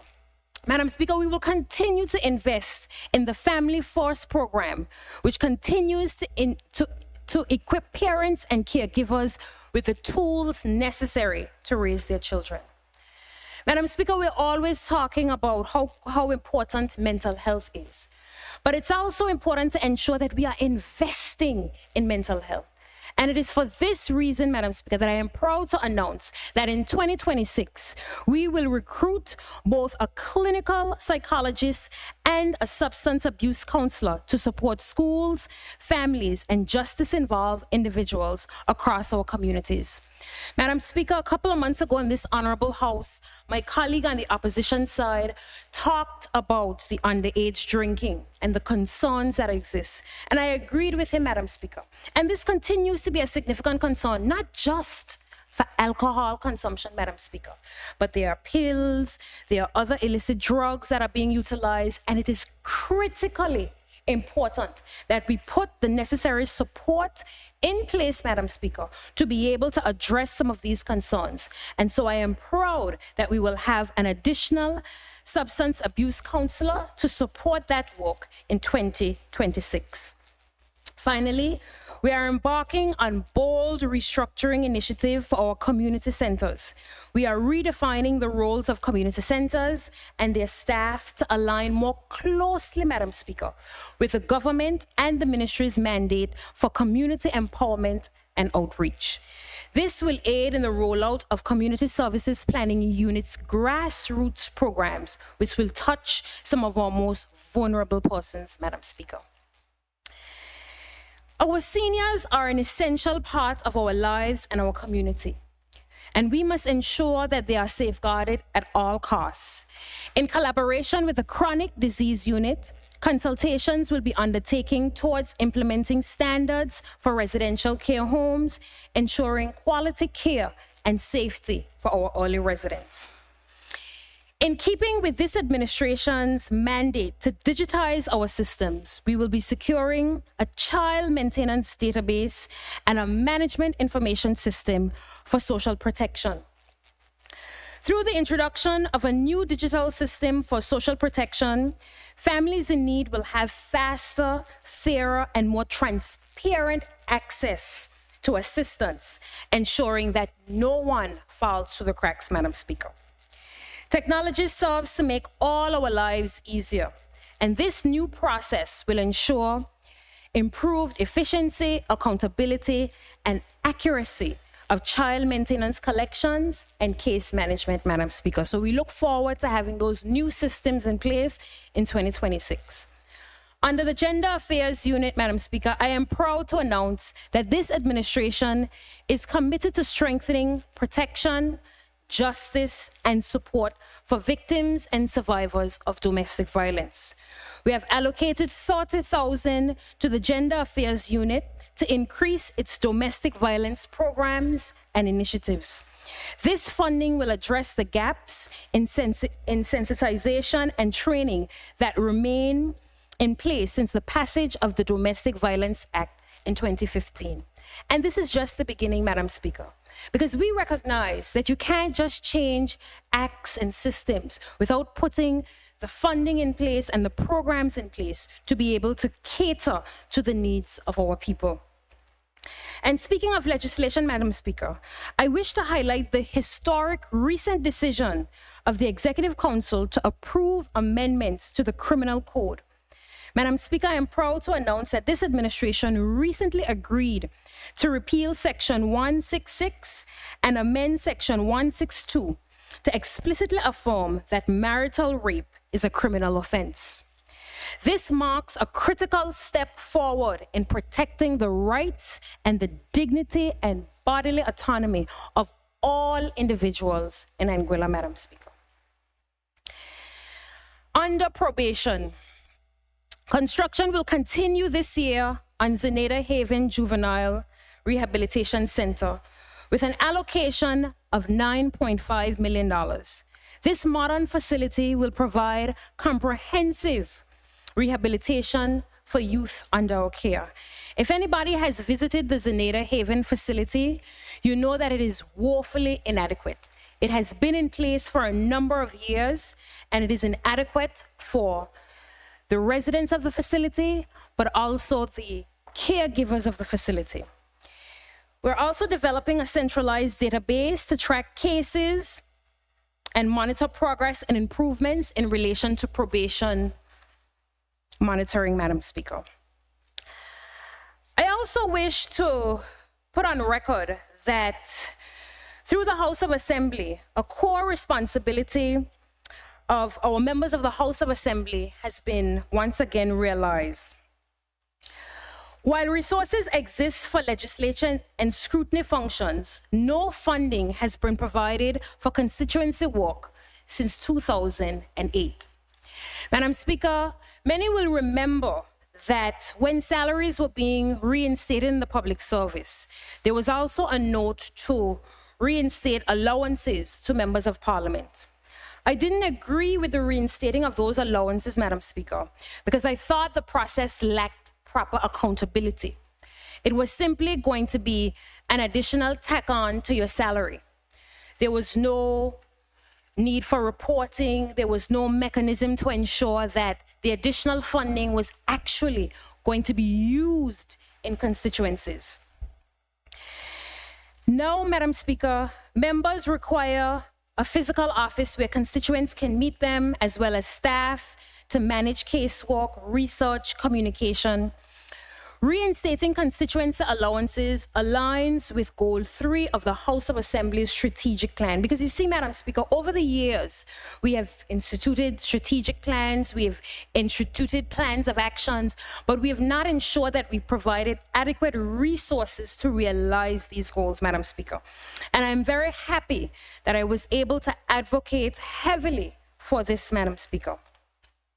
Constituency allowances are not salary nor discretionary funds. They are specifically earmarked for office spaces and staff. Under the proposed claim-back system, members can claim up to 2,000 EC dollars per month starting in 2026. While this amount does not fully cover the costs, since the full-time staff members' minimum wage is $2,581, it represents a significant step forward and doubles the last allowance paid in 2008. And Madam Speaker, I will continue to lobby for more and additional funding to be utilized effectively, Madam Speaker. Madam Speaker, that brings me to the second portion of my presentation. The budget, Madam Speaker, is not just about the future and what we intend to invest moving forward. It also has implications about the past and the decisions that were made prior to this administration and the impacts of some of those decisions. We are committed to not repeating errors of the past, but rather learning from them. And over the last few months, I've heard quite a bit of rhetoric since the 2025 February snap elections, when the then government called elections that placed them in the opposition benches. We have been accused, Madam Speaker, of not doing enough, moving too slow. And Madam Speaker, I have no issue with criticism. I think criticism helps to keep us grounded. It helps to keep us accountable. As a matter of fact, Madam Speaker, I welcome the criticism. But much of the rhetoric, I think, Madam Speaker, is actually a distraction. You hear members of the opposition speaking about accountability and transparency, and you wonder to yourself, Madam Speaker, if they're willful or delusional. And there's some of them that I do want to give the benefit of the doubt, Madam Speaker, but I still can't. Because they now stand on the other side telling us what we should do. So I take the opportunity to remind the public of a few key sets of decisions that were undertaken by the previous administration that are still affecting us today. Because, Madam Speaker, I think repetition is critically important. And I'll start with the Lansome Bowl Cultural Center. Madam Speaker, upon coming to office, we were furnished with an MOU agreement. By the way, up to that point, this MOU agreement was not seen by the PS of Maiku or the PS of Social Development, my PS. So we would have seen this around the same time, Madam Speaker. An MOU agreement that committed the government of Anguilla to any overruns over $5 million US. Madam Speaker, when we came into office, a little over $6 million US was already spent on the Lansing Bowl Cultural Center, Madam Speaker. Which means then, Madam Speaker, that the government of Anguilla owes the funder $1 million US, 2.6 million EC dollars, Madam Speaker. Monies that could be going to the electricity credits that the members of the opposition continue to talk about. The current government of Anguilla has to repay that money back to the funder. When that previous administration has always said on record, both on radio and in this House of Assembly, that the Lansing Bowl Cultural Center was purely a gift. At no point in time did any member of the former APM administration say that they signed an MOU agreement that committed the government of Anguilla to anything over $5 million, Madam Speaker. Madam Speaker, that agreement would have been put together by the former Premier and the Honorable Member for Island Harbor, his permanent secretary at the time, and the AG. Madam Speaker. Madam Speaker, imagine my surprise when I'm furnished with a letter from the Comptroller of Inland Revenue indicating that it is illegal for government to commit to give back funding via the GST mechanism, Madam Speaker. Furnished to my email, Madam Speaker, telling me that it is illegal. Madam Speaker, point of order. The member is incorrect and misleading. This would have gone through the Attorney General's chambers and would have been agreed to. Which part? She talked about a letter, and then she went on to talk about She talked about that there was a letter from IRD saying that it was illegal for monies to be committed through the GST that was owed by the developer, that would be owed, that they can claim back on that. Member, are you disputing that there was a letter, or what is the point of order in relation to that? There was no letter, or that there was a letter? I won't dispute that there was a letter. I'll dispute that it was illegal. But that's not an issue. What she's referring to is a communication that she's received. So the point of order is whether it exists or doesn't exist. But Madam Speaker, what she's implying is that it was illegal, that the way the MOU was done. No, Honorable Member, what I heard the member say, and then she can raise to correct me if I heard it, but what I heard her say is that to her surprise, and I promise you we'll have our transcript soon, to her surprise, on coming to office, she was delivered a letter from IRD, and therein contained the information that there was. So there's no issue as to whether that's true or not. She's recounting what she received. Am I correct in my understanding? Yes, you absolutely are, Madam Speaker. Proceed. Madam Speaker, the Comptroller of Inland Revenue indicated that there was no mechanism in the GST legislation to be able to claim back against what was promised in the MOU agreement, Madam Speaker. And my interpretation of that is that what was done was illegal, Madam Speaker, because there's nothing in the legislation that allows that to happen. I was furnished with that information, Madam Speaker, and I have the records available for it. We have since been told, Madam Speaker, by other members of the public service that cannot happen, that could not have been promised. And I noticed that the member from Island Harbor said it went through the Attorney General's chambers. But I think perhaps maybe the member was furnished with poor advice from whoever would have been advising him at the time, Madam Speaker. But I will let that rest there for the time being. But these are the facts, Madam Speaker, and the records, and I have all the letters readily available to be furnished, Madam Speaker. Madam Speaker, Honourable again, member. point of order. The member is imputing improper motive, Madam Speaker. She is implying that she, who is a non-lawyer, can interpret things, whether they're illegal or not, when the Attorney General himself, Who is she interpreting? Who is she imputing improper motive to?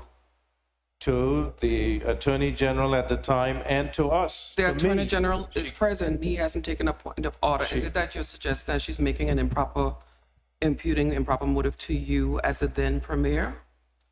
She did point to me as member for Island Harbor, who was the Premier and who would have been responsible for the MOU, Madam Speaker. She states, the member states that her interpretation is Her that it's interpretation, illegal. Correct. She is not a lawyer, Madam Speaker. The Attorney General himself, the Honorable Dwight Horsford, would have given an opinion.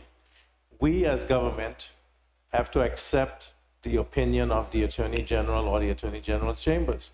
So how could it be illegal if that was given as the decision at the time, Madam Speaker? And I do take your point, Honourable Member, but however, a member is entitled to their interpretation from a set of facts that are presented to them.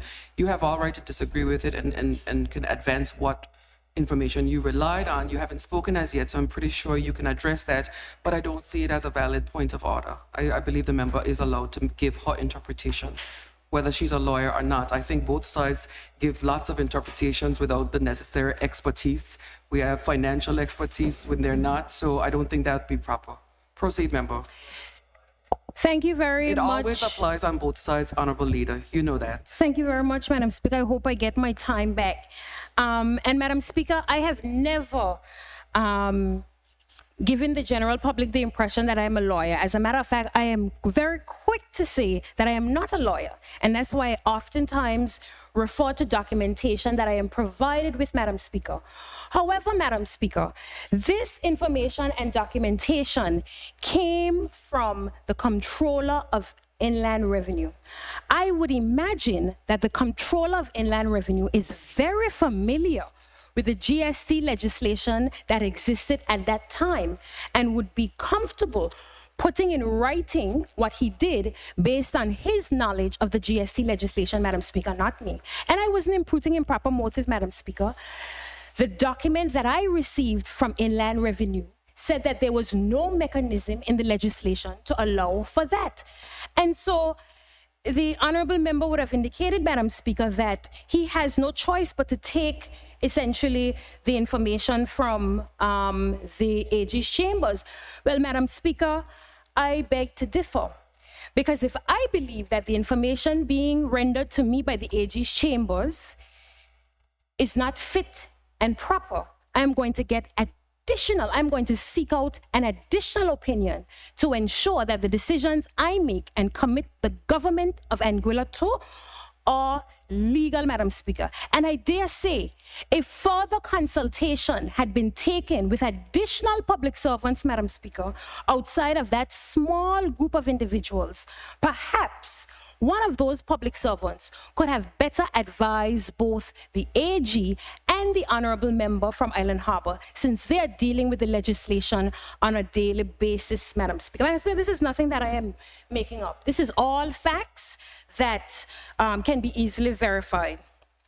In addition to that, in relation to the Lansam Bowl Cultural Center, Madam Speaker, lessons learned. This is a report that came from the Ministry of Maiku. The government of Anguilla should establish procedures regarding how to administer contracts of projects which are supported by grant funding. The government of Anguilla should ensure that all projects supported by grant funding conform to the current procurement rules and legislation used for projects that are funded by the government. This will ensure a fair and transparent system is used to select contractors for the projects. It further says, Madam Speaker, the government of Anguilla should ensure that all projects being constructed goes through the appropriate approval process, such as obtaining permits for demolition, planning approval, and building, Madam Speaker. not my words, Madam Speaker, the reports of public servants who all the members formally praised. So these are the same public servants that they formally praised, Madam Speaker. So I have no reason to question all that the same public servants are furnishing me with, Madam Speaker. Madam Speaker, it further says, at times the Honorable Minister of Maiku, and that would be the now Honorable Member for Road South. At times, the Honorable Minister for Maiku appeared to be enabling the actions of GT Construction against the recommendations of staff of the project team and Maiku. This occurrence forced a special meeting to be convened between the Minister of Maiku and the project team, which was mediated by the Deputy Governor to chart a way forward for the project. Furthermore, and I want to repeat this, Madam Speaker. Furthermore, a clear conflict existed for the Minister of Maiku, whereby a close relative was awarded as contractor for one of the buildings. And I repeat that, Madam, not my words, Madam Speaker, please. These are the words of the technocrats, Madam Speaker. Furthermore, a clear conflict existed for the Minister of Maiku, whereby a close relative was awarded as contractor for one of the buildings, Madam Speaker. This issue was never spoken of or dealt with during the execution of that product, Madam Speaker. So when we want to talk about transparency and accountability, and we want to get on radio every Monday and propose to be upstanding citizens of the loyal opposition and asking for account of the people's funds, Madam Speaker, we must remember that records matter. And I am no longer on the opposition benches, Madam Speaker, where I can't be furnished with detailed information that government has. I am now a member of government, and I have access to this information, and I will furnish the public with this information, Madam Speaker. I'll move on. The Anguilla Tourist Board's overspending and lack of accountability. Madam Speaker, imagine our surprise when a few months into office, the Anguilla Tourist Board's board and lead member of the operations team indicated that they were in trouble. They had spent all of the money allotted to them for the year because the former director of tourism indicated to them that they could spend all the funds because the former minister, again, the member for Road South, had promised a supplementary budget. This was the information that the accountant provided, Madam Speaker, to the now director and the board. This information was reconfirmed in a meeting with cabinet, Madam Speaker. So imagine, through government's budgetary process, the Anguilla Tourist Board is allotted about 8 million EC dollars. But the former director would have told the accounting team, please work with a budget of $12 million instead of 8 million, because the minister has promised a supplementary budget. Well, Madam Speaker, I can tell you that that is not how this process is supposed to work. You are supposed to work within the confines of your budget. In the event that there are cost overruns or there are major projects during the year that you want to take advantage of, then you should be coming back, Madam Speaker, to the government of Anguilla to ask for supplementary support, to make a case for additional support, not coming into the year, spending up all your monies, to then come to the government of Anguilla to bail you out because a minister has allegedly promised you a $12 million budget, Madam Speaker, that has never been reflected in any budget. But I go further, Madam Speaker, because it's important to delve a little bit deeper, Madam Speaker, in relation to the Anguilla Tourist Board, because when the Anguilla Tourist Board came to us and said they needed additional funds to be able to continue all the great work that they want to do, the Honorable Premier said, and rightfully so, well, I need an account of where these funds have been spent. And so the operations team at the Anguilla Tourist Board was then tasked with creating a report that detail how spending would go, Madam Speaker. And so, Madam Speaker, I want to share with the general public some of the details of this alarming report. Over the 5-year period from 2020 to 2024, the Anguilla Tourist Board recorded a growing trend of meals and entertainment expenditure totaling over $300,000. That is over 800,000 EC dollars, Madam Speaker. Funds that could have definitely gone towards the electricity credits that the loyal opposition continues to speak about. While certain expenditures are in line with typical board governance and staff appreciation practices, numerous patterns point to a lack of spending discipline, insufficient policy controls, and a blurred line between public service and personal gratification. Let me repeat that again, Madam Speaker. I'm reading from the report. I didn't make this report up. I didn't create this report. Insufficient policy controls and blurred lines between While certain expenditures are in line with typical board governance and staff appreciation, numerous patterns point to a lack of spending discipline, insufficient policy controls, and blurred lines between the public service and personal gratification. This report synthesizes all the years and provides analysis and identifies red flags and recommends governance indicators. Madam Speaker, in 2022, 19,000 EC dollars was spent on a Christmas dinner. Frequent personalized birthday spending, vague C. Stacy charges. And I want to put this into perspective. Whenever you hear me reference C. Stacy, it means that there's no supporting documentation, which is a critical part of any audit trail. But instead of having an invoice or supporting documentation, all it has attached is a memo that says C. Stacy. Well, we can't see Stacy because Stacy is no longer there. And that is why, Madam Speaker, reporting and auditing documentation is so important, because long after we leave institutions, they are there. They are there to protect us, and they are there to protect those who remain in the organization. In 2023, $98,000 was spent, Madam Speaker, in the same budgetary head. Executive discretion spending, off-island trips, luxury venues, repeated gift purchases. All these are in the report, Madam Speaker. In 2024, Madam Speaker, 112,000 EC dollars was spent in that head. 2 major events, $50,000, Madam Speaker.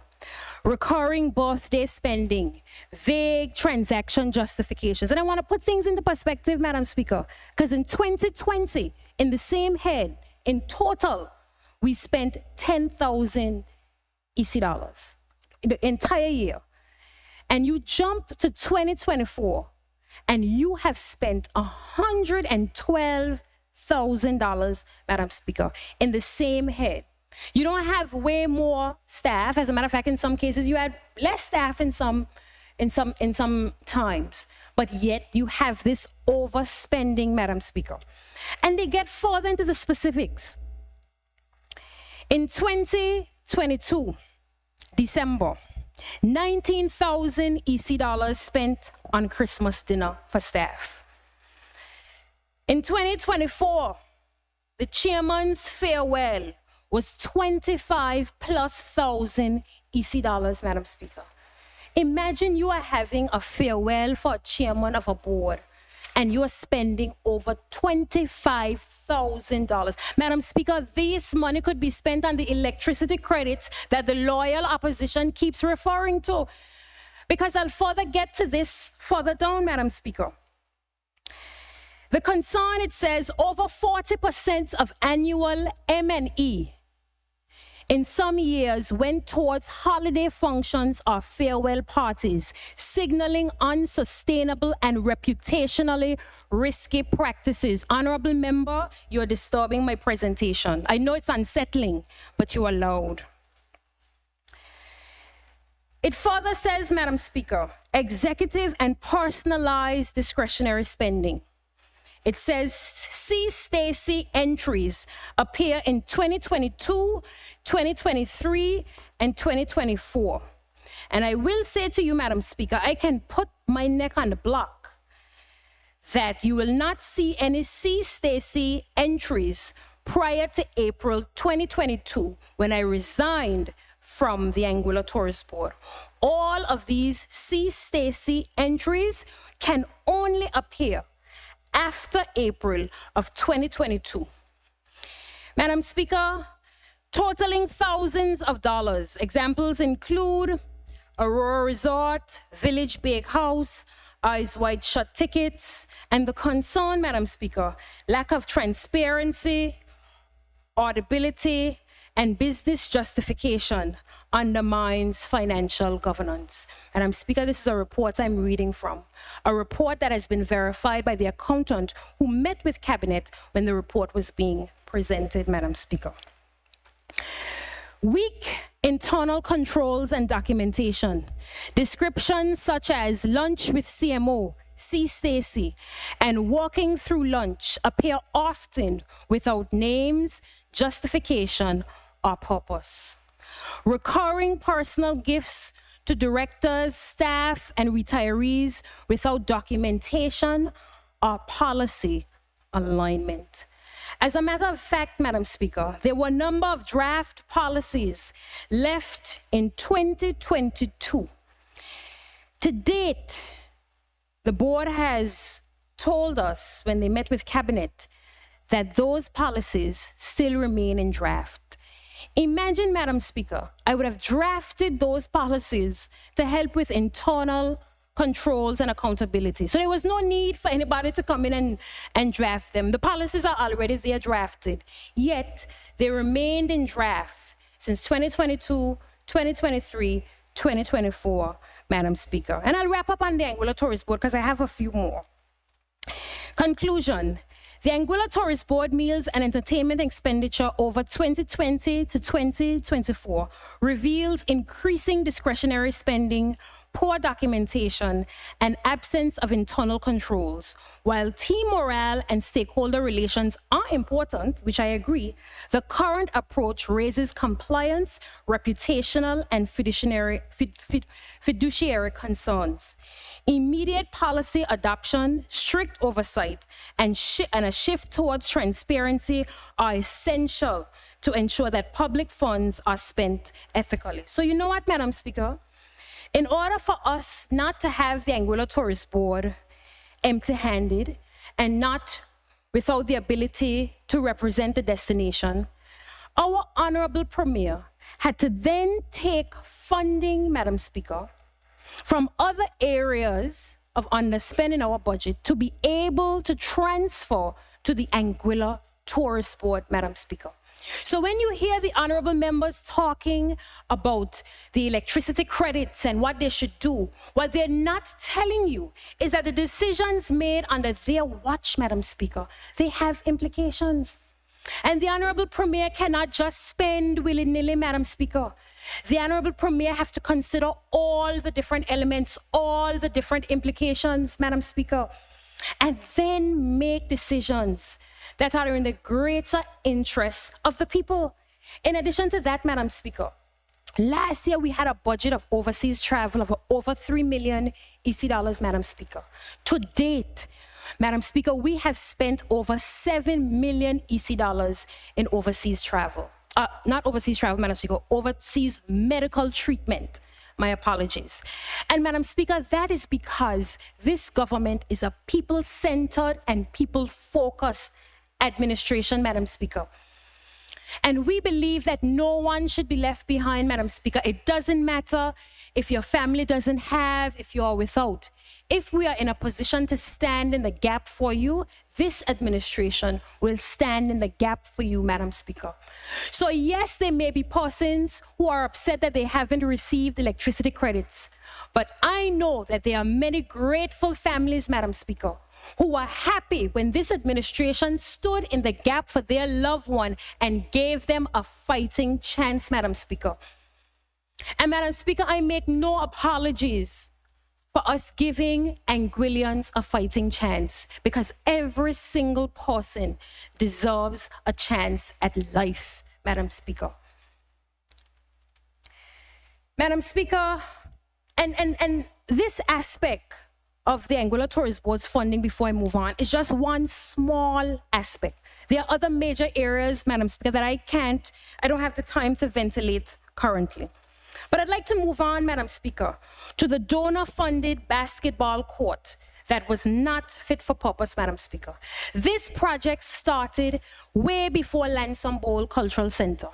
And as soon as Lansing Bowl Cultural Center started, Madam Speaker, the work on that project ceased. So when you hear them talking about, oh, it's 2025, we've been in for 10 months and no work has been done, Madam Speaker, the project started long before we came to office. The project started long before Lansing Bowl Cultural Center, and yet the project was not finished. So we should be asking the question to the honorable member for Road South about what happened to the funds. Why did the project stop? Madam Speaker, we didn't stop the project. We met a project that had already stopped. The member also asked questions, Madam Speaker, in relation to whether the funding was done or not. But I can't answer whether the funding was done or not, Madam Speaker. You know why? Because there's no proper government accounting trail that you can audit. And you know why that is the case, Madam Speaker? Because just like the Lansing Bowl Cultural Center, donor funding was given straight to the contractor. Michael Sports, no one has a copy of the contract between the donor and the contractor. We don't know what the terms of reference are, Madam Speaker. We can't determine value for money.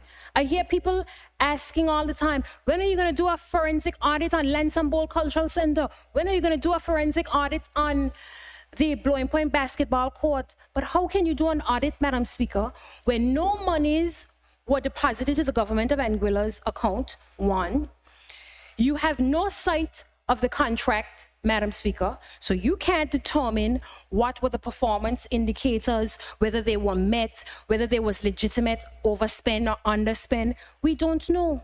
But you see, Madam Speaker, that is part of the problem when you don't go through open and fair, transparent processes. So when I hear the hypocrisy from the members of the loyal opposition, it is laughable, except it is not funny.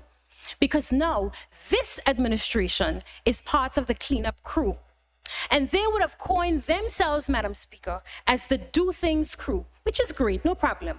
But we are the do things right crew, Madam Speaker. And we are going to get it right the first time. Madam Speaker, I move on to returning the compulsory acquired lands at the Blowing Point Ferry Terminal. And I've gotten so many complaints. Oh, you guys need to do something about the traffic at the ferry terminal. The spacing is too tight. We don't know what's going on. Madam Speaker, there was a time when perpetrators ran right up to the door of the ferry terminal and was able to attack someone, Madam Speaker. God bless that the person was not killed, Madam Speaker. A guest was nicked on their foot, Madam Speaker, traumatized. Someone who had been coming here for years, traumatized, Madam Speaker. Why? Because we don't have the necessary lands to properly, Madam Speaker, properly secure our port. Had that port been an airport, it could not operate. Because based on the regulations, Madam Speaker, we could not have persons in such close proximity to a port. But Madam Speaker, we are rushing to say that we are doing things. Imagine coming into office. The lands are already compulsory acquired, and you decide to return those lands back. And there was something that was mentioned earlier. I think the honorable member might have made an error when he said they were already paid for. They weren't already paid for, Madam Speaker, but they were already compulsory acquired. So all you had to do now was go through the process of negotiating the price for those lands and move forward. Instead, you decided, let me give these lands back because there's no need for lands to improve traffic flow or security at the Blowing Point Ferry Terminal. So you return them, and now government has to go back through the process of trying to acquire said lands. What sort of foresight is that, Madam Speaker? We're talking about visionary leadership and all of these things. You didn't have to go through the process of compulsory acquisition. The dedicated public servants had already gone through that process with the necessary persons.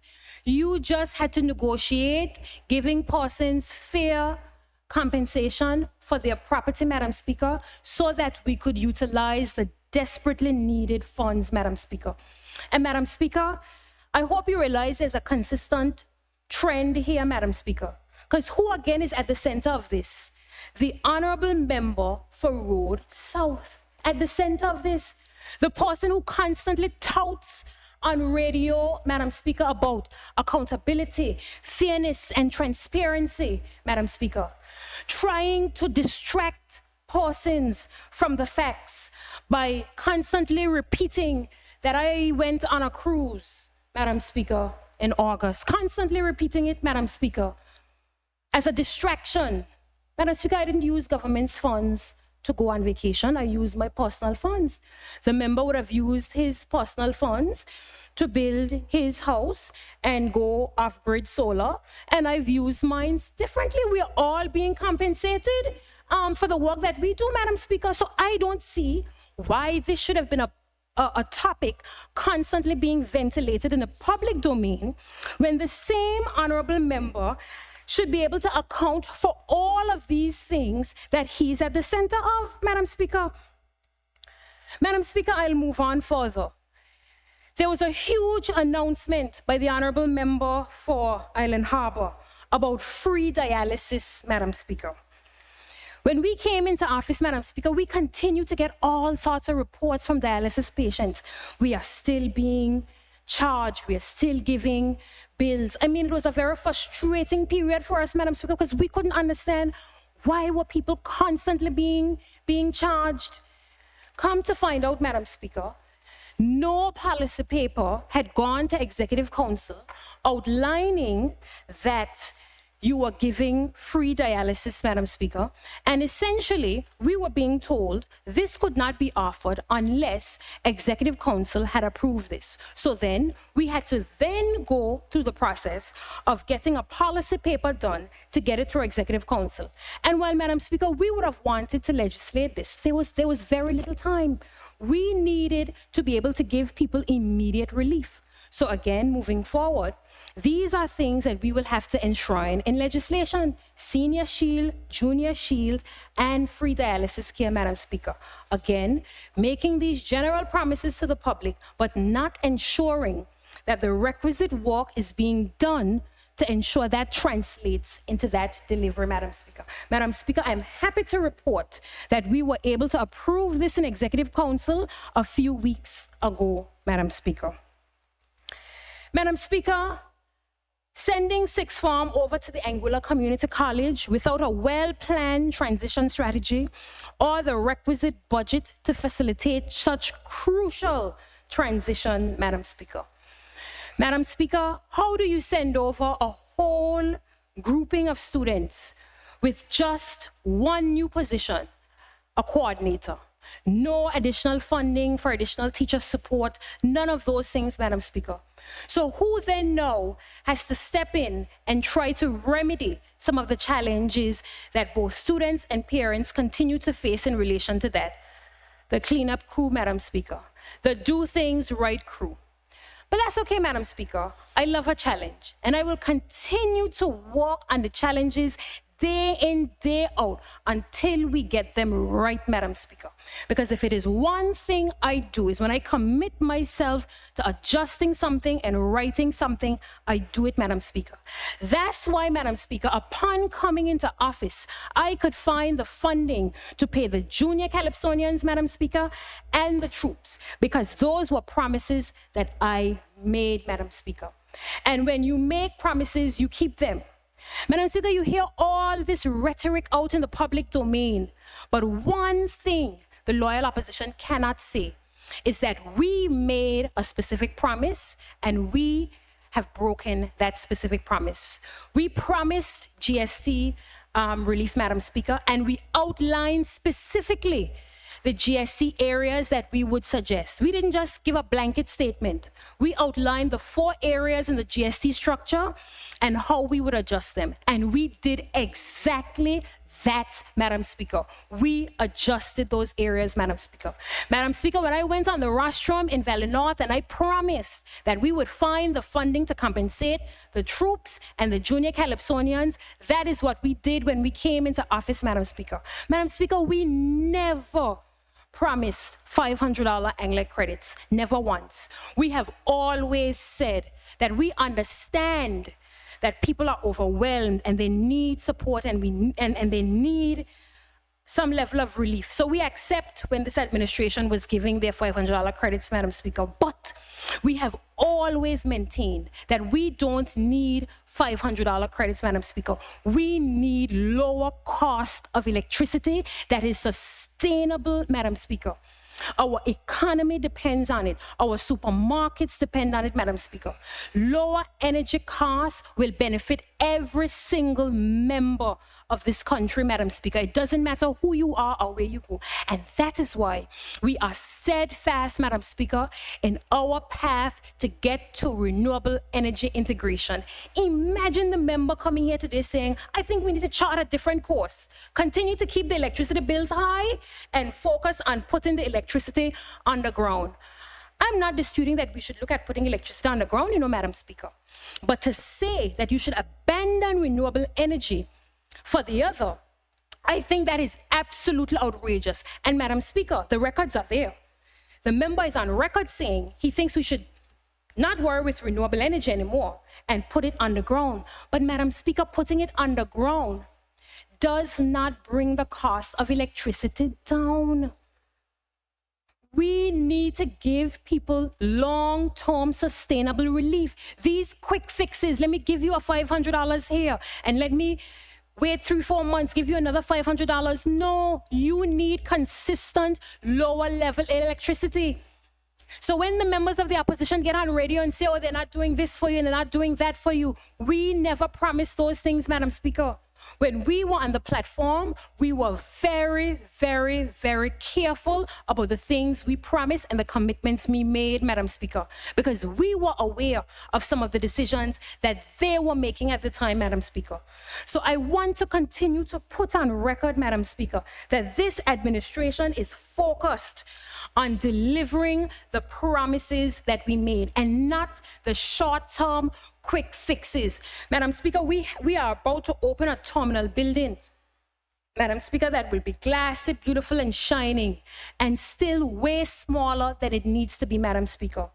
And Madam Speaker, these are not my words, These are the words from the stakeholders who are responsible for utilizing those spaces, not me. Because I've been very quiet in the last 9 months about that airport infrastructure, Madam Speaker. Because the narrative was, I'd like to request an additional 15 minutes. Madam Speaker, it seems like you have a new speaker, Deputy Speaker. Thank you so much. Thank you so very much. And Madam Speaker, I was not given the opportunity in this honorable house last year, Madam Speaker, to be able to just give my personal opinion, Madam Speaker, on where I felt the direction should have gone in relation to the airport extension, Madam Speaker. I always believed that the focus should have been on the runway extension first, Madam Speaker, and the building after. And I said this, Madam Speaker, not just because I wanted to criticize the administration, but I said this because as someone who has sat in meetings with airlines, who has traveled to routes on multiple occasions, Madam Speaker, who has done certifications in route development training, Madam Speaker, I know that one of the first questions that we are always asked about is the length of the runway. Another question we're always asked about, Madam Speaker, is the quality of our healthcare facilities, Madam Speaker.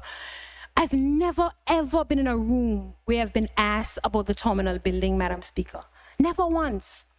Never once. I have seen, and you can see after Hurricane Irma, long before St. Martin's building was up and operational, the flights were coming and going, Madam Speaker. And you know why?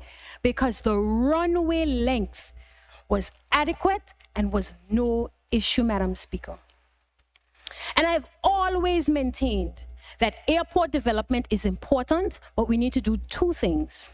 Seek a creative way so that government doesn't bear that cost themselves. And two, start with the runway. I still believe in that, Madam Speaker. And I encourage the general Anguillan public and the stakeholders who have to utilize the airport to do the best you can. Continue to remain steadfast in your work, whether you believe the facilities are too small, they're inadequate, because I hear the complaints, Madam Speaker. These are not things that we are making up, Madam Speaker. They exist and they're there. And I will tell you, this administration is committed, Madam Speaker, to seeing that runway extension through. It is critically important. And I heard the honorable member for Road North, talk about, Madam Speaker, the deficit, Madam Speaker, that is being projected. And I want to say something, Madam Speaker. I want to get the information, because you know, Madam Speaker, I like to quote from the information. Madam Speaker, the member would have talked about the deficit. But Madam Speaker, government is continuous. And it's important that we do a couple of things. One, we carry on with projects that are critical to our economy. The extension of the runway is one of those projects, and we have always, as an administration, maintained that that is critical. It makes no sense, Madam Speaker, for us to stop the runway extension because you've already front-loaded so much money in a terminal building. You have to see this project through to start to gain some sort of value for money, some sort of return on your investment. So we must push forward in the acquisition of the lands, Madam Speaker, which is millions of dollars, Madam Speaker. We're not going to get the lands free, Madam Speaker. When we came into office, not 1 acre of land, Madam Speaker, was acquired in relation to that airport project, Madam Speaker. And we all know how lands, families and lands operate in this country, Madam Speaker. So we have gone through the process of going through the acquisition. And Madam Speaker, we have actually put a team in place very recently to help to support that acquisition because we know the importance of this to the country and the economy. There are a number of other projects, Madam Speaker, that have to continue because government is continuous. Just like in 2020, when the APM administration came in, they had to continue with the South Hill Clinic. They had to continue with the Valley Polyclinic. They had to continue with Albina Lake Hodge Comprehensive School. They had to continue with the extensions on Road Primary School, East End School. All of them had to continue, Madam Speaker. So when I hear people talking about, oh, this government has done the most infrastructure projects in the history and the most roads, how? I say maybe those persons weren't around prior to 2010 when the Honorable Mr. Kenneth Harrigan was paving roads left, right, and center. But it seems like our people have been conditioned to believe that only in the last 5 years, roads have been built, Madam Speaker. And it is important to put these things on record. Madam Speaker, I shift to something that goes back further than the APM administration. This goes back to the AUM administration, Madam Speaker. And this has again to do with the honorable member from Road South. He continues to be a figure at the center of contention, Madam Speaker. Madam Speaker, during the period 2010 to 2015, Madam Speaker, we had a festivals office, Madam Speaker. Madam Speaker, we were way ahead of some Caribbean islands. As a matter of fact, I remember keenly, there were particular Caribbean islands that were reaching out for information on the model and, and how it was set up and the parameters, Madam Speaker. Madam Speaker, that office was made redundant during the period when the member for Road South served as the parliamentary secretary responsible for tourism. That institution was made redundant. And that is why today, Madam Speaker, it feels like we are starting over brand new.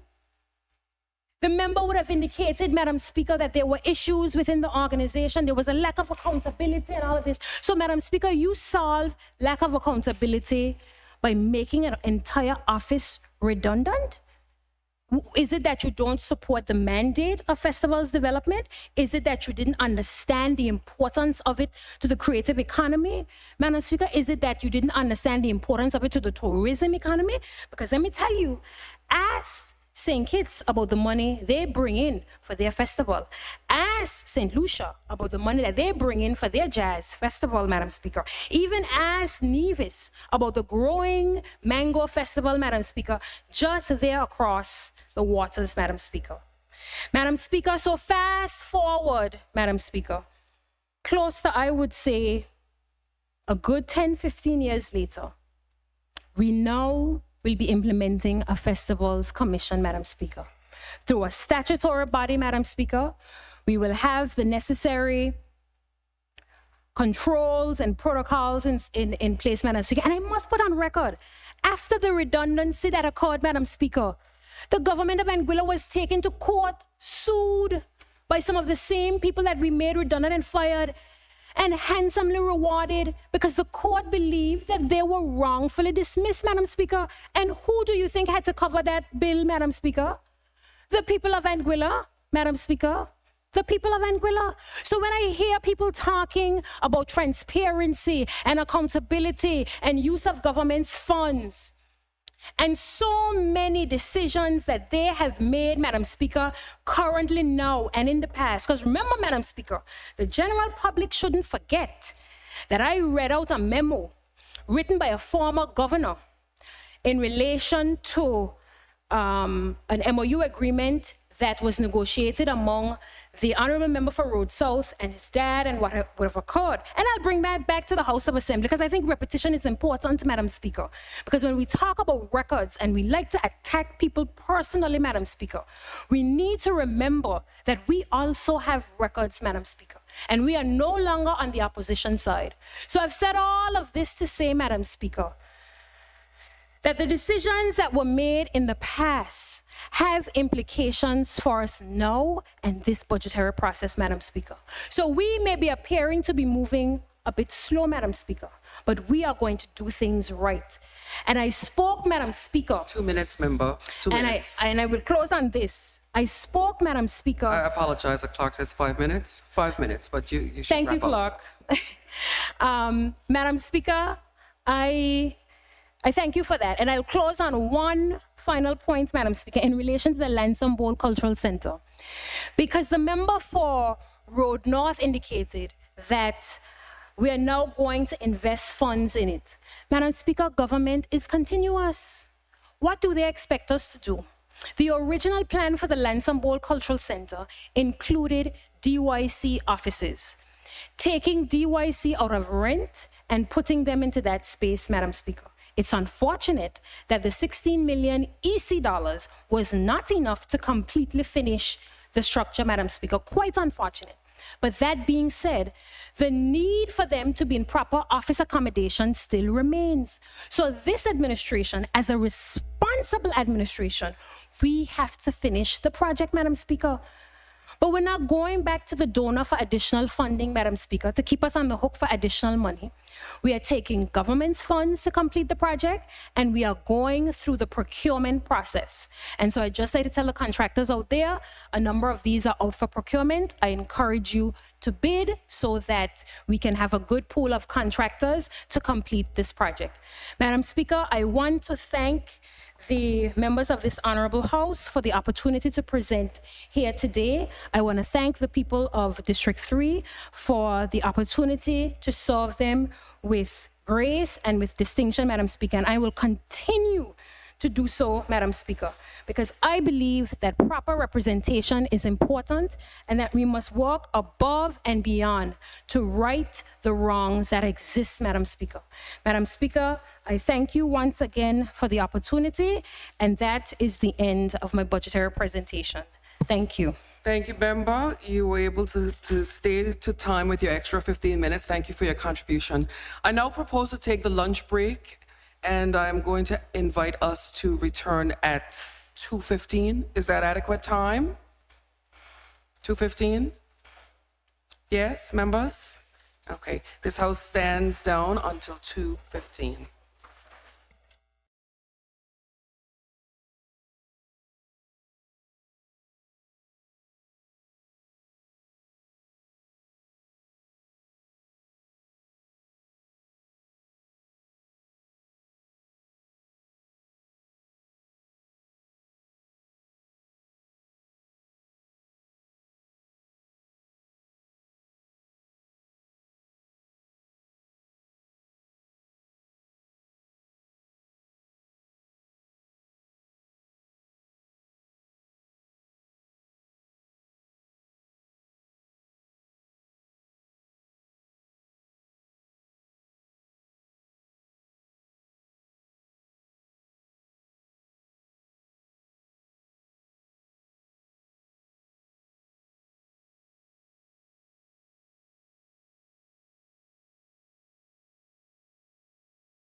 Good afternoon. This House resumes its sitting.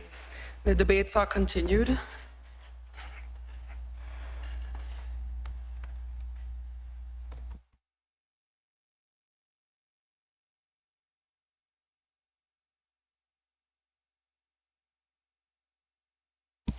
The debates continue as before the lunch break.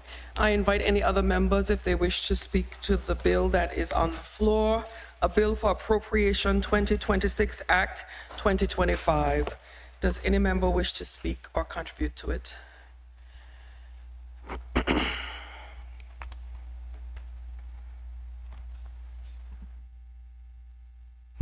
Does any member wish to speak?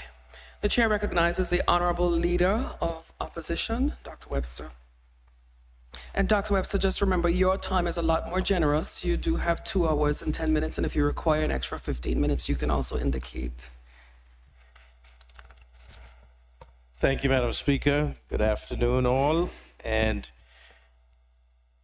it's a pleasure to be here. I just want to say good afternoon to those who are watching and listening also, who are not in the House. Madam Speaker, my heart goes out to the people of Jamaica, Haiti, and Cuba, for the loss of life and devastation caused by Hurricane Melissa. There, but for the grace of God, goes Anguilla. We have certainly gone through these catastrophic hurricanes, especially in 2017.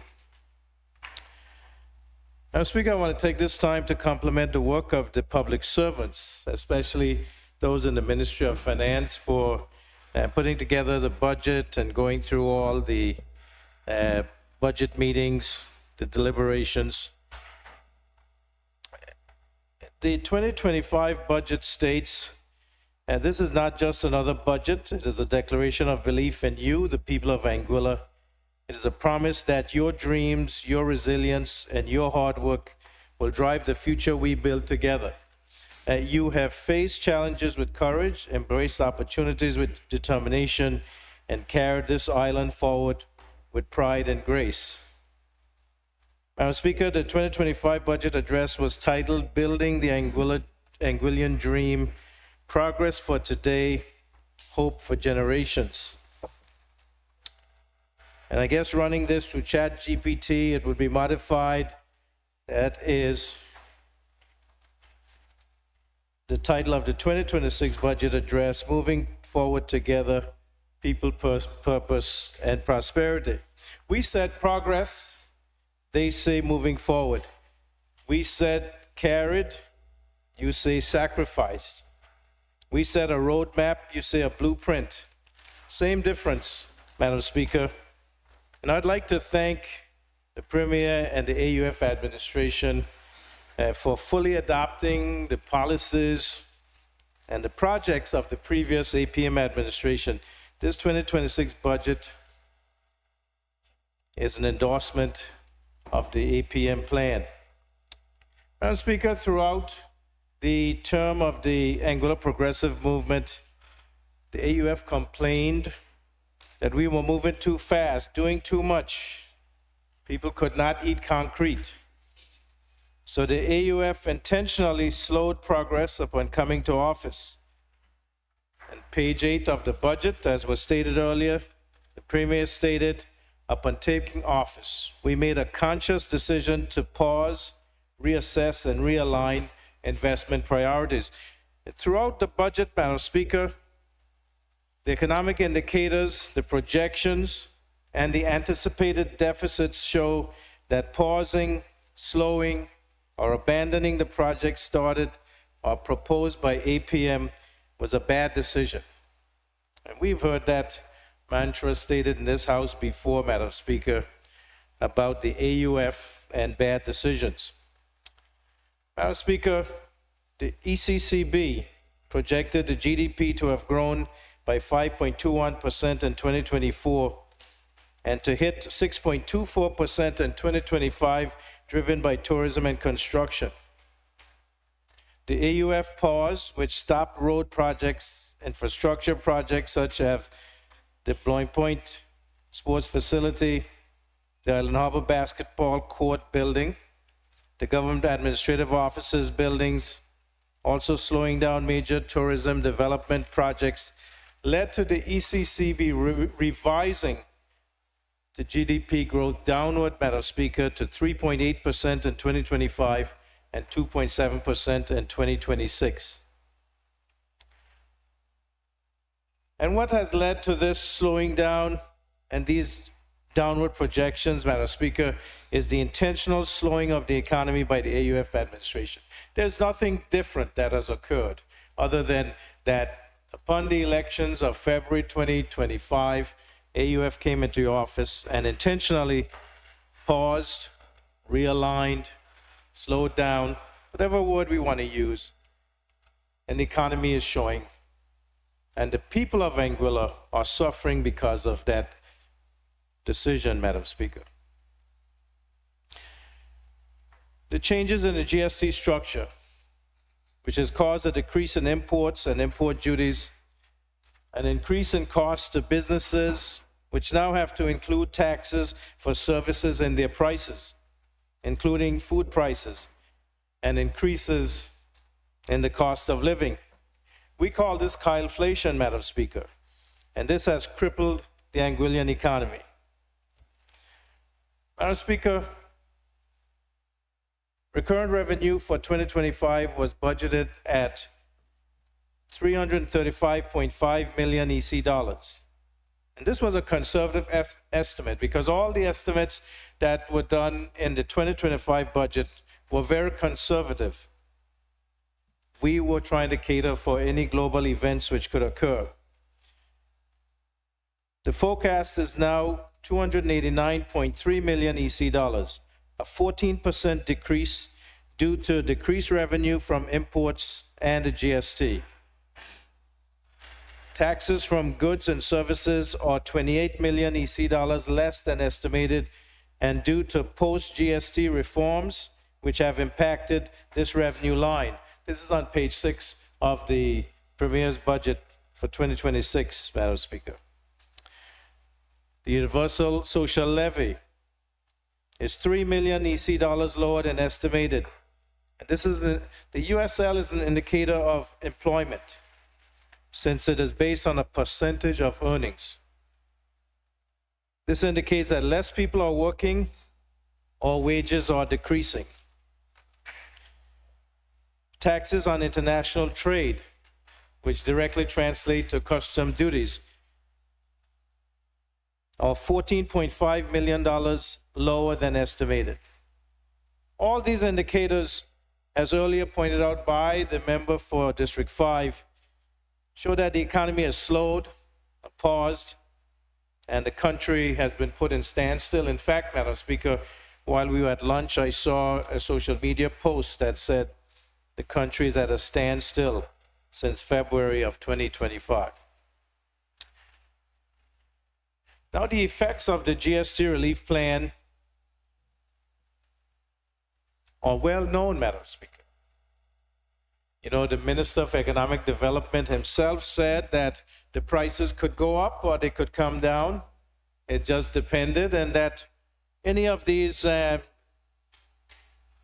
taxes on services and the tax on imports would have to be added as operating costs.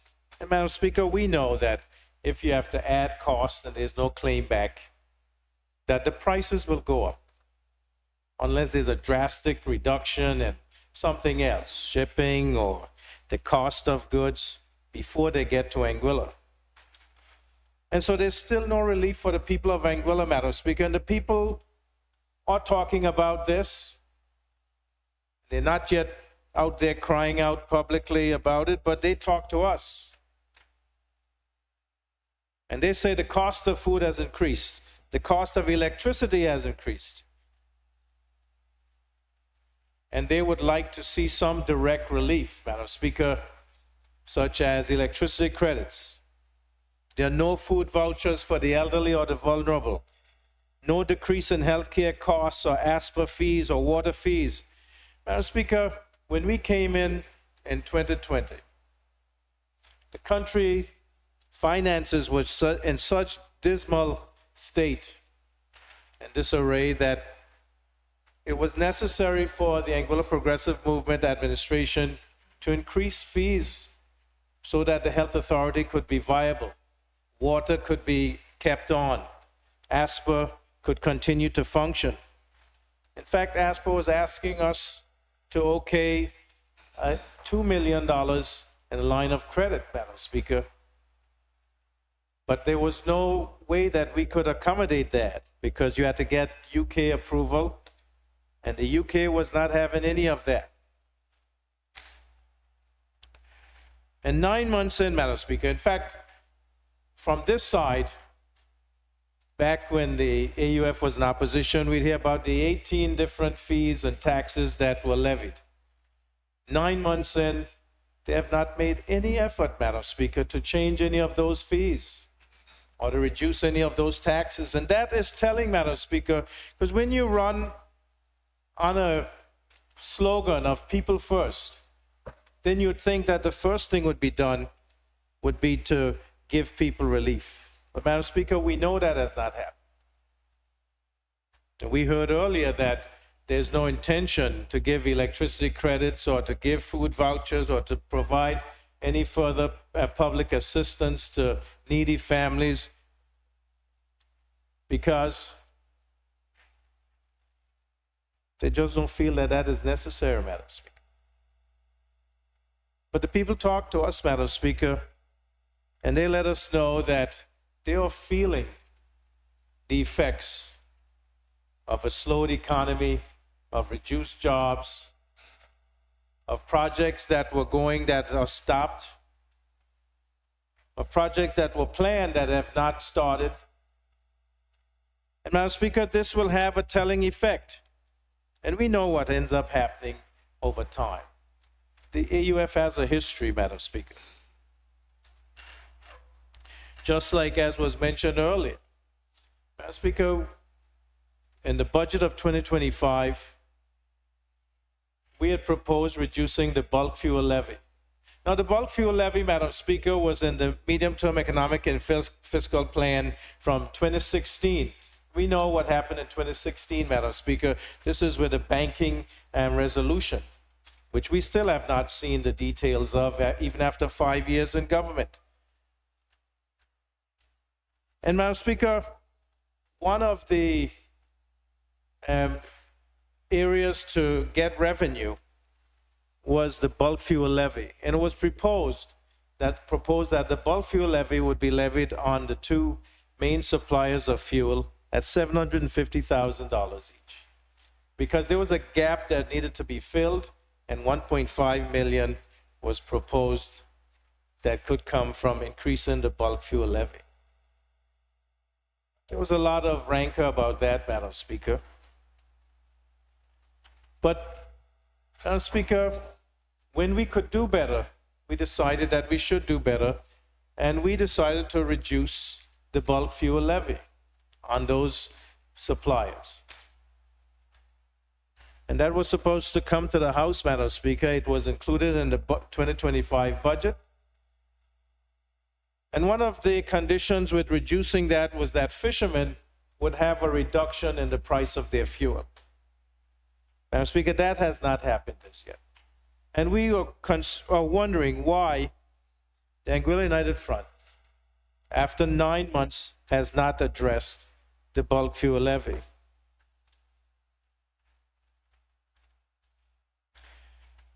Madam Speaker, I was reading in the budget about dialysis patients.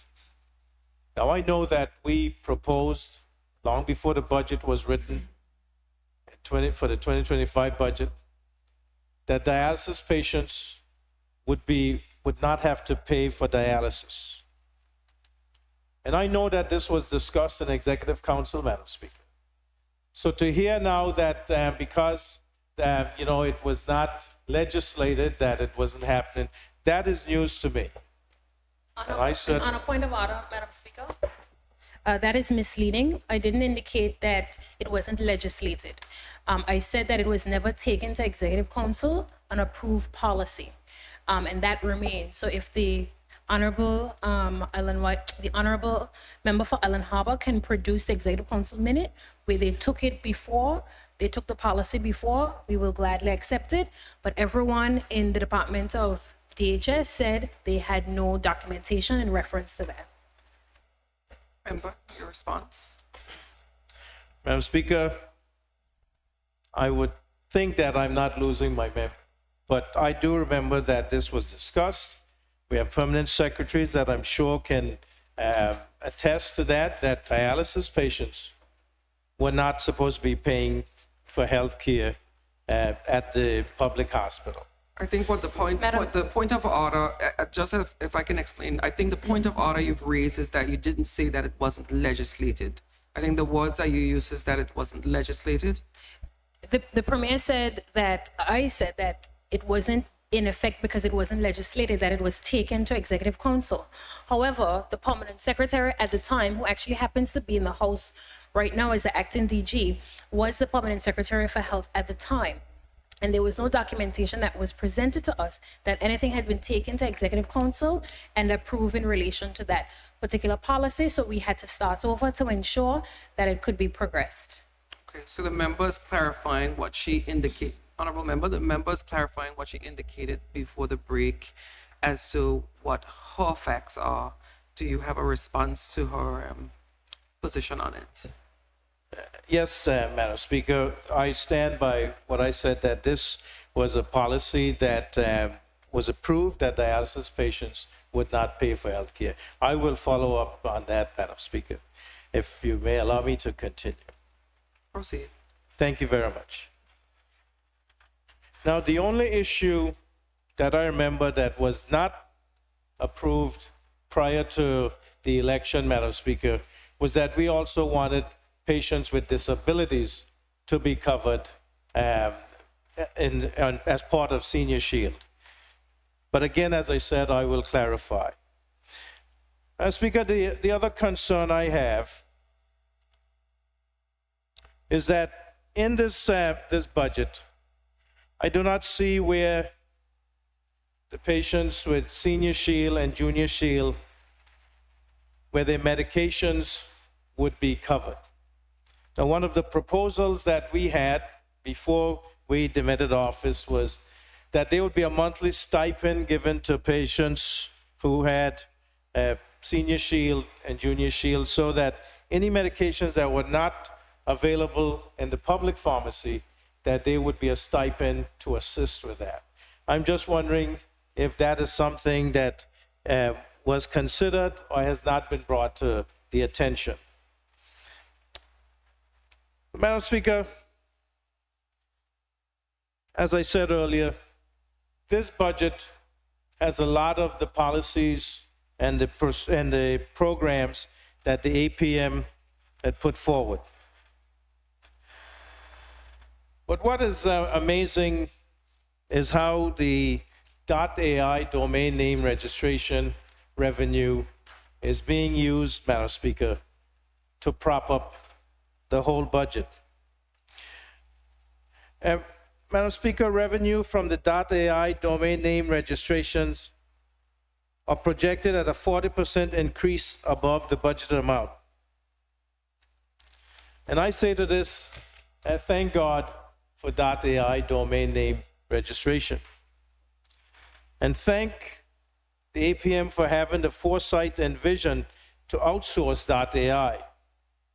Because only now we can reliably project the revenue and collect what is contracted. Madam Speaker, throughout the budget and throughout the process of the GST reform by the Anguilla United Front,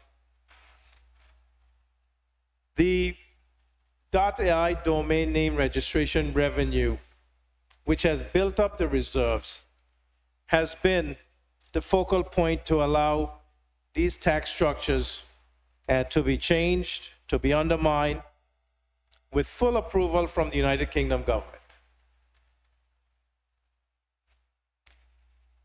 I recall at one point, Madam Speaker, that transshipment was the manna from heaven.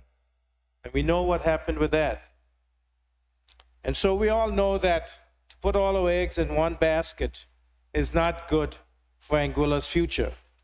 We cannot depend on one unpredictable revenue stream. Certainly now the revenue is high, but it can only take one stroke of bad luck. And .ai no longer brings in the revenue that it is bringing in now, and then Anguilla is back in the position it was in. Madam Speaker, the budget states that the capital account deficit 126 million, and that the Anguilla United Front administration spent only 68% of the capital budget because they made the conscious decision to pause the construction and infrastructure projects. In my opinion, Madam Speaker, this was irresponsible. And it is very notable that the Anguilla economy has slowed. Some persons say at a standstill, and some people have said it's in a coma, because these projects which were going were either stopped or slowed, Madam Speaker. And now we have, Madam Speaker, the airport terminal, which is near completion, and we are happy that that is occurring. One is the Vivian Vanderpool Primary School, Madam Speaker, which was partially funded by one of our investors, completed by government. The TVET Center started at Campus Q, Madam Speaker. We are happy for that. But the other projects, Madam Speaker, which could have started, such as the government administration building, would have provided jobs, would have provided monies into the economy, would have been a stimulus. And so, Madam Speaker, we also had heard rumors that the Anguilla United Front administration would seek a loan to finish the runway expansion project. So I was happy, Madam Speaker, to read that in line with recent patterns, the government of Anguilla will not seek new loans, and there was no drawdown on existing lines of credit at NCBA or ECCB or with current loans.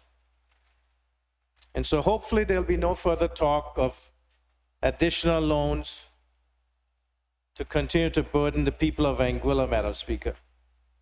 Madam Speaker, as I stated earlier, the AUF 2026 budget is almost a carbon copy of the APM 2025 budget in terms of projects and programs.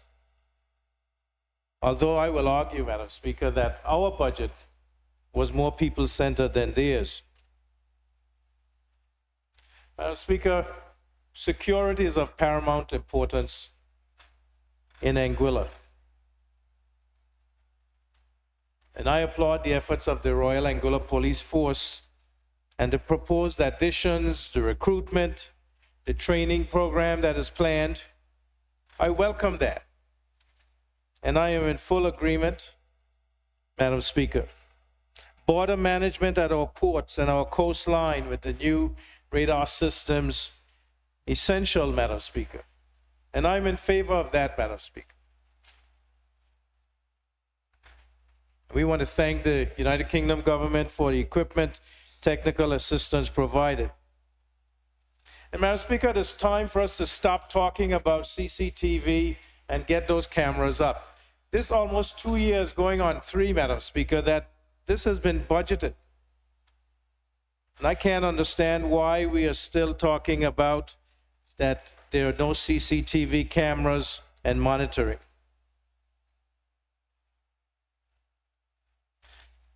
I'm very happy to see that the AUF administration is moving forward with the upgrades in healthcare. Again, most of this was budgeted for in the budget of 2025, Madam Speaker. And some should have been completed by now, but it's better late than never. The people of Anguilla and their health needs are also paramount.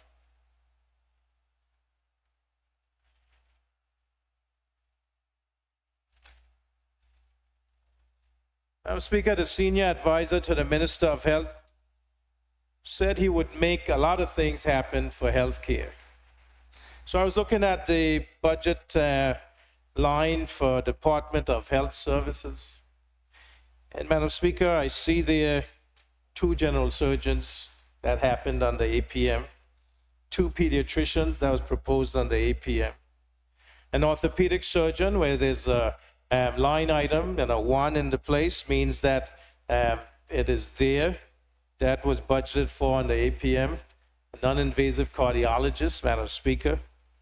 But I tried hard, Madam Speaker, to see what new proposals are there in the Department of Health Services budget that the senior advisor to the Minister of Health has proposed and that is budgeted for. And I'm still, Madam Speaker, still looking. Maybe I need a different set of glasses, Madam Speaker. Madam Speaker, I can't ask the Minister of Health because in public statements and interviews, he said that he's turned that all over to the senior ministerial advisor because he knows nothing about health. So I'm still waiting to see, Madam Speaker. Madam Speaker, at this point, given the rumors that the Blowing Point basketball sporting facility will be taken down and rebuilt, and that the one in Island Harbor will never be built, I would like to thank investors, developers, visitors, and residents of Anguilla who have graciously given donations and contributed to healthcare, to education, to social development, to culture, to sports. I want to say thank you for the generous contributions. Because, Madam Speaker, the contributions they make are not because Anguillians have wants. These are needs, Madam Speaker. Needs for many years. And if we do not respect and appreciate the donations and contributions that individuals and corporations make, then that will dry up, Madam Speaker. And it is frustrating to me that when these donations are made that we cannot get the projects done. And I speak specifically about Island Harbor, Madam Speaker, because the basketball court has been exposed to the elements for many years, since the Honorable Kenneth Harrigan had it built many years ago. And it was an investor, not an investor, but a visitor to Anguilla who was having a meeting here with his executive body. And he said he felt that we should have it covered. And the young people in Island Harbor, Madam Speaker, said they would like to be protected from the elements, from the rain, and especially from the hot sun, because there's sometimes the scorching sun prevent them from playing basketball, which is something that keeps them active, Madam Speaker. And if they're active playing basketball, then you know they're not elsewhere. And so this is something that we push for, and we wanted to get started. And the Honorable Minister for Infrastructure shut down the project, Madam Speaker. And the people of Island Harbor and District 1, they have long memories. Madam Speaker. Madam Speaker, on a point of order, State your point of order. I didn't shut down any project, Madam Speaker. So the statements just made by the Leader of the Opposition are completely unfactual, Okay. misleading. Member, the response is that, on the point of order, is that the member has indicated that he did not shut down the project. Do you have a response? Thank you, Madam Speaker, I do. On the 7th of April, Madam Speaker, of 2025, when the workers were at the location starting the project, the minister went to the project and the project was stopped after that. I then wrote the minister on the 9th of April, Madam Speaker. I still have not received any written response from the minister regarding why and how we could move forward. I've heard him on radio and other making other statements, but at this point in time, the project was stopped, Madam Speaker, on the 7th of April, and the minister Is it that was... you're saying the project was stopped by the minister? Yes. Project, okay. Madam Speaker, once again, that is completely misleading. On the dates that the member for Island Harbor would have mentioned, it was brought to my attention that works were taking place at the Island Harbor basketball court. He is correct that I did visit the site, and then I went back to Maiku, and I was just like, is anyone aware of the works taking place? No one from Maiku was aware, no one from sports was aware, no one from planning was aware. And subsequent to that, I do believe some teams, some representatives went, but I was actually taking place during an interview. I did not give anyone any orders to shut down any project, but sports, Maiku, nor planning were permitted of any works taking place on Crown land. So I'm not sure who shut down the project, but it was not me, Madam Speaker. Member? The member is insistent that he did not shut down the project. I don't know where this leaves us with the point of order. You both disagree on who shut down the project. Member? Again, Speaker, just for clarification, I just wanted it to be abundantly clear that I did not shut down any project. Okay. Can we agree that the project has stopped? Is that where you're going? But can we agree that we don't know who shut it down, or? And I can state categorically for the listening public, it was not based on my instruction. Okay. I think I'm obliged to take, I expect as a parliamentarian that the member would represent factually, and if it is his word that he did not shut it down, unless we have anything contradictory, I'm not sure where that leaves me on the point of order. I think maybe a good place to land would be that we agree that it stopped. Can we agree that much? But I don't know if I'm in a position to rule on the point of order because I don't have anything to contradict one's word from the other. Is that fair? Okay, proceed, please. Thank you, Madam Speaker.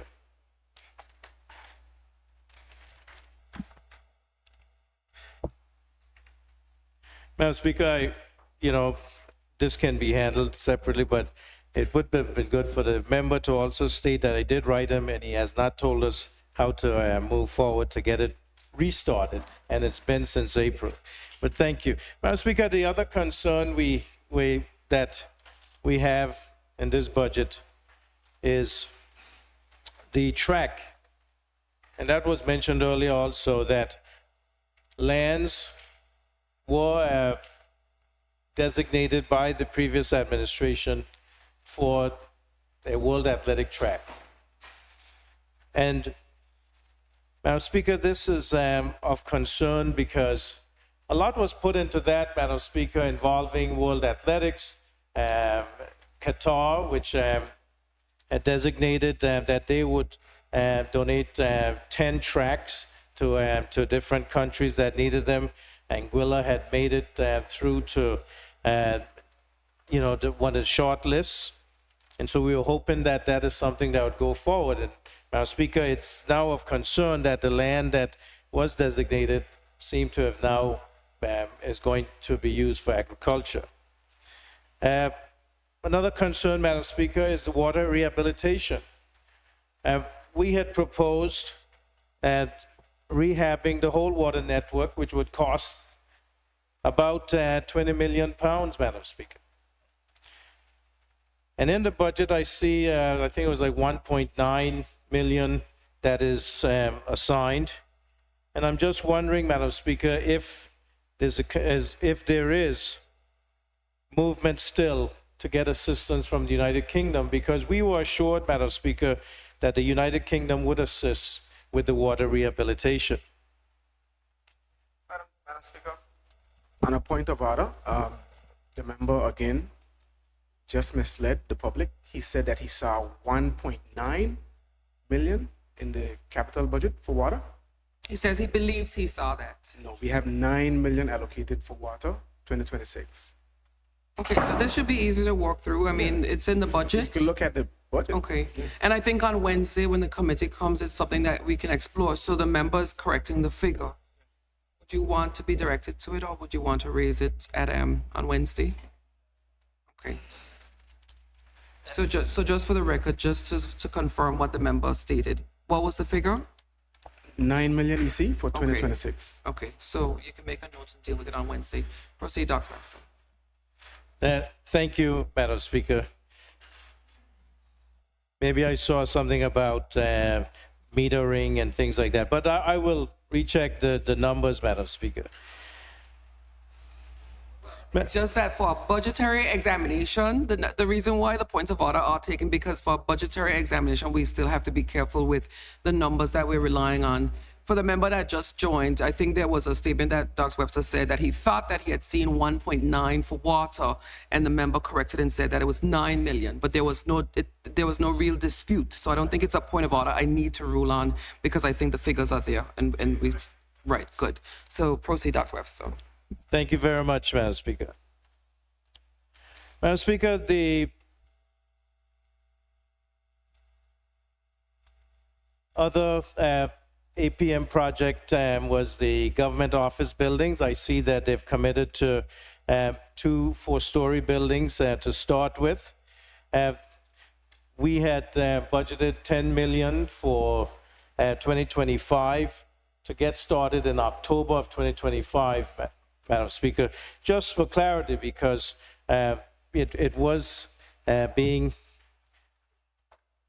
seems to be suggested that there were no designs, there were no plans and things. But this was a budget that was passed in December of 2024 with the projected start of these buildings in October of 25. We would have expected the plans and the designs and everything to be done by that time, Madam Speaker. Madam Speaker, the budget also addresses constitutional reform. And the Premier stated that this will engage persons from every district and the diaspora, along with constitutional experts and the United Kingdom government. Madam Speaker, this administration has stated that they want persons with Anguillian status to be able to vote from whichever country they live in. Madam Speaker, any proposal of this nature must require a referendum. Because the current Constitution, Madam Speaker, does not allow for persons who do not reside in a district in Anguilla to vote in the election. And I think that it should be up to the people of Anguilla to vote, to decide if they will allow such a proposal by referendum. And so I would like for the leader of government business, who is the minister responsible for constitutional affairs, to assure the public that there will be a referendum when something of this magnitude is proposed. Madam Speaker, I am in favor of the public sector reforms and wish to thank Dr. Kelly Clark for her consultation and report in this area. Implementation will ensure more effective public service and provide more efficient services to the people of Anguilla. It is good to see that the comprehensive compensation revenue for public servants is progressing, and the hardworking public servants can look forward to cost of living increases. Also, Madam Speaker, I applaud the government for announcing an ex gratia payment for public servants. This is important and necessary until the salary review is completed and implemented. Thank you. But, Madam Speaker, people are asking, why no assistance for them? Why no electricity subsidies? Why no food vouchers? Why no assistance for the elderly and for the vulnerable families? And since the AUF is following the APM playbook, Madam Speaker, why no direct relief? We all know, Madam Speaker, that the GST reform did not provide relief. I guess I should switch to Mr. Speaker. I apologize. We know that the cost of food is higher and that the cost of living has gone up in Anguilla. High inflation in effect, Mr. Speaker. Mr. Speaker, I also, Mr. Speaker, I wish to note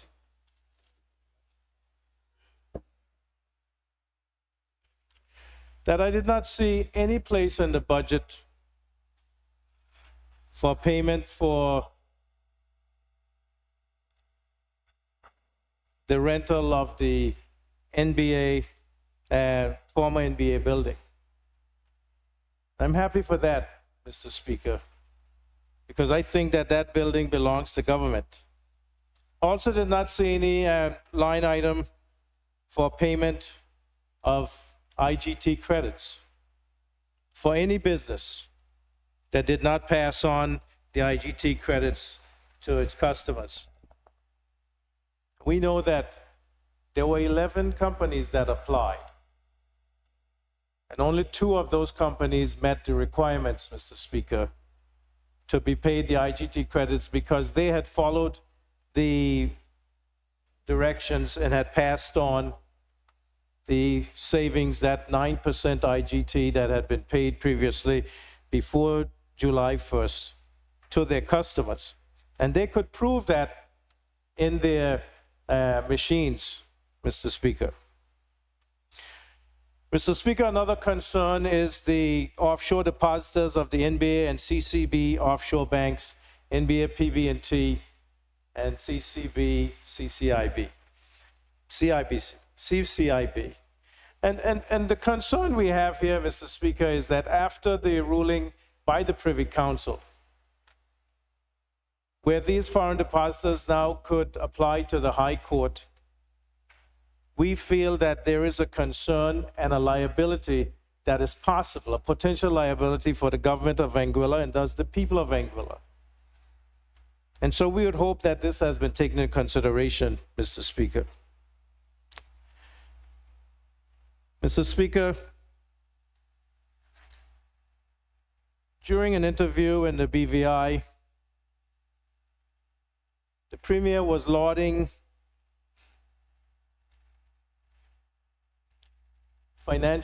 prudent financial management.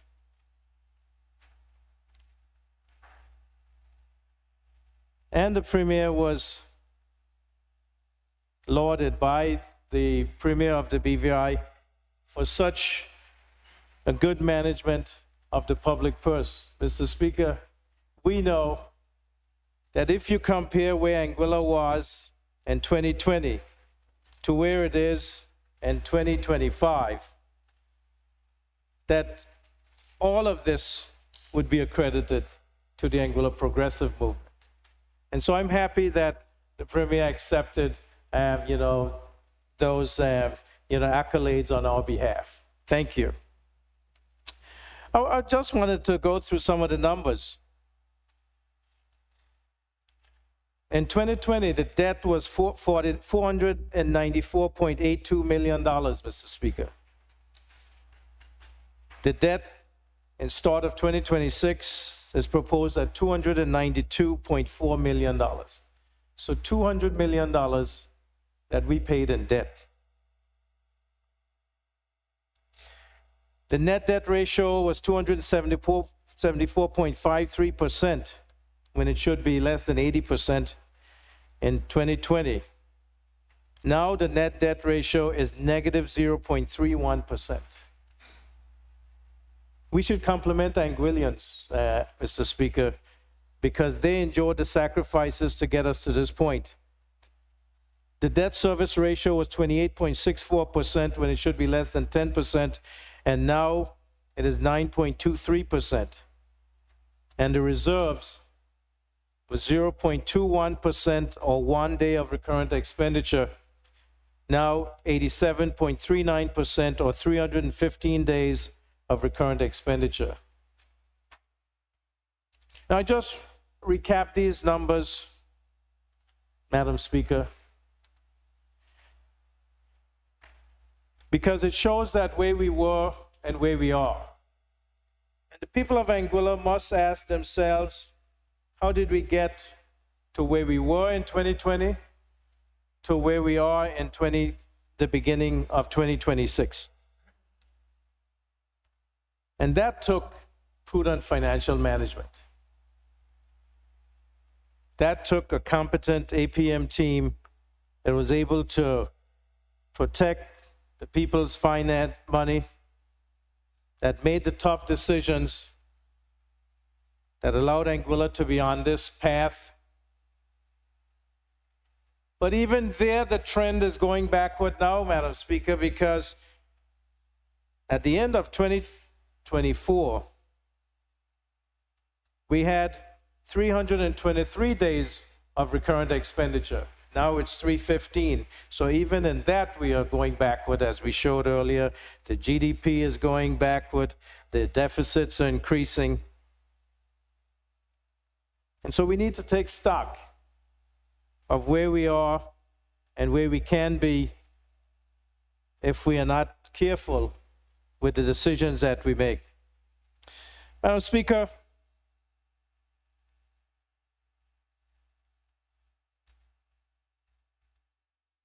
I did not see anything in the budget referring to climate change and mitigation adaptation.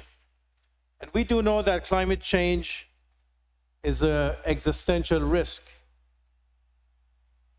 We have to be concerned about rising sea levels and rising temperatures and how that will affect us as a tourism destination, Madam Speaker. And I know that the Honorable Quincy Gomes Marie would have taken great pains and many efforts to make sure that we were catering for these potential disasters that are due to these ever-increasing magnitude of storms and frequency of storms. And so it would be good to know that these are under consideration, Madam Speaker.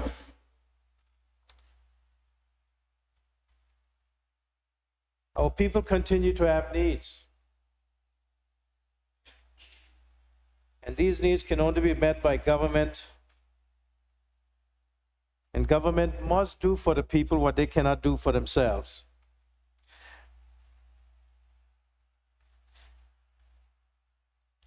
Madam Speaker, the budget mentions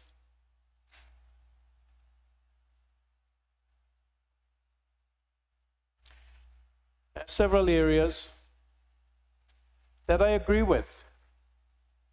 And so I'm not here bashing the budget, Madam Speaker. I'm just trying to point out areas where better can be done. And I'm sure that when we go through the line items, we'll be able to add some information in that regard. I'm concerned, Madam Speaker, about the renewable energy and the 12 watts that Anguilla plans to build. One, that Anguilla is getting a loan when we have not been apprised of what Anguilla's financial status is. Two, that at this time, you need about 16 to 18 megawatts of power to keep everything going in Anguilla. The 12 megawatts will not help. Now, the proposal by the Anguilla Progressive Movement of a 30 megawatt solar farm would have been more beneficial. And to have investors or developers do that, even if those were Anguillan, I think would have been a better option.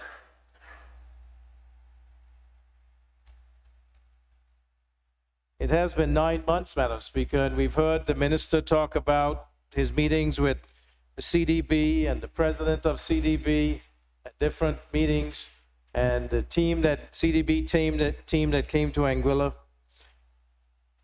But we still haven't seen any movement in regard to getting this done. And we know the longer we wait, the more people have to pay for electricity.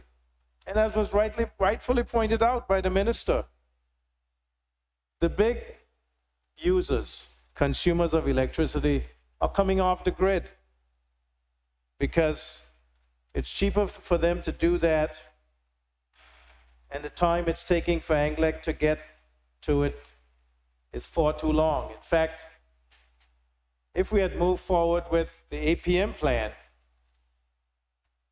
they were telling us that within 9 to 12 months, they would have had the solar farm up, and the people of Anguilla would have already been benefiting from renewable energy at a decreased cost. Even with 12 megawatts, Madam Speaker, anticipation is that that will not make much of a dent in the cost of electricity, because you'll still have to buy fuel, you still have to maintain the generators, still have to keep the base load going. And so there will not be a significant decrease in the cost of electricity for the people of Anguilla.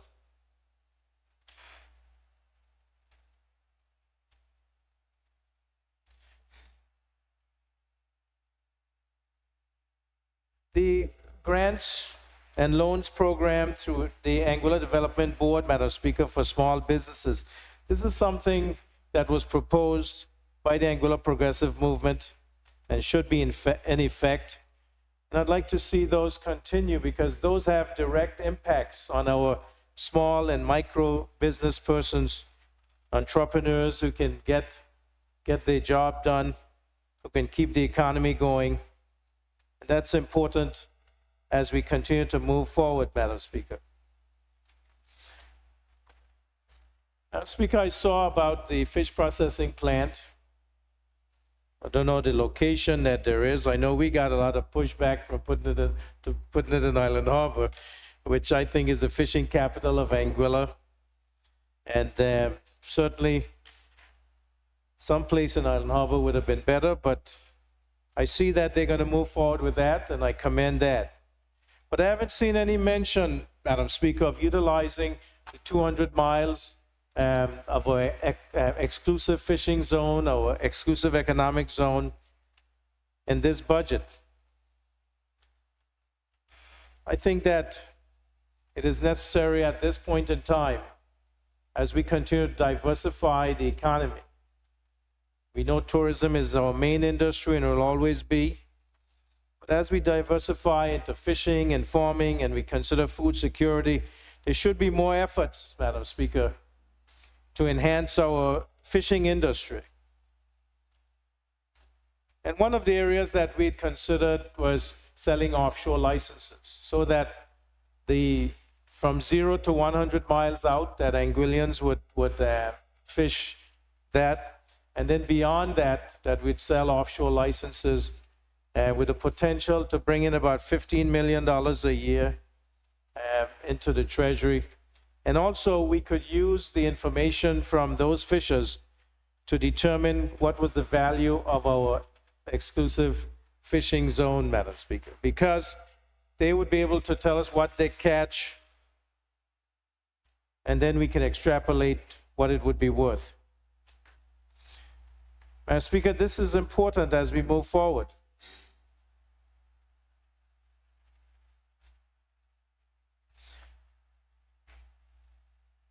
The other areas, Madam Speaker, as I said, is climate change. And I feel that that is very important, and I think that it should be addressed. And then we look at areas of our hotel projects, Madam Speaker.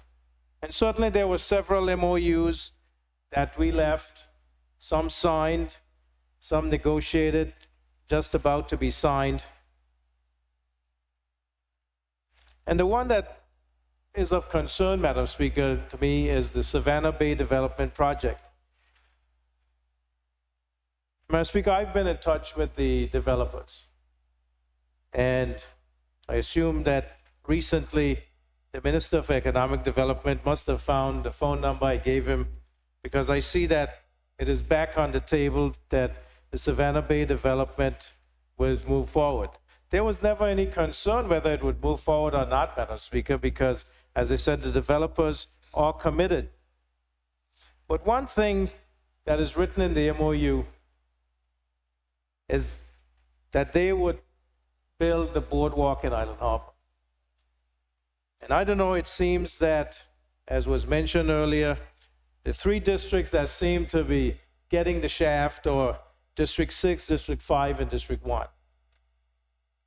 And so it's good to know that the government is now in touch with the developers for the Savannah Bay development, and that we can get back on track so that the people of Island Harbor, and by extension the people of Anguilla, can see a development in the east, but also can see a boardwalk develop that can increase economic activity, continue to attract people to Island Harbor. And so we would not just have to wait until Festival Del Mar at Easter time, but we would continue to have these activities year-round, Madam Speaker. I think that as our young people decide whether they'll stay in Anguilla or continue that brain drain where they leave, if they see that the government is making these efforts to provide sources for economic development and entrepreneurship, that they will stay around. So these are the interests that we have in seeing that these are considered, Madam Speaker, moving forward. I just want to say, Madam Speaker, in Island Harbor, in District 1, I'll be like the member for West End and advocate for my district, because for the 5 years that I was in, we were trying to get the country back on track, to protect the finances, fiscal prudence, sacrifices were made. But in District 1, we want to see the pond ground field develop, Madam Speaker. This is supposed to be a collaboration between the government of Anguilla and the Anguilla Football Association and FIFA. We'd like to see the Island Harbor basketball court with the steel building, the steel frame erected and covered, and then provide a building that is fit for purpose, Madam Speaker. We'd like to see the two buildings on the pond. The member for Valley North talked about community centers. And it was proposed that those two buildings, one would be used as a community center and the other as a maritime heritage museum and the arts and crafts center. Madam Speaker, I'm appealing to the government to move forward with those projects, because the Anguilla Progressive Movement had assigned monies in the budget for 2025 to get those two buildings rehabbed so that they can be used by the people of District 1, Madam Speaker. Madam Speaker, the former Minister for Infrastructure had promised us that we would get the Keys Road paved, Madam Speaker. I know that the Honorable former Minister of Infrastructure, Mr. Kenneth Harrigan, who's in the audience, in the gallery, would like to see the Xerox Road paved. And that is one that also needs to be done, Madam Speaker. So I hope that the government will look into these two roads. In Island Harbor also, Madam Speaker, we were looking at a monitoring station for fishing vessels and pleasure boats that were outside of our waters and in our waters, and a satellite police station to enhance community policing in District 1. Madam Speaker, I'm, through you, asking the government to consider these projects, because they are significantly important, not only to the people of District 1 and Island Harbor, but to Anguilla in general. We cannot keep our status as the safest island in the Caribbean if we are not making sure that we are providing security, but also that we are developing community policing to help our young people. So, Madam Speaker, I could go on,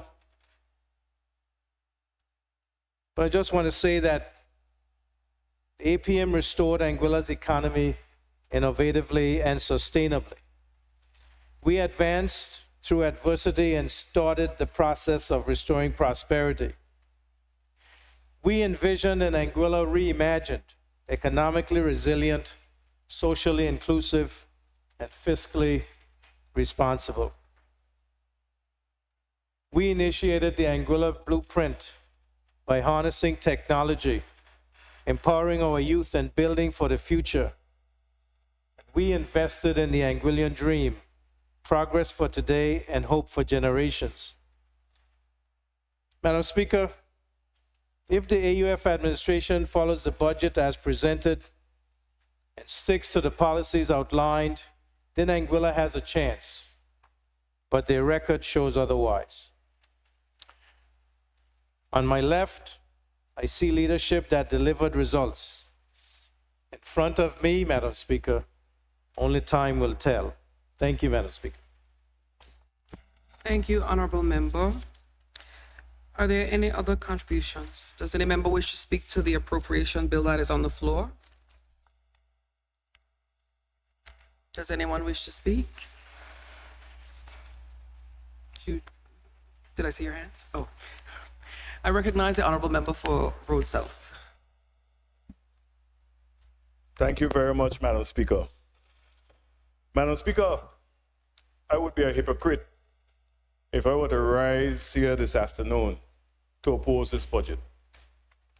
Madam Speaker, I had time to listen to the Honorable Premier as she presented this budget last week. And invariably, I will turn to my left, where the member for Road North sit, and we would exchange smiles. Because as I look through this budget, Madam Speaker, and as I followed along with the Honorable Premier, the member for Sandy Hill, Madam Speaker, I saw policy after policy, initiative after initiative of the Anguilla Progressive Movement. And it was a little less than a year ago, Madam Speaker, when we were in this honorable house debating the budget for 2025, and the member for Sandy Hill, who is now the Premier, opposed the budget. As a matter of fact, in her final stanza, she said that this is nothing but an airport budget. That's what she said. The members who now sit on that side, who are sitting on this side, vehemently opposed this budget. They said that the budget was too big, the expenditure too vast. Madam Speaker, $500 million of expenditure with a grand expenditure envelope of over $100 million in capital projects. So much so that the member, the single-elected member, who is now the Minister of Infrastructure, said, is it a case of us doing too much, too fast? Too much, too fast. And Madam Speaker, when I look at this budget, here are the fundamental differences this budget compared to the budget of the Anguilla Progressive Movement. One, the North Hill Road and the Phillips Drive Road that the member for Road North, Mr. Merrick Richardson, fought so much for, has been taken out. And the member for Road North said, taken out, we don't know when the future is going to happen. And the member, the single island-wide member, Mr. Joseph Van Der Poel, got up on a point of order, citing a response that he made some time ago.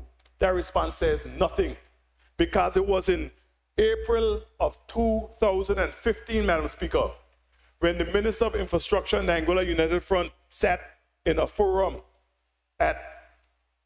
in South Hill, and he looked to the Premier, the Chief Minister at the time, Mr. Victor Banks, and he said to the people who were there, the Valley Main Road will be completed by September of 2017. Similarly, so, Madam Speaker, the single island-wide member, Mr. Joseph Van Der Poel, looked into the eyes of Merrick Richardson, the member for Road North, and said, the North Hill Road now will be considered for 2027. History continues to repeat itself, Madam Speaker. And it continues to repeat itself in the worst of ways, Madam Speaker. Because the Valley Main Road was never even a consideration. But under the Anguilla Progressive Movement, it was done. And Madam Speaker, on the flip side of that, the North Hill Road and the Phillips Drive Road was absolutely a consideration for 2025, Madam Speaker. But you know what happened? This Anguilla United Front came to office and decided to make a conscious decision to pause, to reassess, and to realign investment priorities. They pause. So when you hear the people of Anguilla saying that the country is on standstill, the government said, but we did it. The Anguilla United Front, under the leadership of Cora Richardson Hodge, a member for Sandy Hill, admitted that they put the country in standstill, that they stopped the growth of this country, stopped the forward trajectory of this country, stopped the progress of this country. They did it on purpose, because in the budget speech on page 12, she said, we made a conscious decision to pause, Madam Speaker. So what did they pause? Did they pause the technical and vocational center that Deanne Kentish Rogers fought for? Went to procurement. Did they pause the renewable energy transformation that we were working on through the ministry and working with Resembid? No, they didn't.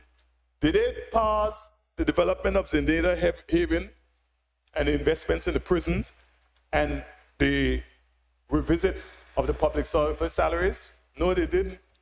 Did they pause the ex gratia payments for public servants at the end of the year? No, they didn't. But you know what they paused? They paused senior citizens' food vouchers for over 70s. Over 1,500 seniors in Anguilla benefited from those vouchers. On a point of order, Madam Speaker. Madam Speaker, at the time that we entered into office, it's mischaracterization, Madam Speaker, and I will ask the member to withdraw the statement, because at the time that we entered into office, there was no planned voucher program available for senior citizens that was anticipated that we took out of the budget. Thank you, Madam Speaker. Member, you've heard the response on the point of order that there was no policy. Wait, let me finish. There was no policy or plan in respect of the vouchers that you've said were paused. That's the point of order that's taken. I heard the point of order was taken. I do not subscribe to that.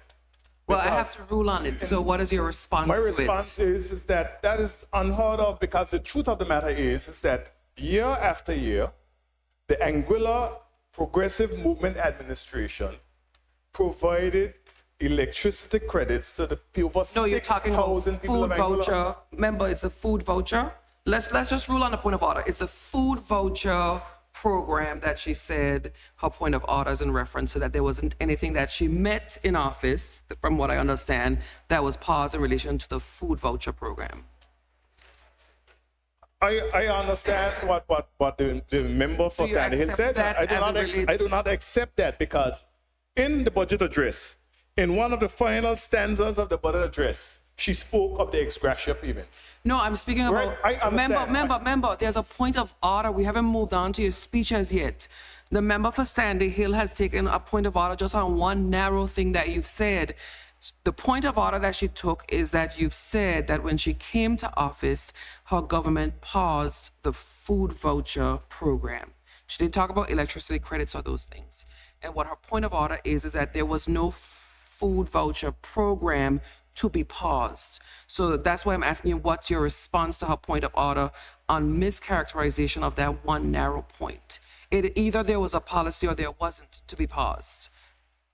Madam Speaker, one of the things that you will learn from being in office is that there are written policies and there are unwritten policies. And we were reminded many a time, Madam Speaker, of the unwritten policy of government.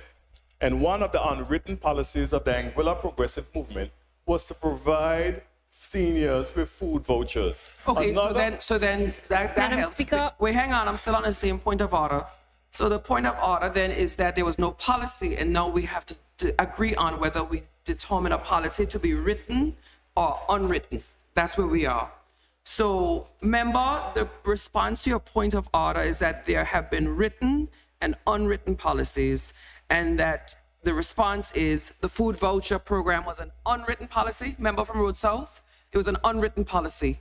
So it was an unwritten policy. What is your response on your point of order?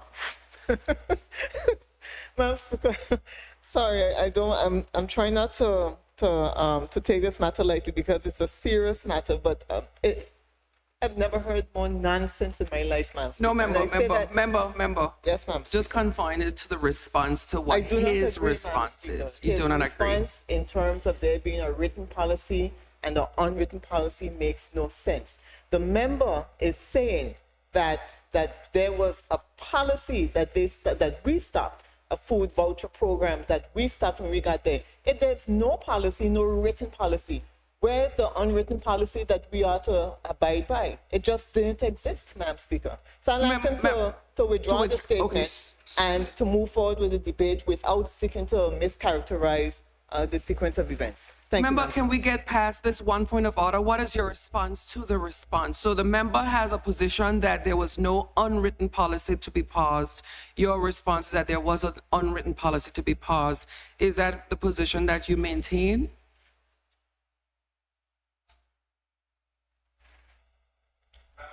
If I may, we served in government for 4.5 years. I was a member of the Executive Council for 4.5 years.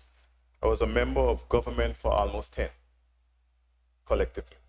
And I know for a fact, and this can be verified in all of the ministries, that there are things called unwritten policies. Now, the member for Sandy Hill said it's nonsense. It tells me, therefore, that in the time that the member for Sandy Hill have spent in government, she still isn't aware that there are unwritten policies that are policy. Okay. Madam Speaker, on a point of order, Member, I'm still on the first point of order. I'm so sorry and I crave your indulgence because I feel obliged to actually bring this to some close, and I don't have anywhere to bring it to a close because one side thinks there's an unwritten policy to be paused and one side says there was no unwritten policy to be paused.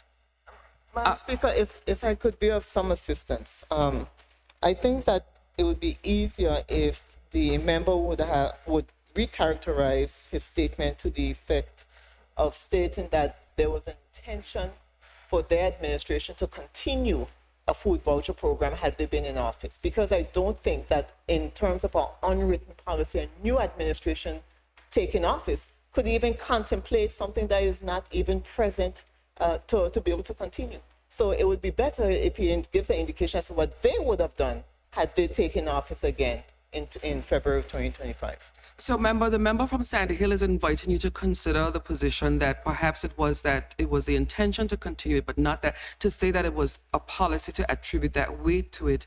It means that they would have stopped something that in their minds didn't exist as a policy.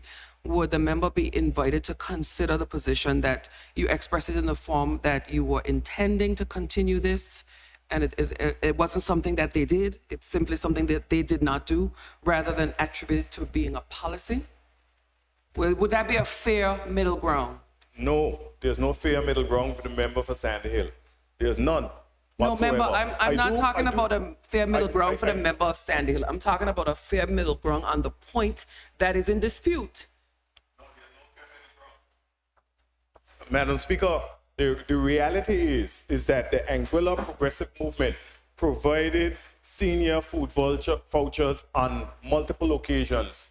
We had an unwritten policy of providing senior vouchers, and I know they oppose it vehemently. Well, that's They what call the it member is handouts. saying. Even in the budget, they said it was handouts. Remember, and so forth. that's what the member from Sandy Hill is saying. It is something that was aligned with what your party did, but it is incorrect to say that her party paused it, because this was one of your party's initiatives, not her party's initiatives that was stopped.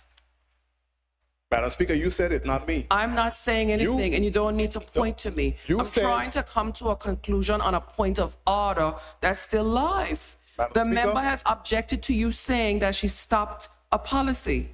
The member is free to object. I sat here quietly all afternoon, did not get up on one point of order.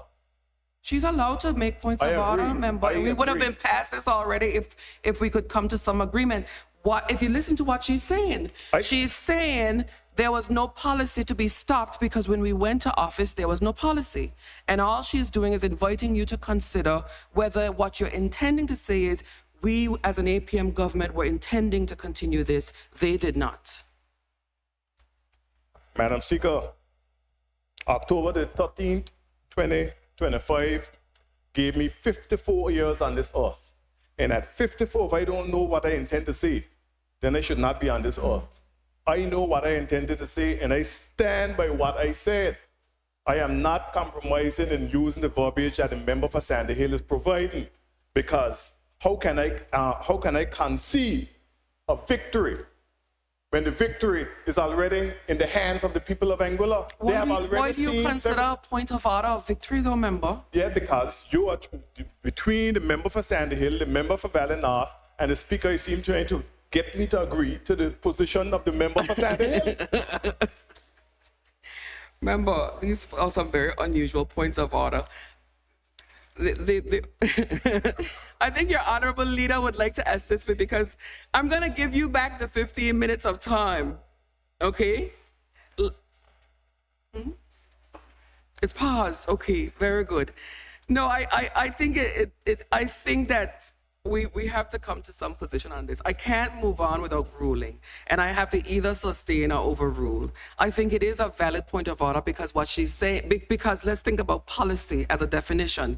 What she's saying is if there were no written policy, she could not have paused to that. And I think that's a fair and logical inference, which you will not accept, and you don't have to accept, but I think that the way that she characterized it was, this is something that we did, and they did not, is a fair middle ground, and that is what I'm going to rule on it. Madam Speaker, when you're the speaker, it's similar to when you're in court. You're the judge. And whatever you adjudge to this particular case between the member for Sand Hill, the member for Valley North, and the member for Road South, I will accept. I will not be in contempt of your court, Madam Speaker. No. Please proceed. Thank you, Madam Speaker. We'll agree that it was not a policy. No, we won't agree. Madam Speaker, on a point of order, the member is misrepresenting the situation in relation to the vouchers. Because if you had a policy, it is a sustained policy that you've had for all of these years, you said, I would think that there would be a budgetary allotment assigned to that unwritten policy. The record should show that in the 2025 budget that was passed by the APM administration, there was nothing in the Department of Social Development, which happens to be under my remit, for $500 vouchers for seniors. The Premier can answer if there was a budgetary allotment for finance, because I think that would determine whether or not there was an unwritten policy, because you could maybe have an unwritten policy if there's a budgetary allotment for it. How can we pause a policy that never had a budgetary allotment assigned to it? Thank you, Madam Speaker. Member, would you wish to address the point of order which further expands on the first point of order, which is for the member for Valley North has taken it a step further than the member for Sandy Hill, because her point of order now is if it were a policy, there would have been a budgetary allocation. I believe somebody has a 2025 budget on your side of the aisle from this morning. I think Mr. Richardson as well. So the question is, how do you respond to the point of order taken that there was no budgetary allocation that renders it a policy?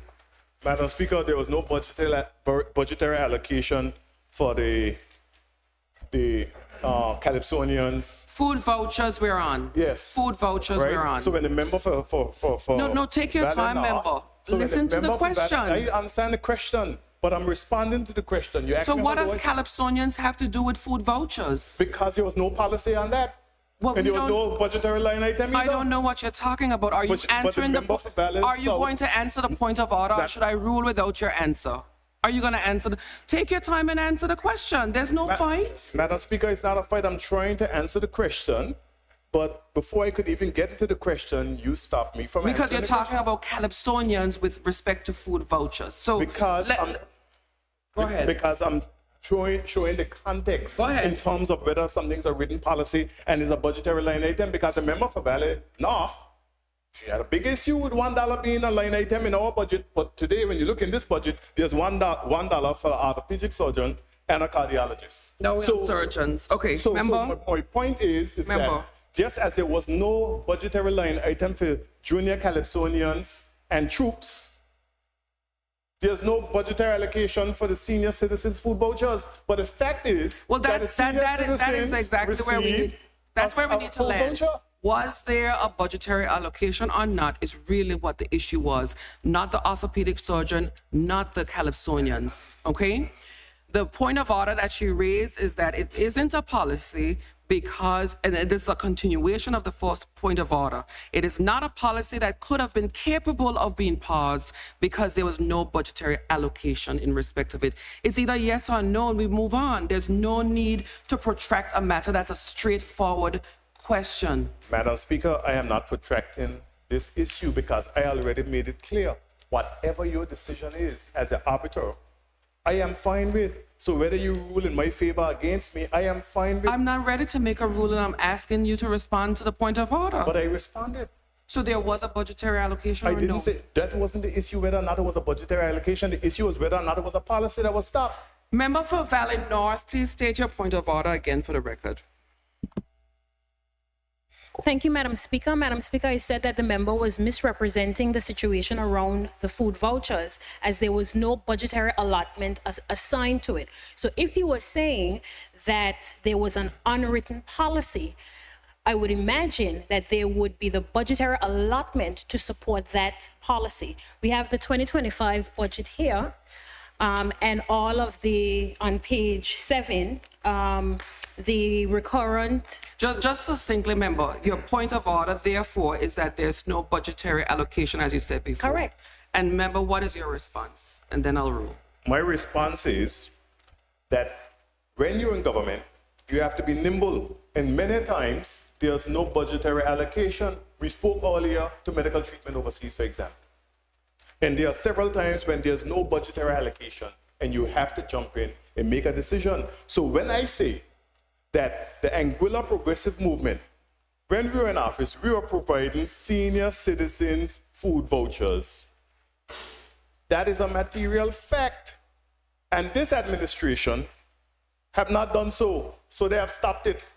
Not only that, we were providing on several occasions senior citizens and the rest of Anguilla, over 6,000 households in Anguilla was receiving an electricity credit. And this administration, who has a budget appropriation, the revenue to do so, did not do so. And they have said they will not do so. The single island white member, Mr. Kyle, had said on public radio, they will not be doing it. Other members in this house, including Joseph Vanderpool, said they will not be doing it. As a matter of fact, the member for Valley North said the thousands of dollars that was spent by the Anguilla Tourist Board could have gone to give the electricity credit, Madam Speaker, of tens of millions of dollars. Doesn't even compare. But that is what was said. And Madam Speaker, as I move on, and I'm sure you're happy that we can move on from this. Well, I'm just going to rule for the record that the point of order is validly accepted from the member from Sandy Hill based on what your response is. So you can proceed. I expected that. Madam Speaker, I don't ever expect to be victorious, so to speak, as my member Neil Rogers would say. And a point of order. And Madam Speaker, we heard that. As I was saying, this budget reminds me of the budget that Ved Gandhi said stands. We cannot, in good conscience, come to this honorable house and do the politics like the Anguilla United Front and oppose a budget filled with policies that we brought to this honorable house, Madam Speaker. Littered, and that's not the right analogy, with policies that we brought to the House of Assembly, Madam Speaker, that they oppose, that they thought was bad. As a matter of fact, people couldn't eat concrete then, but they can eat concrete now. a little canned special sauce and that barbecue concrete, and you can consume it now. Because, as I was saying before, I was interrupted by the member for Sandy Hill and the member for Valley North was not interrupted once. As I was saying, the fundamental differences between this budget and the budget of the Anguilla Progressive Movement is the fact that they are installing a slip down at Blowing Point for the boats. A new slip. And they say they expanded on the Blowing Point Ferry Terminal. That's one. And secondly, the people of North Hill and the people of the Phillips Drive Road are being deprived of their road. And we don't know when that road will be done. I know the honorable member for Road North was so proud. I saw pictures of him standing in the middle of the street with the surveyors when they were surveying that road back in 2024. I know he felt so good. The people of Phillips Drive who called me all the time about the road. I wonder if they're calling now. I doubt they are. I really doubt they are. Because a lot of those folks on that road didn't vote for the Honorable Mary Richards. So maybe they don't have a problem with being deprived and have to eat dirt for another 5 years, Madam Speaker.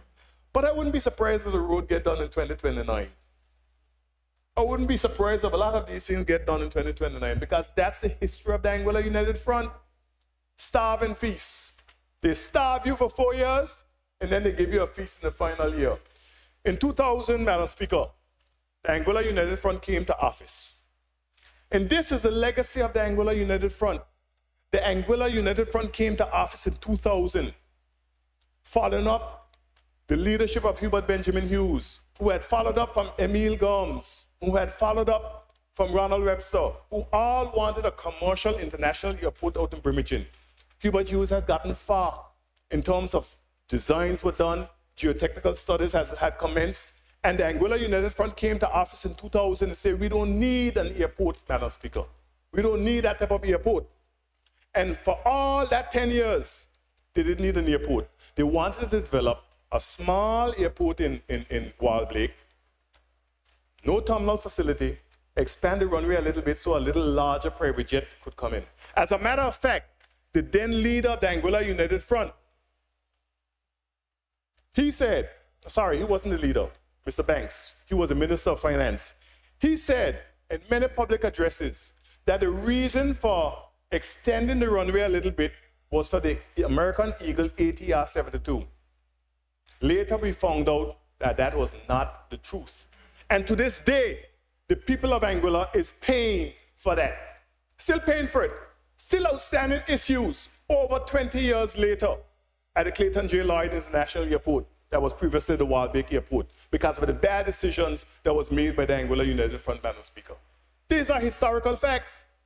And Madam Speaker, when the Anguilla United Front came to office in 2015, they were not interested in any airport development. The airport was out there, the terminal was out there, leaking like a basket. Every time it drizzled, they had to find every small rubbish bin to collect the water. People were walking through water, and if it rained hard, you need a paddle boat to get to the terminal and out of the terminal, Madam Speaker. And Madam Speaker, there was a time when ASSE, which is a regulatory body, shut down the airport over fire trucks. Shut the airport down, the regulatory body. So when you hear the member for Valley North talking about how they would have never developed any terminal before, they would have gone and focused on the runway extension because in all of the meetings that she attended, they never once raised the issue of a terminal. Negates the fact that Anguilla is regulated by an international regulatory body called the Air Safety Security International, ASSE, Madam Speaker, and they have a lot of power in the BVI in Anguilla, so much so that they made changes to the airport, the way the airport was being operated, Madam Speaker. And in 2022 or 2023, or thereabout, they found a number of safety and security concerns safety and security concerns at the airport and threatened again to close the airport down. If we did not show them that we were intended on remedying the issue of the terminal. And Madam Speaker, one of the areas in which you have to move forward as a colony of England in terms of airport development is by developing what is called an airport master plan. An airport master plan is a prerequisite to developing an airport. And when we came to office and we were interested in developing the airport, the former Anguilla United Front, which the member for Sandy Hill was part of, which the member for West End was part of, which the single island white member, Mr. Neil Rogers, was part of, Madam Speaker, the Anguilla United Front administration, they signed what is called an entrustment with the British government to have discussions with a company out of Canada called the Canadian Commercial Corporation, Madam Speaker, for the development of the airport. They abandoned all of that when this special purpose vehicle was being developed through ASPA. And when the member for, I got to make sure that I call the right member because I took my notes, Madam Speaker. I don't want to misrepresent the facts. But one of the members, I think it was a member for the single island white member, Mr. Joseph Van der Poel. Oh yes, single island white member, Mr. Joseph Van der Poel said the ASPA 2019 report said that they wanted to build a 35,000 square foot terminal along in Blowing Point, Madam Speaker. You know why, Madam Speaker? Let me explain why. Because the Anguilla United Front, their board, the ASPA board, had created something called a special purpose vehicle, Madam Speaker. And through that special purpose vehicle, Madam Speaker, they planned to give away the Blowing Point Ferry Terminal to a company called Global Ports, Madam Speaker, to run and operate for a period of 30 years with the opportunity to extend it for another 20 years. And Madam Speaker, all of the revenues will be going to Global Ports, Madam Speaker. All of the revenues. Apart from that, they also, in that special purpose vehicle, they were going to have the airport outsourced to a company called Treadco, Madam Speaker. This is 2019. This is before we came to office. And there was also a company called Sylvester's Cruises who developed a cruise line in Sandy Ground. But they also signed a definitive agreement for a marina in Sandy Ground. But Sylvester Cruise Lines would have been building the cruise port in the entrance of the marina, while Global Ports had a first right to refusal for a cruise line. You understand the convoluted mess of the Anguilla United Front, Madam Speaker? And Madam Speaker, the British government got wind of it because the Honorable Curtis Richardson stood up here in Parliament and boasted about the special purpose vehicle in all of these projects. And when Governor Foy found out what they were doing, he called them in, he wrote to them, Cora Richardson Hodge, Evans McNeil Rogers, Curtis Richardson. Madam Speaker, when we came to office, they were operating out of a building that was not fit for purpose. We call it the Big Jim building. They were paying in excess of $9,000 a month for 4 years. 4 years. I'm glad for the family to receive that type of money into their coffers. But that's what they were paying, Madam Speaker. And the family also made a sacrifice. So they had to sacrifice as well, Madam Speaker. And Madam Speaker, they said, Joseph Van der Poel said, that the landowners were paid for if we give back the land. Let the record show the landowners haven't been paid yet. Some landowners, couple landowners, 2 landowners got some money for separate lands. But the landowners in question were not paid because Social Security placed in escrow $3.5 million to pay the landowners, Madam Speaker. And the Anguilla United Front spend the money. They spend the money. So there's still a commitment to pay these persons. But they couldn't move it forward. There was a lot of issues in terms of letters of administration and so forth. And the Blowing Point Ferry Terminal could not move forward. It was important that we had an edifice down there that says that we are Anguilla. And nobody can say that the Blowing Point Ferry Terminal is not a beautiful facility. And it facilitates what it needs to facilitate. And if it needs to be expanded, then we expand it. But I'll say this, the Blowing Point Ferry Terminal could not happen without the Anguilla progressive movement. Could not happen. And it could not happen without Hayden Hughes. And I stand by that. So when they criticize me about doing things and so forth, I do things. I get things done, Madam Speaker. Whatever it takes for Anguilla, I get things done. Because sometimes you have to roll up your sleeves and do it yourself. Ask the gentleman in the galleries, Madam Speaker. And Madam Speaker, even if it means I have to pay you money, because on more than one occasion, me and my family, Hayden Hughes and my family, gave lands free of cost without exchange to the people of Anguilla.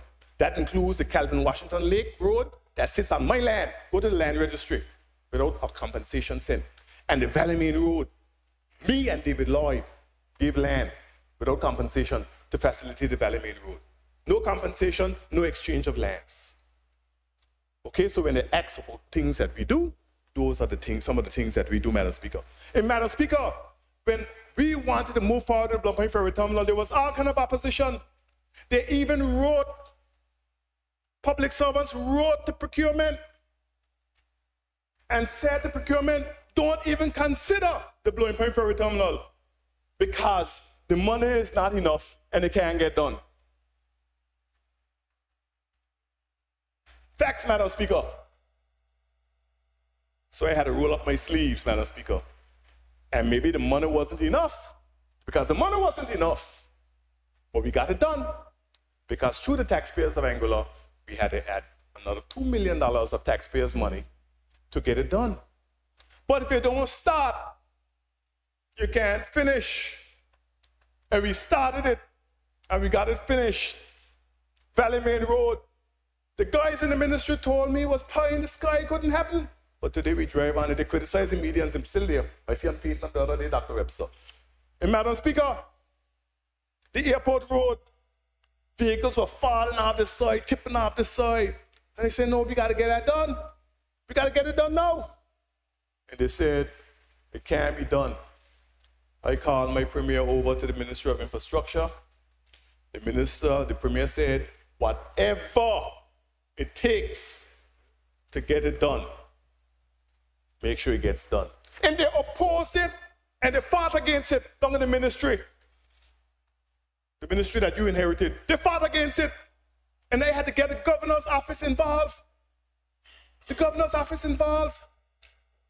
When Kyle Hodge wanted the People's Market spruce up and nice up, I said, don't bother, colleague. Watch. You can get done. And they opposed it again. But meanwhile, they were using the same concrete for the road to pave private citizens. Say, oh, you know, that's an inconvenience to them, so we can pave the area. I said, fine. But my minister, Kyle Hodge, he needs that parking lot paved. Oh, we can't do it. I said, if you don't do it, we can have problems. And together we work to get it done. Went to the restrooms are bad. I personally went to Malihana and said, listen, I can't remember Malihana doing something for Anguilla. We want those restrooms niced up. And they did so. They had to roll up your sleeves, so I was willing to take any criticism they levied against me for getting all of these things done, Madam Speaker. Every day, sometimes they'll have cabinet and the premier be looking for me, where was I? On the Lancer Bowl Cultural Center, working with a hammer, Madam Speaker. Not getting paid, but making sure it get done. So when you talk about your report, yes, I'm guilty. I'm guilty for getting it done, Madam Speaker.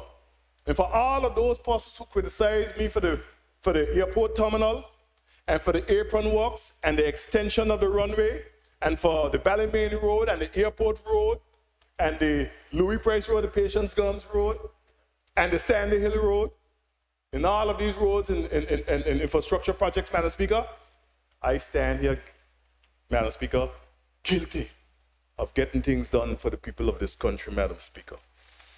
And Madam Speaker, so when you look through this budget, Madam Speaker, really and truly, look at the different things. Look, they talk about the sports hub as if it's a novel idea. Deanne Kentish Rogers, when she was a minister, she had a whole sports hub already developed. As a matter of fact, Madam Speaker, there was a rendering for the sports hub that was also produced, Madam Speaker. So when they talk about the sports hub, are they talking about something novel? But let us talk a little bit about the 400-meter track. Because if you look through the budget, Madam Speaker, you realize that they say that they have $1.5 million dedicated to the construction of a modern track and field facility. 1.5 million US, EC. Madam Speaker, a modern track and field facility, a Mondo track and field facility is gonna cost you no less than 10 million US. US. And when we were in government, initially, World Athletics, when Deanne Kentish Rogers was working with Anguilla Athletic, as an amateur and athletic association, Madam Speaker, I'll probably juggle up the A's. She wrote to World Athletics, and World Athletics said it must be in a previously used area that track and field would be. The only place that we had national track and field dating back to the 60s and before was at the Webster's Park. So we consider that. The cricketers came forward and they said no, because this was always envisioned to be cricket, even if you want to relocate.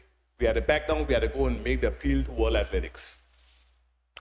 Coming out of that, a mandate was given to the Department of Lands to find lands. Don't have to be government lands, but find lands for track and field. And they looked at several areas, Madam Speaker. They had a presentation in the Department of Planning. I don't know if you were there, member. They had a presentation. I was there too. I saw the presentation. They had a number of different locations that was presented. And they came back, citing the best location was the location adjacent to the old Anguilla Tourist Board building, Madam Speaker. And that is when we took the decision, because nobody was utilizing the land, but they still had some claims. So we went to Executive Council and we make those claims whole by paying those farmers. Paying those farmers, there was no line item, there was no policy. But we went to Executive Council and we ended up paying those farmers for their lands, even though it's Crown land, and we designated the area and said, listen, we were shortlisted for the track and field. Lo and behold, I see it being plowed up. That's fine. Governments come and government make this different decisions. But this is not the first time that the Anguilla United Front have destroyed lands that was designated for track and field. Because some years ago, Madam Speaker, the Anguilla United Front, lands that were sold to the government of Anguilla specifically for track and field in the quarter, specifically for track and field, 17 acres, Madam Speaker. They took it and they relocated the school to campus, what they call Campus Q. And you hear them talking about recommendations and reports by public servants, Madam Speaker. The public servants recommended that they redevelop the Albina Lake Hodge Comprehensive School in the present site. They ignored that advice and went to Campus Q. Hundreds of millions of dollars is going to be spent up there over the years, because we had to find $38 million just to get it to the point where you come out of the shift system. That's taxpayers' money. 38 million. And then you have another 20 million for Technical Trade Center. Then you got Zenada, and you got all other associated amenities that has to go over there, Madam Speaker. So, when they talk about ignoring recommendations of public servants, and they will find too, that as they sit in that seat, they will have to sometimes ignore recommendations of public servants. If I had listened to the public servants, we would never have the George Hill bypass today. Never have the George Hill bypass today. I had this thing come up. They reported me to the premier. They reported me to the governor. But if I didn't do what I did, we wouldn't have it. And I don't care how much criticism comes out of that fact, because everybody knows that at noon and at 4 o'clock, traversing between the valley and the western side of the island was a nightmare. People were going all the way through North Hill, through Secases, down to North Hill in order to get to the western side of the island. It was easier to do so than to use that area. And believe it or not, Madam Speaker, not one of these ideas was my idea. None. Not one. Because when Kenneth Harrigan was the Minister of Infrastructure, Madam Speaker, he appointed Terry Brady, I think it was Brady Brasher, to do a boulevard in the Valley, Madam Speaker. This is years ago when he was a minister, you know. And for the Valley Main Road, the development of the Valley Main Road. Kenneth Harrigan, Madam Speaker, on more than one occasion wanted to do the Valley Main Road, but he came under tremendous fire, Madam Speaker, tremendous criticism. They say, oh, if you touch the trees, if you do this, if you do that, we're going to do this, we're going to do that, and so forth. So he couldn't move forward with the Valley Main Road. He had the intent, but you needed somebody with the tenacity to get it done. When I consulted with the former Minister of Infrastructure, Mr. Kenneth Harrigan, on the Valley Main Road, he said, dude, if you go forward with this road, there gonna be problems for you, you know. You're really gonna go forward with it? I say, Mr. Harrigan, with all due respect to you, the difference between me and you is that you wanted to stay in office forever, or you know you're just passing through. So I can do it. The day when the excavator started dragging the road, the old road, he and his brother were standing outside of Nico's. We call it Nico's. I can't remember the right name now. And he said, "Bah, you're brave, you know. You're brave." Madam Speaker, I can see we got criticized, said that we weren't putting the people first over our budget, Madam Speaker. And today, we are standing in here discussing a budget that looks like the APM budget, smells like the APM budget, feels like the APM budget, and bigger than the APM budget. And I have no problem with it. Because if there's a vote on this budget, you will never hear me say no. I don't do anything for politics, colleagues. A lot of people who want to do things for politics can't eat concrete, doing too much too fast. The member for the single island white member, Mr. Joseph Van Der Poel, spoke about the government complex, said that we had $10 million in the budget for this year, no plans, no designs. Madam Speaker, if you read the medium-term and economic fiscal plan 2025 to 2028, it speaks about the development of the government administration building costing a total of $90 million over 3 years, starting in October of 2025. From year before, we ain't talking 2024, you know. From 2023, instructions were given because Ken Hodge kept harping on the fact that the guys in the Department of Lands are working under cruel and inhumane conditions. So once we got to the position where we had a financial wherewithal, we said, okay, full steam ahead. So we were given the team 10 months to come up with a design, plans, engineering for the commencement of the construction of the government administration building. Every week, I'll be asking them, hey, what are you doing? But some of them too busy going out on people's private projects during government time. Say without reservation, because it's a fact. You got to deal with it now, not me. Anyway, Madam Speaker, I digress. The reality is this. If you don't walk through that ministry with a big stick, you don't get nothing done. So I don't care if the budget is $2 million or $632 million. You better get a big stick. Walk through that ministry. Otherwise, you don't get nothing done. Previous colleagues, whether it's Evan Gomes, Curtis Richardson. You know what Curtis Richardson used to say? There's a spirit of hindrance that walks through this ministry. That's what Curtis Richardson said. And when they talk about policy and procedure, let me say this today, Madam Speaker. There was no executive council approval to demolish the Adrian T. Hazel Primary School under the Anguilla United Front. There was no executive council approval to demolish the Blowing Point Ferry Terminal under the Anguilla United Front administration, Madam Speaker. There was no executive council approvals.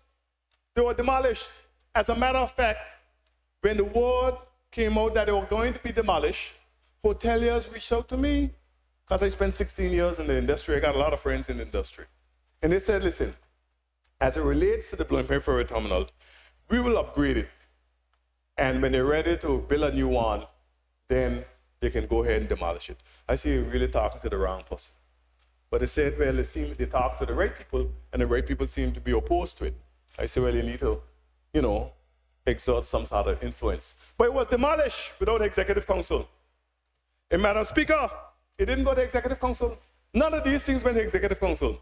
They probably discussed it, because I know the member for Sandy Hill knows that the Morris Van Der Poel School was also demolished.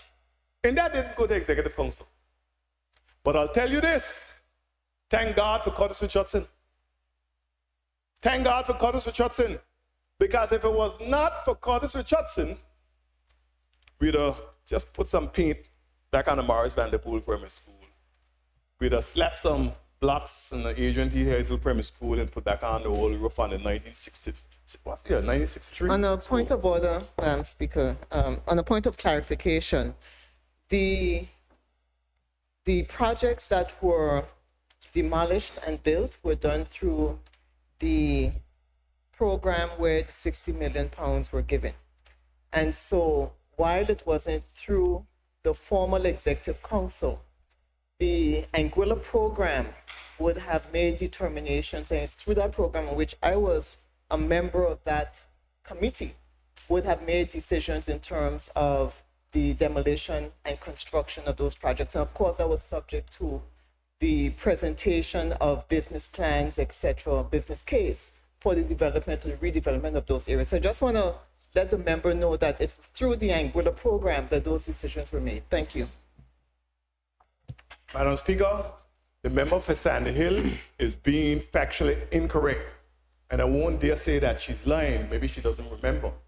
But Hurricane Irma, and the member for Valley North was around during Hurricane Irma as well.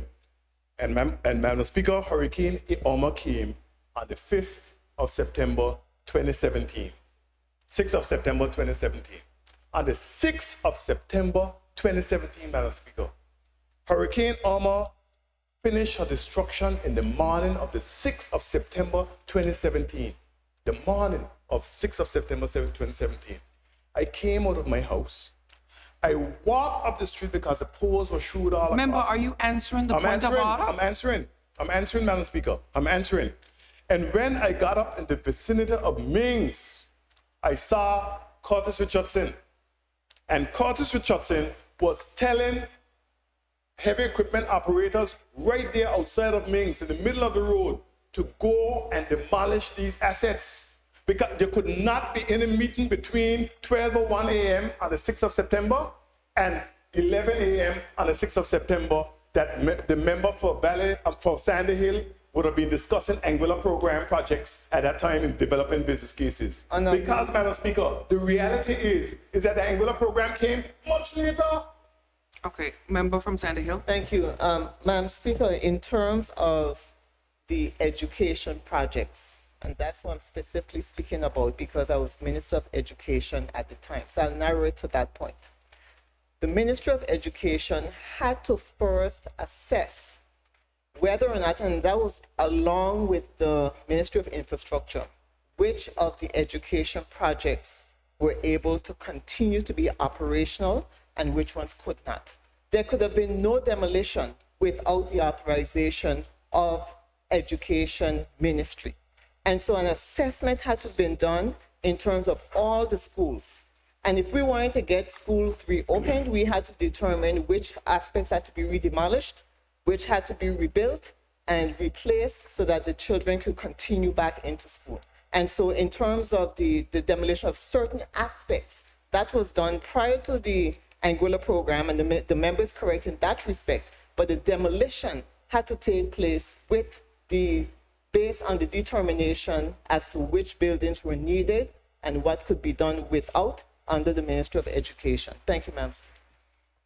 Speaker, I do not agree because the following day, on the 7th and 8th of September 2017, what I attended, the Road Primary School, what is commonly known right now as officially named the Adrian T. Hazel Primary School, demolition commenced. Next day, Madam Speaker. and soon thereafter, the Blowing Point Ferry Terminal was demolished. There was no meeting with the Education Department in the immediate aftermath of Hurricane Irma to determine which assets were being demolished. That was a decision, an executive. Member, you can't say there was no meeting. Yes, I can. The member, no, wait, hold on. The member rose to limit her point of clarification to just education projects, and she indicated that she was the Minister of Education at the time. So she's just presenting as a matter of fact from her perspective. But whether or not you walked to road school and there was demolition isn't the point that she's making for clarity. She said there was meetings but I don't know where the disagreement takes us. I think she's clarifying what the member, is clarifying her involvement as Minister of Education as it relates to the Anguilla program. The member's facts is factually incorrect because the member's facts happened in the aftermath of demolition, Madam Speaker. And the member said she was a Minister of Education at the time, which she was. But in terms of the agency pays a primary school, which falls under the Ministry of Education, which member for Sandy Hill was the minister at the time, the school was demolished before such meeting. It was. And and this is a fact. And I challenge the member to go back and look at the historical data and prove to me that it wasn't a fact. Madam Speaker, they talk about lands in Blowing Point, Madam Speaker. The lands in Blowing Point, there was a building in Blowing Point called the White Hall, Madam Speaker. Let me show you how inhumane they are. There was a building in Blowing Point called the White Hall. A number of persons lived in that building, resided in that building, Madam Speaker. And in July of 2018, Madam Speaker, live on Lloyd's Live, we watched with horror as people were screaming, crying, and dragging their belongings out of the building while bulldozers was bulldozing the building. This is a matter of historical fact, and you can go back to Lloyd's Live and pull up the video. These are facts. So you have to understand, when they talk about policy and process, the member for Valenard talk about these policies that she wrote in 2022 and came back in 2025 as a Minister of Tourism. Must he come back as a Minister of Tourism because she spoke more about tourism than a substantial Minister of Tourism. So if he reneged on his responsibility as a Minister of Health and he had deferred his responsibility as a Minister of Tourism, then what he is? What is he? He must be the Minister of Ministers. Minister of Cricket? Crickets. Member, are you... Madam Speaker. Member, hang on. I don't want you to waste your time. No, you're not. You're debating the budget. Just get back on track. I had to make that point. Yeah, make your point, but get back to debating. Member, get back to debating the budget with sufficient relevancy. I think that we've gone too far. And that's what happens when I give latitude. It goes too far. Come back on track. You're not giving latitude because every so often I'm disturbed. And whenever I get disturbed, I lose my train of thought and I have to restart. Madam Speaker. The member for Valenard said that she wrote these policies in the ministry. And she left these policies in 2022. Came back, the policies haven't been implemented. The member for Valenard was there before 2022, you know. She was there before 2021, she was there before 2020. As a matter of fact, the member for Valenard speak about all these processes and procedures. Meanwhile, the member for Valenard was a manager of corporate affairs in the Anguilla Tourist Board. And while she was the manager of corporate affairs, the electioneering material for the Anguilla United Front, where do you think it come true? Madam Speaker, on a point of order, the member is imputing improper motive, because I have clearly responded to this on many occasions, and the member knows that during the period of this, Madam Speaker, I was on maternity leave and wasn't aware of such, Madam Speaker. I have publicly stated this over and under. But you see, Madam Speaker, the member is trying to attach something to me. He has been trying to do so, Madam Speaker, for the last 3 years. They've audited the Anguilla Tourist Board above and beyond. And yet he can't find anything that I am attached to of any illegal doing, because you will see on no documentation, see Shelley. Thank you, Madam Speaker. Madam Speaker? Member, might I just remind you about relevance? The truth is, it wouldn't have warranted a point of order if we were relevant. I don't see the relevance between what are we talking about policies in 2020 at tourism? You see, Madam Speaker, you raise the issue about relevance, right? To the debate. To the debate. When I responded to what the member for Valenard said. Okay, you're But the responding to most her of this the- morning? Yes, the most Okay. of what the member for Valenard said was irrelevant to the debate. Okay. As a matter of fact, the member for West End spoke extensively about garbage. Okay, Nothing respond. to do with the debate Respond. and nothing about relevance. But as soon as Hayden Hughes get up, relevance, stick to the rules and so forth. Sometimes I get the impression that they're trying to muzzle me. Really? Or to get that impression. Go I may ahead. be wrong. I'm often wrong and I'm always corrected. If I'm wrong, I'll admit that I'm wrong.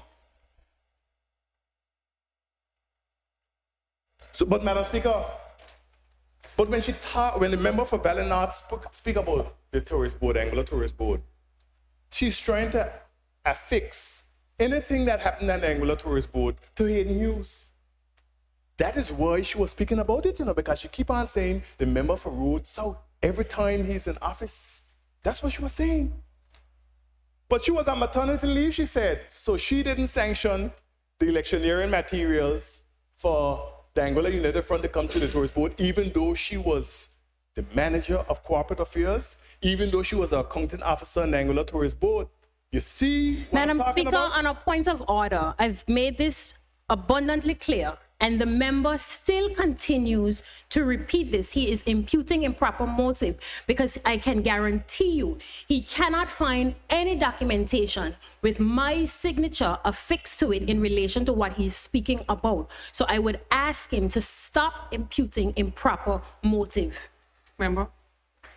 Madam Speaker, they talk about signatures as if they don't have cell phones and phones that they can make calls, Madam Speaker. But I know what I can find her signature on. No, the member has asked unless you have her signature on the document that you're referring to, she would wish for you to refrain from imputing improper motive. Thank you, Madam Speaker. But when the member spoke extensively about the member for Road South and this and the member for You Road didn't South, take a point of order. The member just took a point of order. You have to respond to whether you have her signature on the document that you're imputing, that she alleges that you're imputing improper but motive all of the against. allegations that the member made had nothing to do with me. But you didn't make a point of order I this didn't make a point morning. about it because I wanted her to have her peace. Okay, So that I so, can speak in peace. but member, I thought the peace would have been reciprocated. well, unfortunately, I have the points of order to deal with that aren't very helpful for anybody, nor the public, but it is where we are. The member has made a point of order that you're imputing improper motive as it relates to alleging that her signature is on a document that she says it's not on. Did I say that the member for Valenard signature was on the document? But what I did say is that in the lead up to the 2020 general election, electioneering material for the Anguilla United Front was funneled through the Anguilla Tourist Board, to which the member of Valley North was the manager of corporate affairs. So it seemed to me that the member for Valley North was a manager of corporate affairs, and things were occurring that shouldn't have happened at the Anguilla Tourist Board that she didn't know anything about. Yet, Madam Speaker, on a point of order, he continues to impute improper motive, Madam Speaker. Madam Speaker, in the time when I was on maternity leave, there were persons who were acting, Madam Speaker, in relation to this. Additionally, Madam Speaker, we have ventilated this over and over, and I've made it abundantly clear after doing my research, Madam Speaker, subsequently, that there was no funds paid for the Anguilla Tourist Board for any of this electioneering material, Madam Speaker. There's no documentation to show that it was paid. As a matter of fact, Madam Speaker, the home shopping account of the Anguilla Tourist Board was utilized, but no funds were paid from the Anguilla Tourist Board to this. This is after I did my research, Madam Speaker. So he continues to impute improper motive, Madam Speaker. But what the member should talk about, Madam Speaker, is the unpaid debt in Okay. relation to your family using member. the Anguilla Member, Tourist allow Board me to rule on the to point of pay order. to go to St. Martin. Member, and not paying the Member Anguilla Tourist Board back. Rogers. Member Hughes, do you have documentation to support the allegation that the member from Valley North was the manager at the time that electioneering materials were paid for by the Anguilla Tourism Board? And if you have that documentation, can you bring it to our next sitting? Yes, Madam Speaker, I can furnish the House with that documentation. Can you send it to the clerk if it Yes, similarly, exists? yes, definitely. Similarly, I would like to get that report that she spoke of that I've never seen before. So I'll tell you what, when we stand down, I suggest that we have a meeting to discuss what disclosures both sides need. And until such time, I don't expect you to make any submissions on a point that predates this House in any event and that I understand has been ventilated until you present the information. I'm trying to get some clarity. What you're saying is that I cannot speak to anything that predates this House? No, until I'm I get- saying you cannot make that allegation against the member from Valley North until you bring the information that supports it, now that she's asked for it. And you've likewise asked for certain things, so we will discuss that when we stand down as So well you're with the saying that I member. cannot speak about things that occurred? I'm saying you cannot impute improper motive I'm not by, imputing improper by motive. making the inference that the member from Valley North was the manager at the time that electioneering material was bought from Anguilla Tourism Board. I don't think I'm being unreasonable to say that. That's what you said, and that's the point of order she took. So I've asked you, if you have the information, then bring it via the clerk to the House so that you can speak to it, because she challenges it. Well, she can challenge it, but the reality is that Bring it. that the Bring it member- via the clerk so that you can speak to it on another occasion, but I'm not going to allow you to speak to it now. I will give you another occasion to speak to it if you have it, but I'm not going to allow you to speak to it now. So, Madam Speaker, are you saying that you won't allow me to speak to the fact that the member for Valley North was the manager of corporate affairs from 2019 to 2022? While ordering electioneering material for the tourism board. That last limb, no. But The that- fourth limb, she was a manager.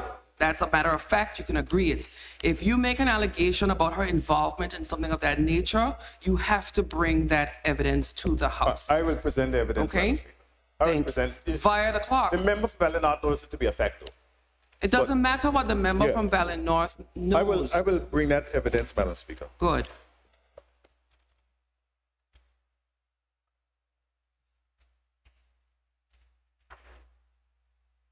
Madam Speaker, the member for Valley North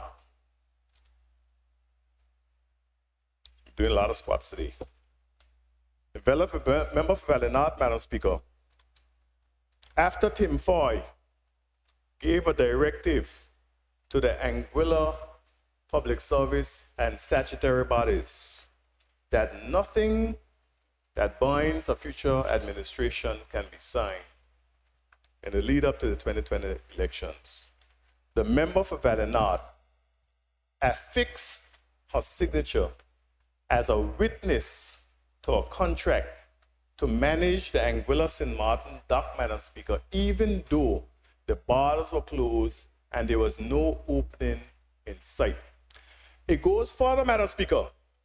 The member for Valley North spoke about a report from the Controller of Inland Revenue, where a letter from the Controller of Inland Revenue that said that the remission for the Anguilla Lelanson Bowl Cultural Center was illegal. Did she say illegal? She used the word illegal? Illegal, Madam Speaker.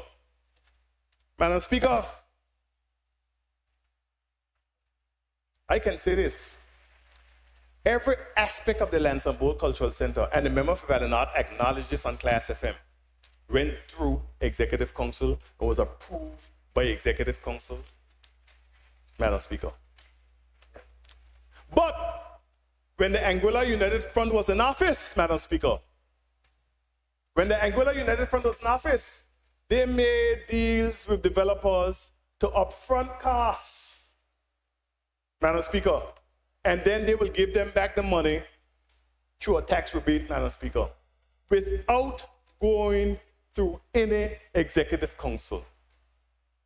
And you know, who were members of the government at the time, Madam Speaker, the Honorable Cardigan Connor, the Honorable Cora Richardson Hodge, the Honorable Evan McNeil Rogers. These were part of the government that without any due process in the Executive Council did what we did through Executive Council, getting a legal opinion from the Attorney General. And I can tell you, the Attorney General in the Constitution of Anguilla is a legal representative to the government of Anguilla. So even if, and I want to teach you something today, teach a member of Valinard something today, even if you go and get a contrary or contradicting opinion from an outside source paid by yourself, the Attorney General opinion in Executive Council stands. Because the Attorney General is also constitutionally a member of the Executive Council. I see the member for Valinard saying that is not true. It's true. The opinion of the Attorney General stands. There was an opinion. And any financial obligations outside of the opinion of the Attorney General, you know who's going to be responsible for it? You, personally. So let us say, Ivor Green is the Attorney General, and he advised, at the time it was Dwight Hasford, who not only gave his opinion verbally, he wrote his opinion, and it became a submission to the Executive Council and agreed upon by the Executive Council, sanctioned by the governor. Yet they're saying that it wasn't correct. But the Anguilla United Front did similar things without any consultation with any permanent secretary, any consultation with any staff of the Anguilla Public Service, without any Executive Council, without any opinion from the Attorney General of Anguilla, without any oversight from the Executive Council. And the Anguilla Progressive Movement had to end up paying the cost. So when they talk about cleaning up mess, what are they talking about cleaning up mess? Millions of dollars unaccounted for from the Anguilla Health Authority year after year after year. What mess they cleaned up under the Anguilla United Front, who first installed the Anguilla Health Authority, which was a bad idea, bad decision from the era inception. And if they think it's not a bad idea, all they got to do is recreate Anguilla Health Authority. And what I'm saying to the people of Anguilla is that this budget that's presented, we cannot argue and debate about this budget. But if you look at every policy, technical block at the Albina Lake Hodge Comprehensive School, operating theater, other critical care units, dialysis machines, ventilators, endoscopic tower, to name a few, Madam Speaker. Maintenance and renovation of government buildings. Madam Speaker, when I became the Minister of Infrastructure, the public library, you could see the steel sticking out from the columns, Madam Speaker. The tiles were all busted up. The post office was in a state of disrepair. All of these buildings, and I went on and said, listen, all of these things got to be fixed. I inherited that situation from the Anguilla United Front. And guess what? There wasn't any budgetary allocation per se, but it was done. Madam Speaker, there was no budgetary allocation for the surveying, the design, the drawing of the Valley Main Road. None. But I made it happen. Made it happen. Today, mothers can carry their children to full term on the Valley Main Road without having the fear of the emergency unit, Madam Speaker. So much so it was called Abortion Alley, Madam Speaker. When you look through this budget address, intensify support to agriculture and fisheries sector, Madam Speaker, intensify. It spoke of the abattoir that they were very critical of, Madam Speaker. When the abattoir is completed, the abattoir was started by Quincy Gomes Marie.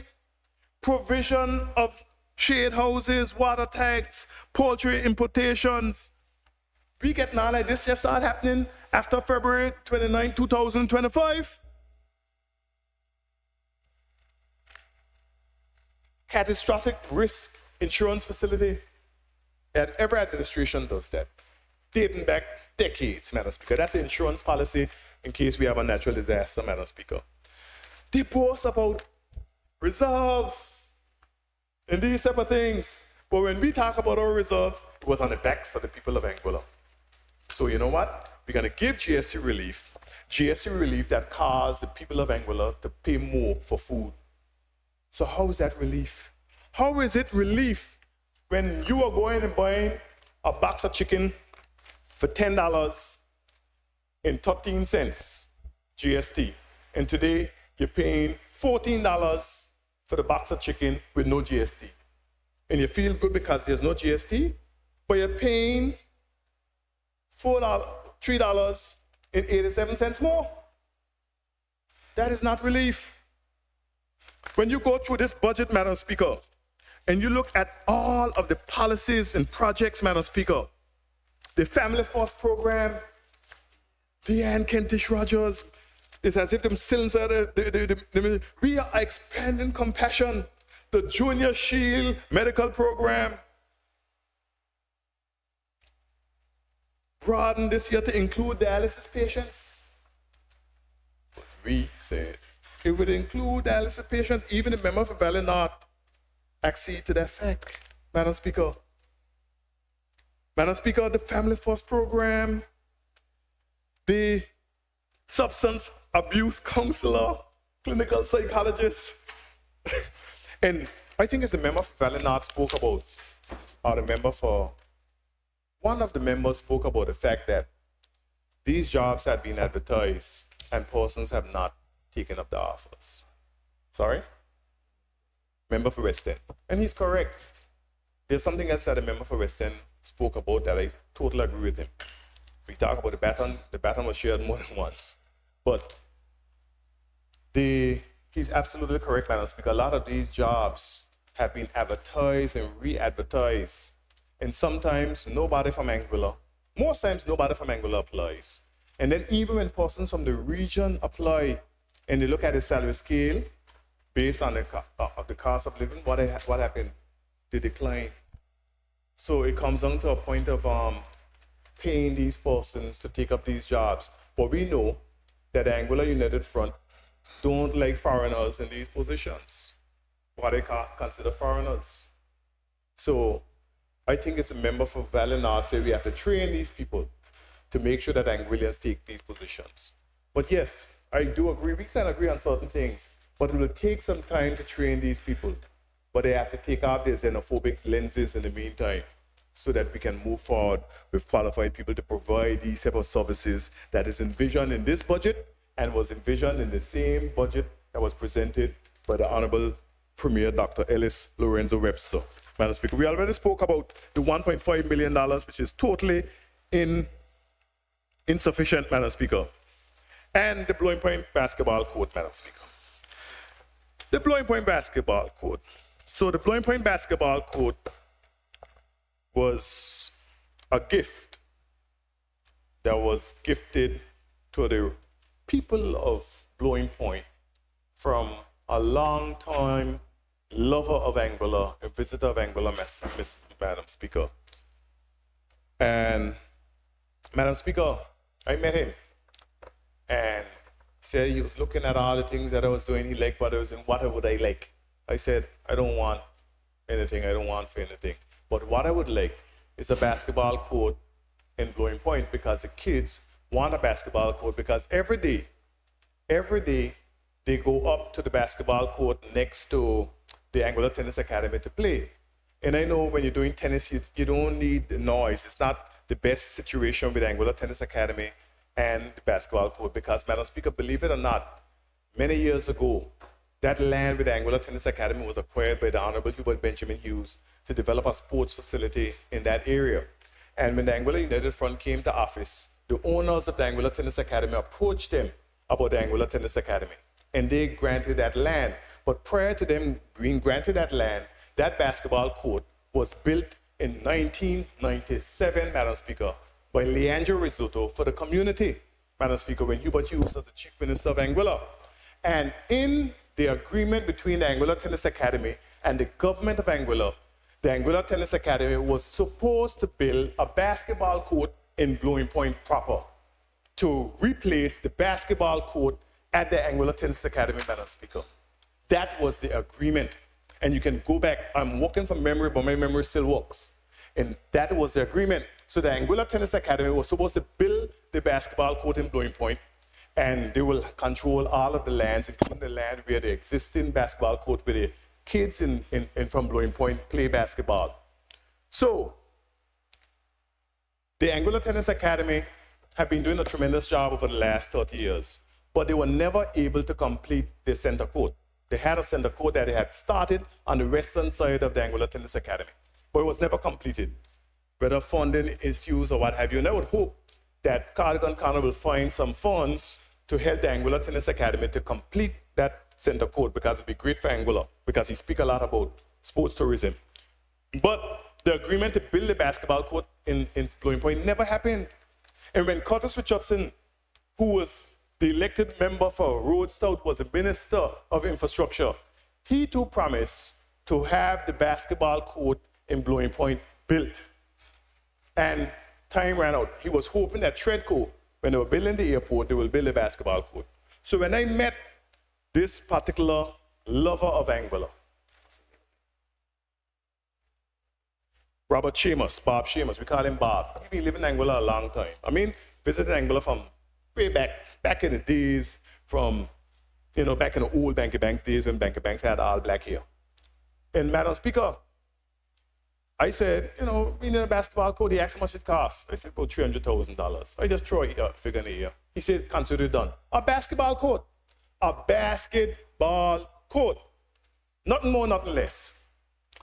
But in having discussions with the director of sports, they call the director of sports all the time. The director of sports, we created a little committee, including the director of sports, for the basketball court. But the director of sports said, it'd be good to have a roof on it, because the fellas can play in the rain. And if you put some lights in it, the fellas can play not only in the rain, but in the night, and it's safe because it's right down in the heart of Blowing Point. So we said, yes, it'll be a basketball court, but we'll do that. And then we met with the Blowing Point Youth Development Committee, who said, what? We would like to be part of this too. So the Youth Development Committee in Blowing Point will be included. You'll have ticketing booths so they can raise funds. You'll have rooms that they can do afternoon classes and all that stuff. Cistern built, plastered, walls built, plastered, roof built, plastered, the court built, done, steel frame building erected. Then they say, what? It's too low to have international events. But it's a basketball court for the community. It's a meeting place for the community. And just like Cardigan Connor said, that the West End football field is for not only the Alvin Allison Richardson Primary School, but it's also for the West End community. So too is the basketball court for Blowing Point, for the Blowing Point community. So when they say they're going to drag it down, they can drag it down. It was always envisioned to be a basketball court for the Blowing Point community. So drag it down, but build it back better. That's all I'm going to say. And they promised, Madam Speaker, in this budget address, that in 2026, the Blowing Point basketball court will also be completed, create another space for recreation, youth engagement, and community connection. And I applaud that, and I support that 100%. As a matter of fact, Madam Speaker, the swimmers, I forgot the name of the organization, somebody can help me, also approached us about developing an Olympic-sized swimming pool on that land. And we said, yes, come back with the designs. Miss Winter was doing the designs. Spranger, I forget his real name, Lynch, Ronald Lynch, and the team was working with us to develop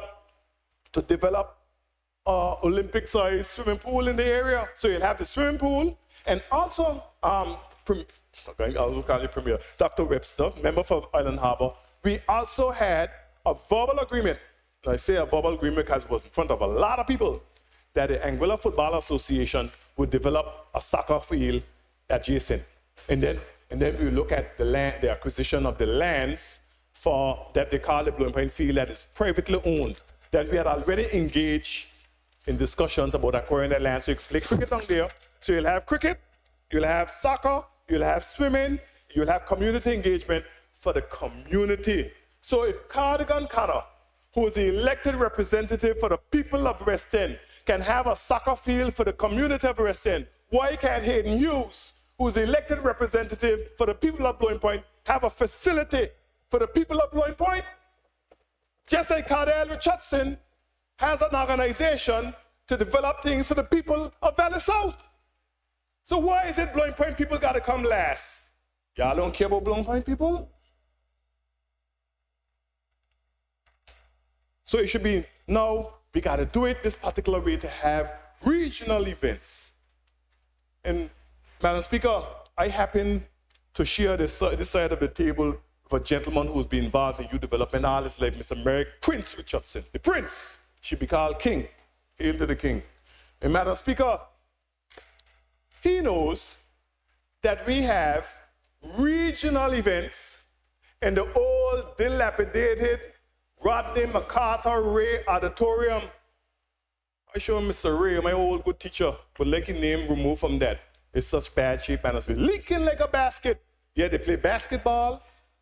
They play basketball practice and all of these other things over there in that facility that was never built to host sports.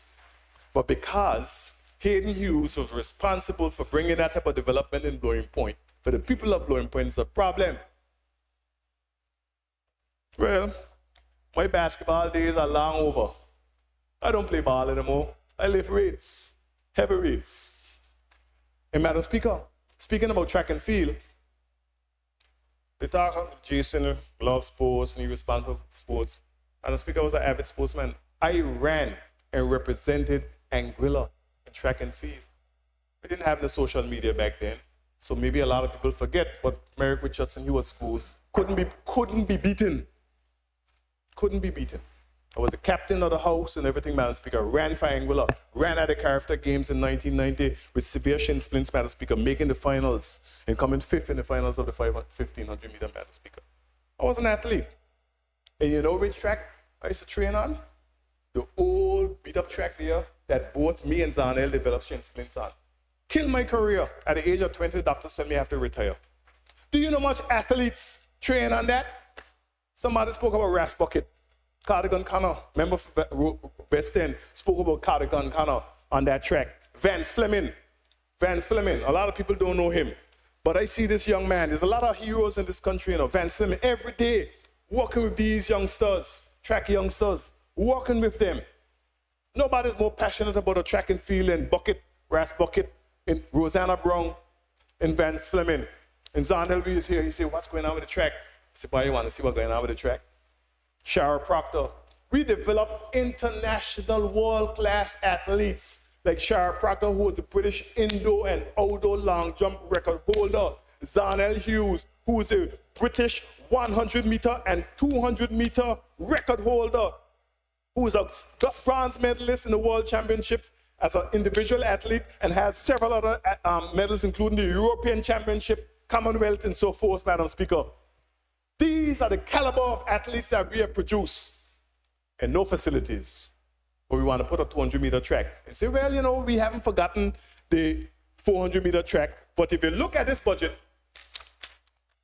$1.5 million for the development of track, Madam Speaker. And Madam Speaker, I was so happy when I heard a member of Valley North speak about increasing the salaries for preschool teachers, I believe she said. We did the same. Madam Speaker, we implemented a minimum wage. First government in the history of Anguilla to implement a minimum wage. One of the highest minimum wages in Anguilla. And guess what? There are teachers who are still being paid below minimum wage. So I would advise, on top of the topping up of the $500 a month, what they also need to do, the Minister of Labor, and I am not asking her to do it personally, but send out her agents to ensure that people are being paid as is legally required to be paid. And there's a lot of people in Anguilla that are being paid below minimum wage. A lot. I got a small business, I pay my employees above minimum wage. Small little business that never get concession. Only one that never get concession. Everybody else get them, except Hayden. They told me I don't deserve them. Maybe I look rich. But it is what it is. But Madam Speaker, there's a lot to be excited for when I look at the APM, I mean the United Front budget. There's a lot to be excited for. The Festivals Commission, Madam Speaker, Madam Speaker, the member for Eastern, she paused during her budget debate and she recognized the work of the member for Valley North in terms of the Festivals Commission bill.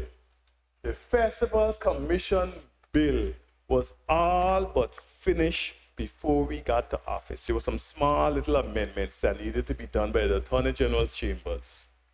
And so, when the member for Valley North brings that bill to the House, she will get a unanimous vote. She don't have to worry about contention on that bill. Because, again, that was a bill that was worked on with Deanne Kentish Rogers, the Attorney General's chambers, and the Department of Youth and Culture. So we cannot oppose things that we initiated. We can't just do things for political points. You cannot do things for political points. I look in the gallery and I see the Honorable Kenneth Harrigan, Madam Speaker.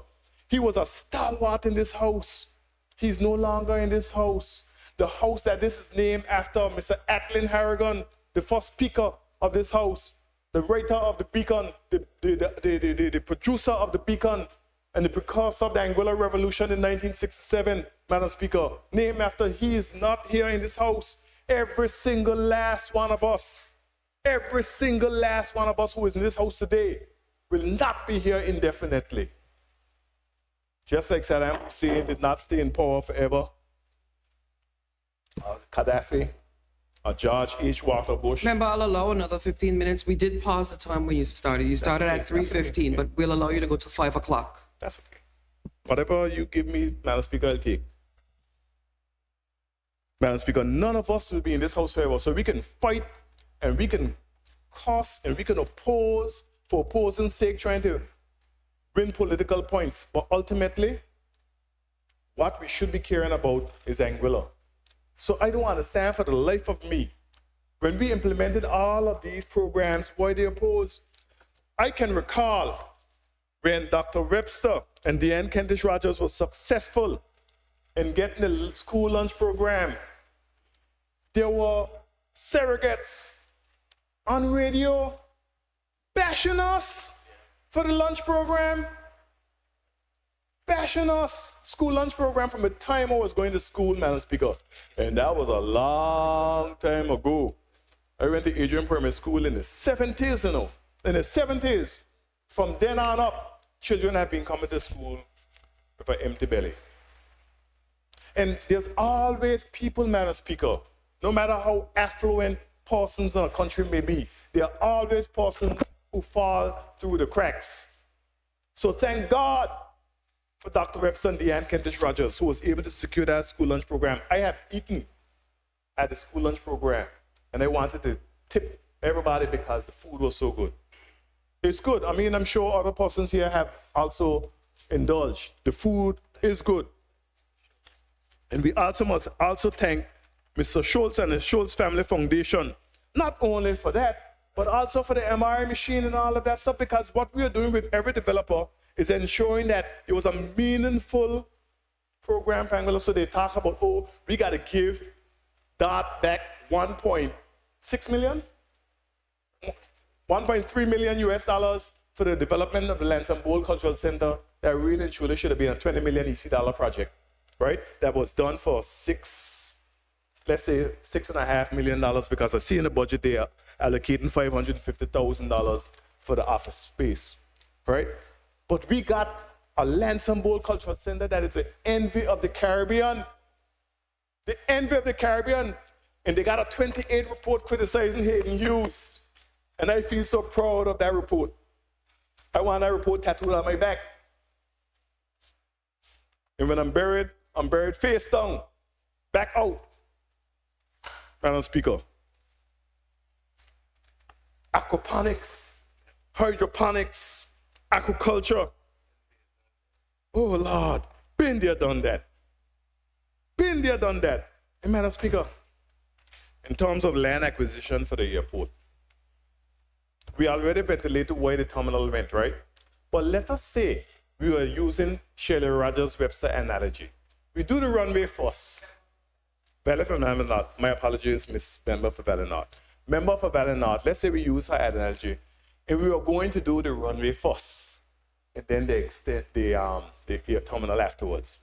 While we were dealing with the land acquisition and all of these things, the airport would be closed down because ASI would have closed down the terminal. So maybe the small airlines like Avery Thomas and Curtis and Vonal Gomes and the family would be able to fly. Private jets wouldn't have been able to fly into that airport, and no commercial activity would be able to happen. No major jets would be able to happen at the airport. You can verify this with the compliance officer in the Ministry of Infrastructure, right? So, airport master plan. We got a plan that was designed by Avia NG. Competent, Greg Cuneo and the team, competent people working with us on the airport development. They laid out the plan. They presented the plan to the minister. Minister take the plan to executive councils approved, right? They are the aviation experts. I am no aviation expert. And when you are a minister of government and there's experts who have the knowledge and the experience, you have to listen to them. And based on the information that they presented, along with ASI, because they can tell you how I fight in terms of the 100-foot distance between the drop-off and the airport. Fought. I had no battle and say, well, if you want it, you got to spend hundreds of millions of dollars in bomb-proof glass as if we were a bomb threat. All that information is there. Bermuda Air, we engaged Bermuda Air before we came to office, but we said no minimum revenue guarantees, no funding from the government of Anguilla. We said that to everybody, JetBlue, American, everybody. We said none. They're doing it. They're paying millions to Bermuda Air. All right? But Madam Speaker, so they laid out the plan. They came back with the terminal building, a small terminal building, one concessionaire. I said, listen, I can't go nowhere with this. The Blooming Ferry Terminal, that people can show up 5 minutes before the ferry terminal, the ferries leave, and jump on the ferry.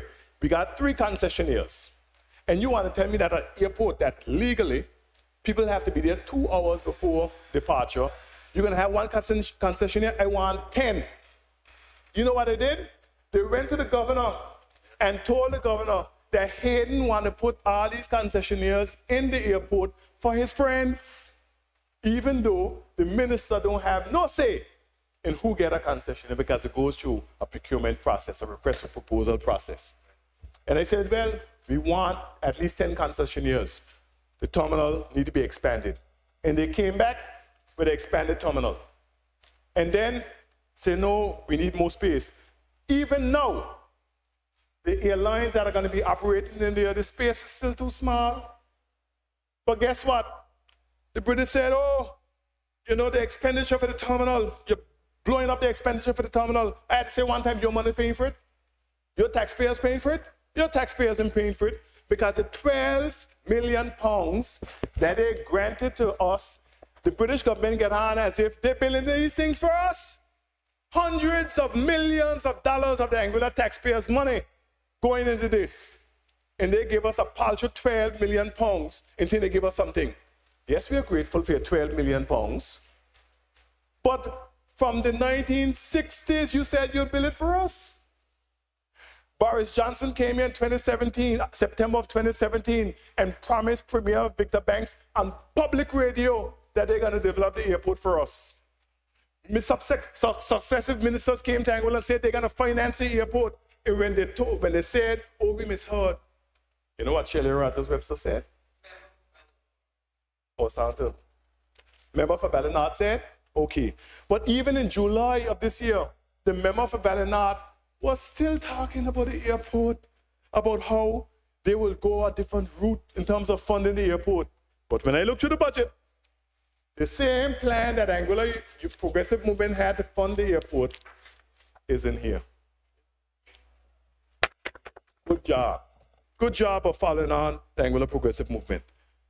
In 2014, after everything, you have steps to follow. You have to follow particular steps.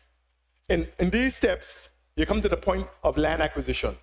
But in the meanwhile, while we discussing the geotechnical studies, because geotechnical studies had already commenced from way before. Way before the terminal even started, the geotechnical studies started, core drilling and so forth to ensure that the area had the ability to withstand the weight of the building and also to be able to have the pavement classification code to be able to facilitate commercial transatlantic flights. That was done. But in the meantime, what you do? Sit down and twiddle your fingers? No! Let us get the cargo building done. Let us expand the apron. Let us build the terminal. In the meantime, that's what you are doing. Because if you had waited for everything to be done, you still wouldn't have a terminal that Joseph Van der Poel, in a matter of a few weeks, will be jumping up and saying, look what I have done. You understand what I'm saying? And remember, ASA was threatening to shut us down. But that beautiful facility over there, I make no bones about it. I am proud of what I see when I drive past. He may have banned me from going to it. That's fine. Ban us all. We never banned them. We allowed them to go to any government facility that was being built. But they say you can go on it. Fine, that's fine. I will utilize it in a way and I'll get to see certain aspects of it. I won't be able to see the back rooms anymore. But I know why it is, because that plan is imprinted in my brain.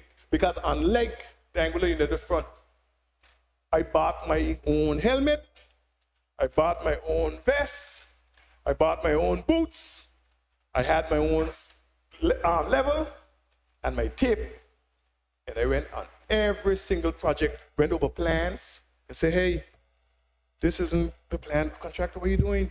Oh, sorry. I remember when they reported me for micromanaging on the Valley Main Road.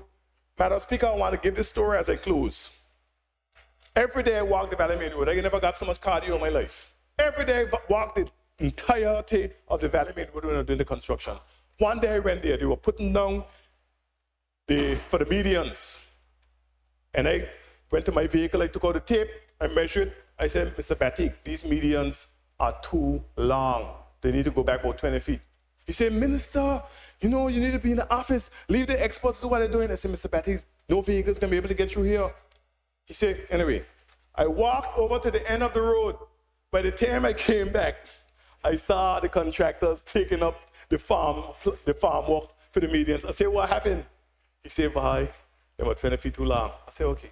And I keep walking. I didn't want to rub it in. But rubbing it in now. Happy retirement, Mr. Betty. You have served the country well. Thank you, Madam Speaker. Thank you, Honorable Member. At this stage, I am conscious of the time. We have worked very long. Thank you for your cooperation. I'm going to invite the Honorable Member from Sandy Hill to move a motion for the adjournment of this House to continue the debates tomorrow at 9 a.m., please. Thank you, Madam Speaker. Madam Speaker, I wish to move that this Honorable House be adjourned to tomorrow, the 18th of November, 2025 at 9 a.m. Seconder, please. I rise to second, Madam Speaker. Thank you. It has been moved and seconded that this Honorable House stands adjourned for continuation of the debate to tomorrow, 18th November at 9 a.m. Those in favor say aye. Those opposed say no. The ayes have it. This House stands adjourned until tomorrow at 9 a.m.